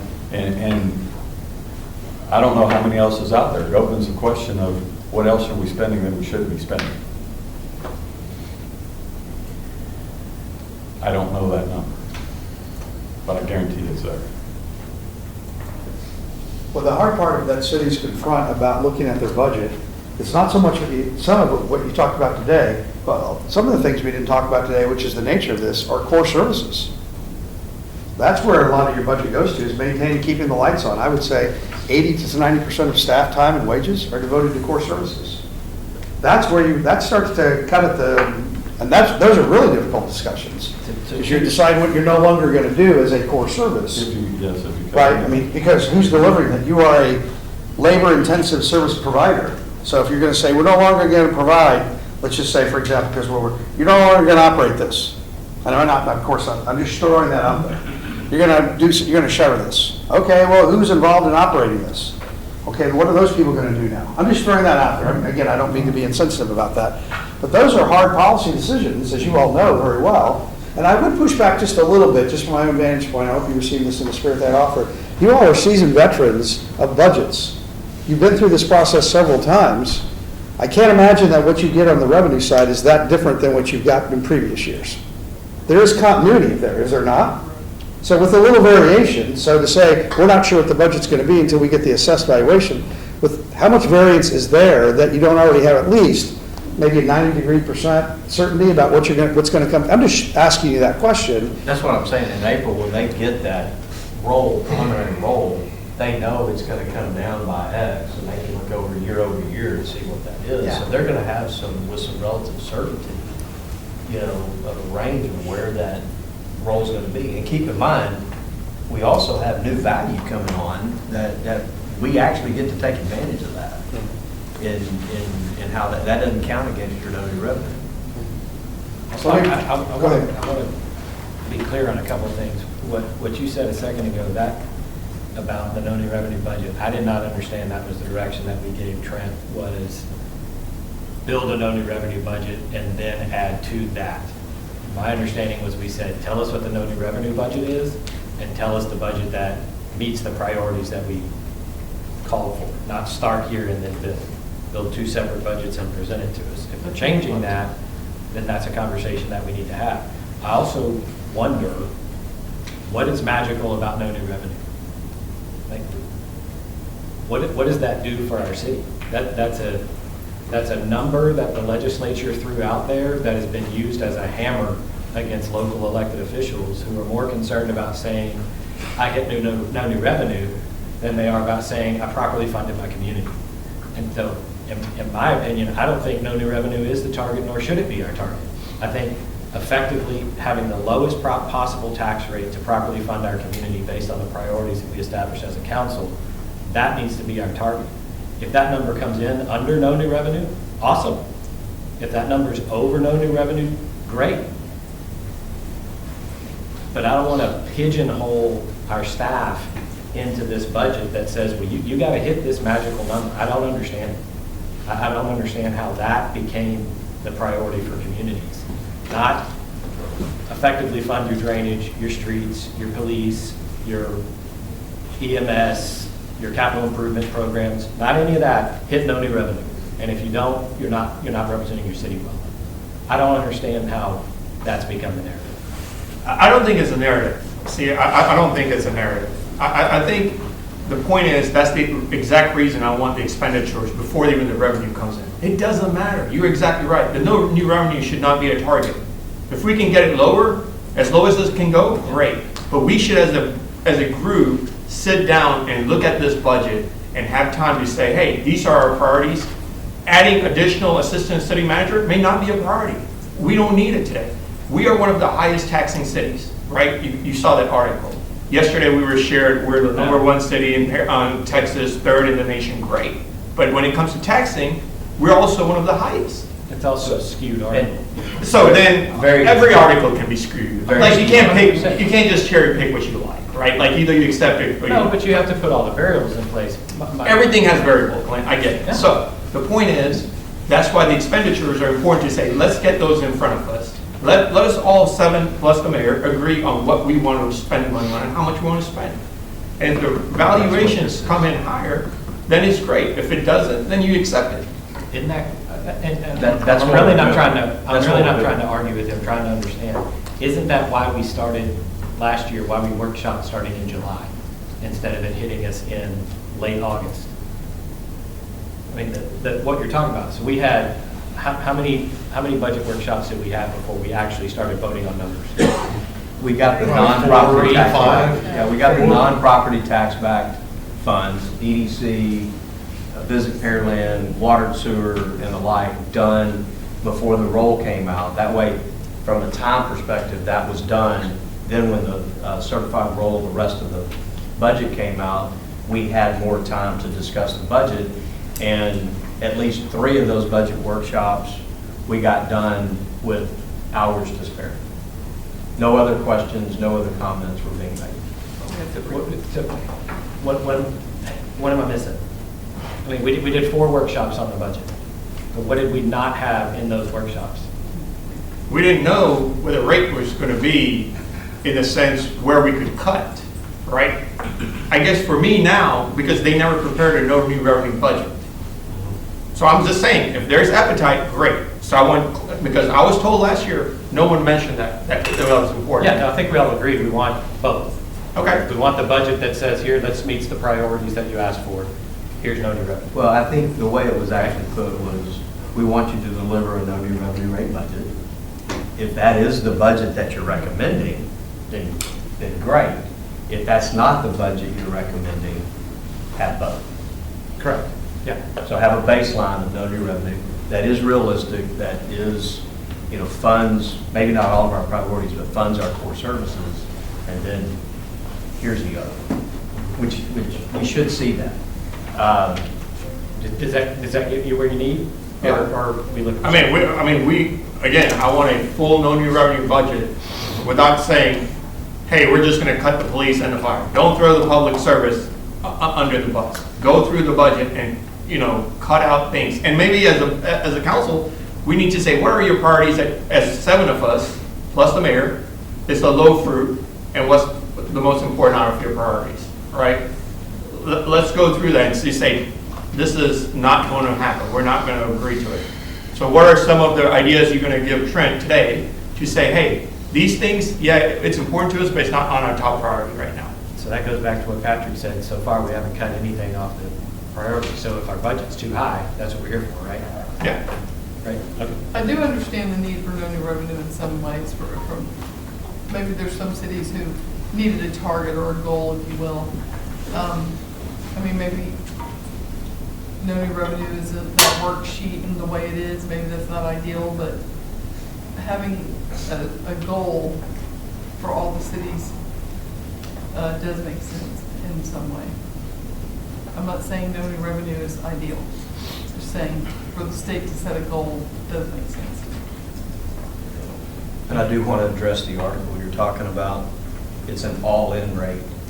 It adds school, county, hospital district, port fees, everything else to that. It's not just the city tax rate. So anybody reading that article did not read the article. You read a headline and you didn't read the article. The article itself talks about you have to add in all these other things to it. If you take Harris County portion of our city completely out of our city, we fall hundreds of spots in the list. It depends what side of town you live on. If you live on the west side, you have mud tax and the city tax. I have a mud tax. I do too. And I live on the east side. I do too. Well, on the west side, the taxes are a lot higher than the east probably. I haven't looked at your, There's a mud in Shadow Creek that's now. not 8 cents or 9 That's- cents. yeah. It would probably be more in the valuation than it is in the, because But my- your but my- homes are newer. so But my your point valuations is, are- numbers can be manipulated. Headlines can be put out there unless you read the article and actually understand the article. There are different tax rates or different tax obligations throughout the city. If you have nobody, you have a better tax situation than without it. And if you're in Harris County, you've got a hospital tax, you've got a port tax, you've got San Jacinto tax. If you're in Shadow Creek, you've got Alvin College tax. If you're in Pearland ISD, you don't. So all of that adds up to it. But I do know beyond a shadow of a doubt that if you take the Harris County portion of our city completely away, that being in the top 10 drops to like number 180 on the list. I know that for a fact because we've run the analysis. So again, all of that's relative. The city tax rate itself, though, is not in the top 10 highest tax rate in the nation, period. There's 4 cities in Brazoria County alone that have a higher tax rate than the city of Pearland. I can go across the state of Texas and give you 20 cities across the state of Texas that are our same size that have a higher tax rate than ours. So when we spout those things, it's wrong.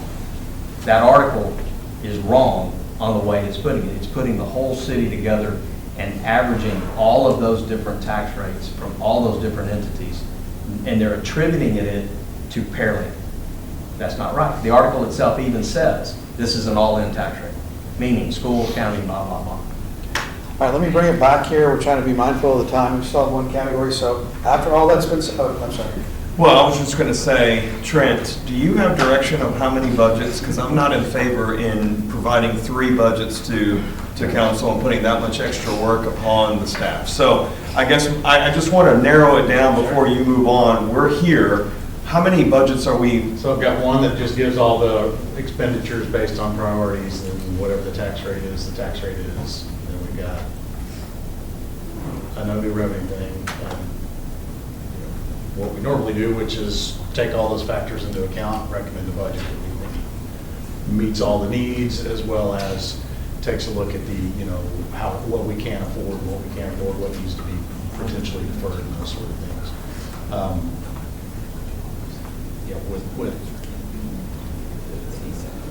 With the constraints that have been put on us, with the state, not just no new revenue, but the voter approved rate. Even going to the voter approved rate hadn't covered inflation for the last handful of years. So that's where I think we struggle with. Obviously, we're going to have to go back and really examine, what we've done and where we need to potentially cut and things like that to come into that no new revenue budget. So I think I do want to clarify whether we're looking at actually saying, here's the no new revenue budget, here's some things that can be added back to it, or whether we do have a recommended budget, but here's some very practical ways to get to no new revenue. So my question is which one do we want him to do? I mean, what's the census here so we can move on? Because like I said, 3 budgets, I'm not in favor for the staff to do, staff to do that much extra work when I just want clarity of what council wants, what we want as a group. Above the direction was 2 budgets, a no new revenue and then. But no new revenue where we then add, or that's where he's a little hung up right now, and that's where we need So to. are you saying We can do no new revenue. when we get the budget, you're saying you want to look at 2 and not be able, what the no new revenue rate before has been, here's our budget and here's what you scratch. Okay, so now the reverse is here's no new revenue, here's what you can add. It's the reverse of what we've been given the last 2 or 3 And if we want to do that as one of the budgets, because that's fine. I can tell you the resistance of getting there and putting it there, then at that point, it's the person that puts it there, and that's the way it's always been explained.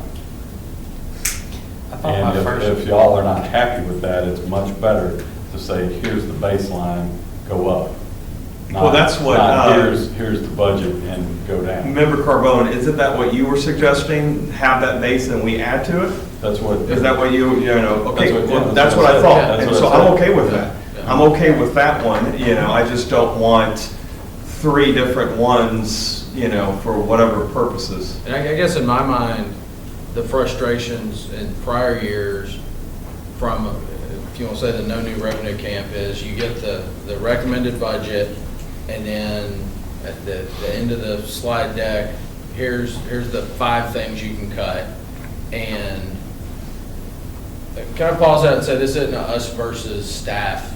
Like this, all There these are always meetings- things that are very, very, very hard to cut and very hard to put in front of the council and say, Yep. yes, cut that. But I can tell you from council's perspective, it looks like here's the ideal city budget. And then to get to your no new revenue, for Mona, we're gonna cut streets, We're gonna and for cut Rick, we're streets. gonna cut police. And I think what I've heard is, let's start with a no new revenue, and then let's add on from there, and let's have the constructive debate as to what we're gonna bring on top of the no new revenue, instead of starting up here and cutting. So I think from a practical standpoint, so we can do that, sure. From maybe it's more of a procedural standpoint, when we get to that first, setting the max tax rate, that's where we'll have to, it'll be key that we don't get in there and we just set that max tax rate at the no new revenue rate, because at that point, then there's no adding. Well, so we'll have to. Unless there's we'll 4 have to go- votes, if there's 4 votes Sure. at that point, Sure. I'd rather set it then than wait Okay. until the second reading, and then we're left with that show. But if there's, things that are gonna be debated over as to whether we wanna do more streets or whether there's other things that are priorities, or, whatever we have in the budget for PD and we wanna add 2 more, all those sort of things, we've gotta make sure we give ourselves that leeway at that point procedurally. Make sure I heard that right. You said if we set the max tax rate at no new revenue, it doesn't matter if we got 4 votes, 6 or 7. If we set that, that's it, it's done. We can't Yeah, add. once you set it, It's over. from that point to Right. So adopting we the have to be budget, you careful. can't We revisit have to that. give ourselves breathing room if we're going to approach it. We have to be careful, but we also have to give staff a good indication. Sure. Right, 'cause we Through all got- those workshops. No, before that, because staff could hear, oh, we'll go up to 80 cents, and they can take that one way and say, oh, we can go up to 80 cents. Oh, But yeah. let's not give them the delusion that council's going up to 80 cents. Oh, That's no new revenue. I mean, I think we would look at it very practically like we do with the budgets we presented in the past and present a max tax rate somewhere based on the same principles we've come up with the tax rates in the past years. Yeah. So I think that We'd have a concrete set of things. having that harder discussion earlier to set that max tax rate, because if there is 4 votes to set the max tax rate to no new revenue, let's hash it out then and give everybody the clear guidance that is your cap. Because what happens in years past is you give a few pennies over and we run down this path and then pull it back arbitrarily at the end. And I don't think that's fair to staff, to citizens, to anybody. We don't have the conversation on this max tax rate till close to the end anyway. That's not at the beginning of the workshop. I thought it was in the beginning. It's Max kind of. tax rate is in August. That's what I was going to say. Yeah, August. it's- Workshop it's starts in more July. Is it the first meeting after we actually have the values and present that general fund budget? Yes, It's I right want after to that. say it's August 7th, but I'm probably wrong. We adopted in September. It'll be Yeah. August 10th. So Tony, to your point, what you said about, hey, let's start out here and then have the, I guess, subsidies to add back in, right? Let's not make sure the subsidies are things that council wants, like roads, and then say, oh, add this back. So make sure you're. If roads don't fit in the no new revenue, then they don't. If No. roads. No, well, find something else. That's, I'm going to tell you right now, find somewhere else, okay? So don't use that as the fire back to say, oh, well, we're gonna cut roads back down from 800,000 from last year's budget to half. We don't approach, we don't approach it. I'm just saying, because last year, the answer I was given, hey, no one told you, so I'm just telling you now. But right? you come Just- at us like we approach it in a manipulative way, and we don't. I'm just telling you, so you know, so we're very clear on that. It wasn't a manipulative way the day that she asked the question in an agenda meeting, what can we cut? And your response was roads. That was an immediate response. That is an option. There was no manipulation whatsoever. It was an immediate response. So the way I took it was you were taking a jab at her. It was not manipulation. I mean, I didn't take it that way. No jab, I just, But I get historically, it. roads has been this, it's a big chunk of money, and it's been. Well, that's our biggest complaint that we have. I understand. I can tell you from the person that pays the bills, the biggest complaint we have, whether it's talking with somebody, whether it's social media, anything, is roads. Yeah. And through the years, for whatever reason, just like not raising water rate, then all of a sudden we're faced with 16, 17% increases. Now we're looking at taking care of roads. Yeah. And I mean, that's what it is. Right, but if she goes and puts 5 million to roads next year, we're not hitting no new revenue, but that properly funded. We're not saying 5, we're not saying go to 5. I understand that. Sorry, without wishing to prolong the agony here or take us down another rabbit hole, we will come back in April with the early budget input session. We hear what you're saying, and we are not disagreeing with any of it. We get it completely, we get it. I would say to you, however, when we do come back to you with a budget that shows what it would look like to go to a new revenue rate, I cannot guarantee that will not include hard choices we have had to make that actually are about cutting something. I cannot tell you we will not have to do that. Yeah. We hear what you're saying, but remember, we are locked into a meeting to fair agreement with PD, so they get the pay rise they get. Our colleagues in the fire service are about to go through a process with the voters to get civil service. I think it would be difficult for us to resist a reasonable pay award to them that is not unrelated to that to PD. That's a huge part of the general fund already locked in. Our room for manoeuvre, and that's the point Trenton has been trying to make when he referred to some of the other things we've added money to, like streets. Our room for manoeuvre is severely limited. That's just the truth. We're not arguing with you about it, and we're not trying to be awkward about it. We're just telling you that is what we're dealing with. But we've heard what you've got to say. We will take that on board, and we will bring you back a budget that's based on the new revenue rate, but that may come with some costs. And to follow on that, one of the things we're working on that we want to bring to you in the early budget input session is really how does that break down between here's the personnel, the benefits, all of kind of the locked in fixed costs, which is utilities for all of our facilities, maintaining all of our facilities, paying for the street lights, paying the appraisal district, all these things that are essentially fixed cost, and we'll get down to, here's the things that are a lot more flexible. And so that's where we can start looking at the hard questions on where do we prioritize and where do we cut and how do we get to that noting value. One last thing before you move on. Sorry, Patrick. Were you on the 5.3 where it says develop a mid-range 3 to 5 year financial planning? Can we get a true understanding of Shadow Creek TARS that's going to be done in 3 years and what kind of impact that can have on our finances? Yeah. So, and I know I've been told it's 10 cents, that our tax rate could go down as much as 10 cents.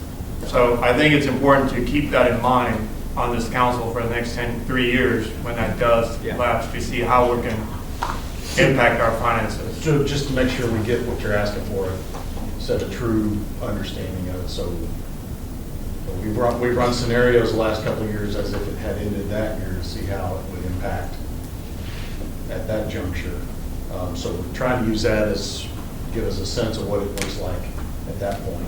But, a lot of that depends on values, where we are at that point, things like that. So, I mean, are you looking to? Have you updated it anytime soon? We updated it after last year when we Yeah. finished the tax rate worksheet for our actual budget. We reran it as if the TERS ended last year. Okay. So are you really, is it a focus on how much do we expect the tax rate to drop or change? Yeah, and I guess what's the plan for it, right? Are we going to take that money straight and net, or are we going to sell bonds and try to build this training center that we have purchased land on? I mean, it's a big number, right? I mean, today's tax rate is at what, 63? Are we going to go down, let's assume if it was 60 in 3 years, are we going to go down to 50 cents? Probably. But again, you can't just pop that, you can't just take that and do something with it. It's still all tied in with the tax rate worksheet and the no new revenue and the voter approved rate. That will change that year as well. So real quick, to help with this, we've run it the last two scenarios. We've run these scenarios the last 2 years. And running it, we'll run it again this year, correct? So it's hard to see a trend with two. But to your point, we might have an idea, especially at the end of this year. I think we get that data now, but then we get the data at the end of this year when we run it again based on if it was this year, are we seeing a trend? Are we seeing something that's... Interesting fact, last year, the overall value for the city went up more than the overall value for the TERS. So that means the Shadow Creek TERS did not increase as much as the remainder of the city. So that will... Was that overall value or value increases? Because there's not a lot of construction going on. Value increase, that's correct. In the TERS. That's correct. Okay. That was the point. Okay. That was the point. Okay. More activity was going on outside of the TERS than inside of it. Was the evaluation, just pure evaluation changes, different from Shadow Creek from the rest of the city? I do not remember that there was any big disparity. The evaluation increases? I know you're saying. Not new construction, No, just I understand. percentage. Yeah, percentage. No. I didn't. I think probably the Fort Bend County portion of it, probably more we've stable seen than it anything. more flat. Yeah. A little bit more in the Missouri County side, more akin to what the rest of the city is. Yeah.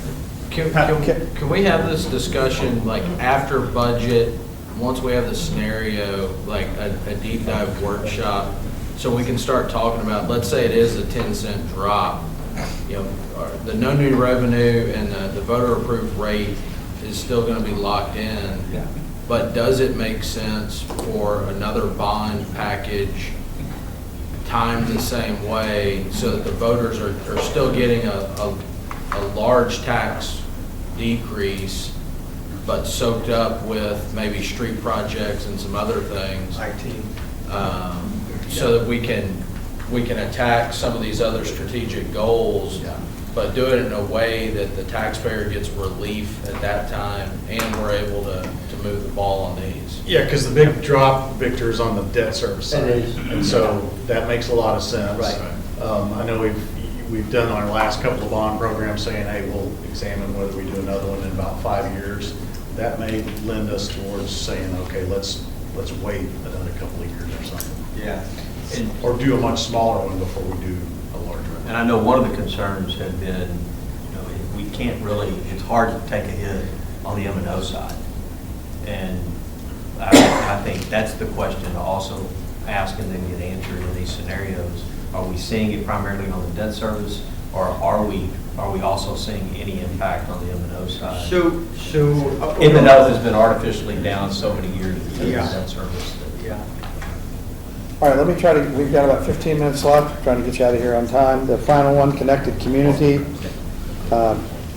Speaking of the bond program, the Hickory Sportsplex, Phase 2. Fundraising efforts, I'm just identifying those items in blue. The Train Depot renovation, Phase 2. The Cultural Arts Master Plan.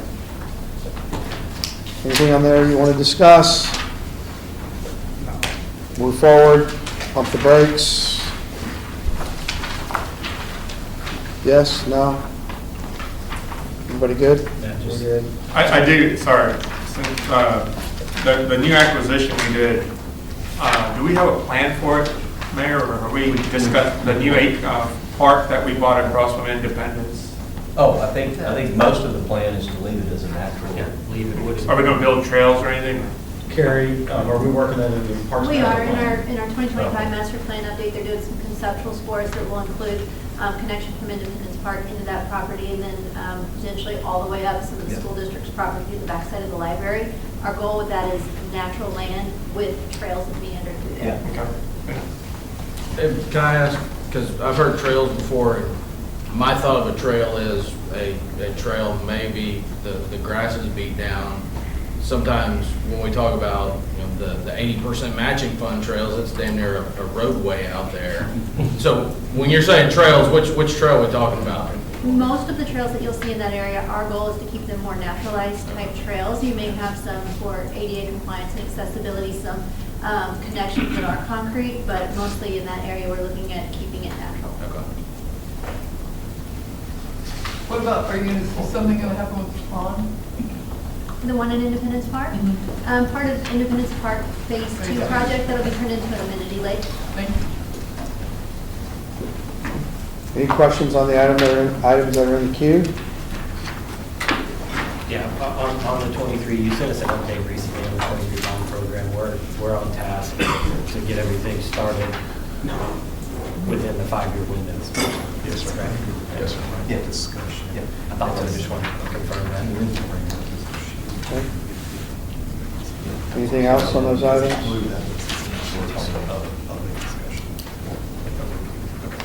All right, so a summary will be prepared from today and circulated for your review. Good discussions. As I've shared with you on the phone, no big surprise, if these issues are easily solved, you would have already done it. So there's some level of complexity to these.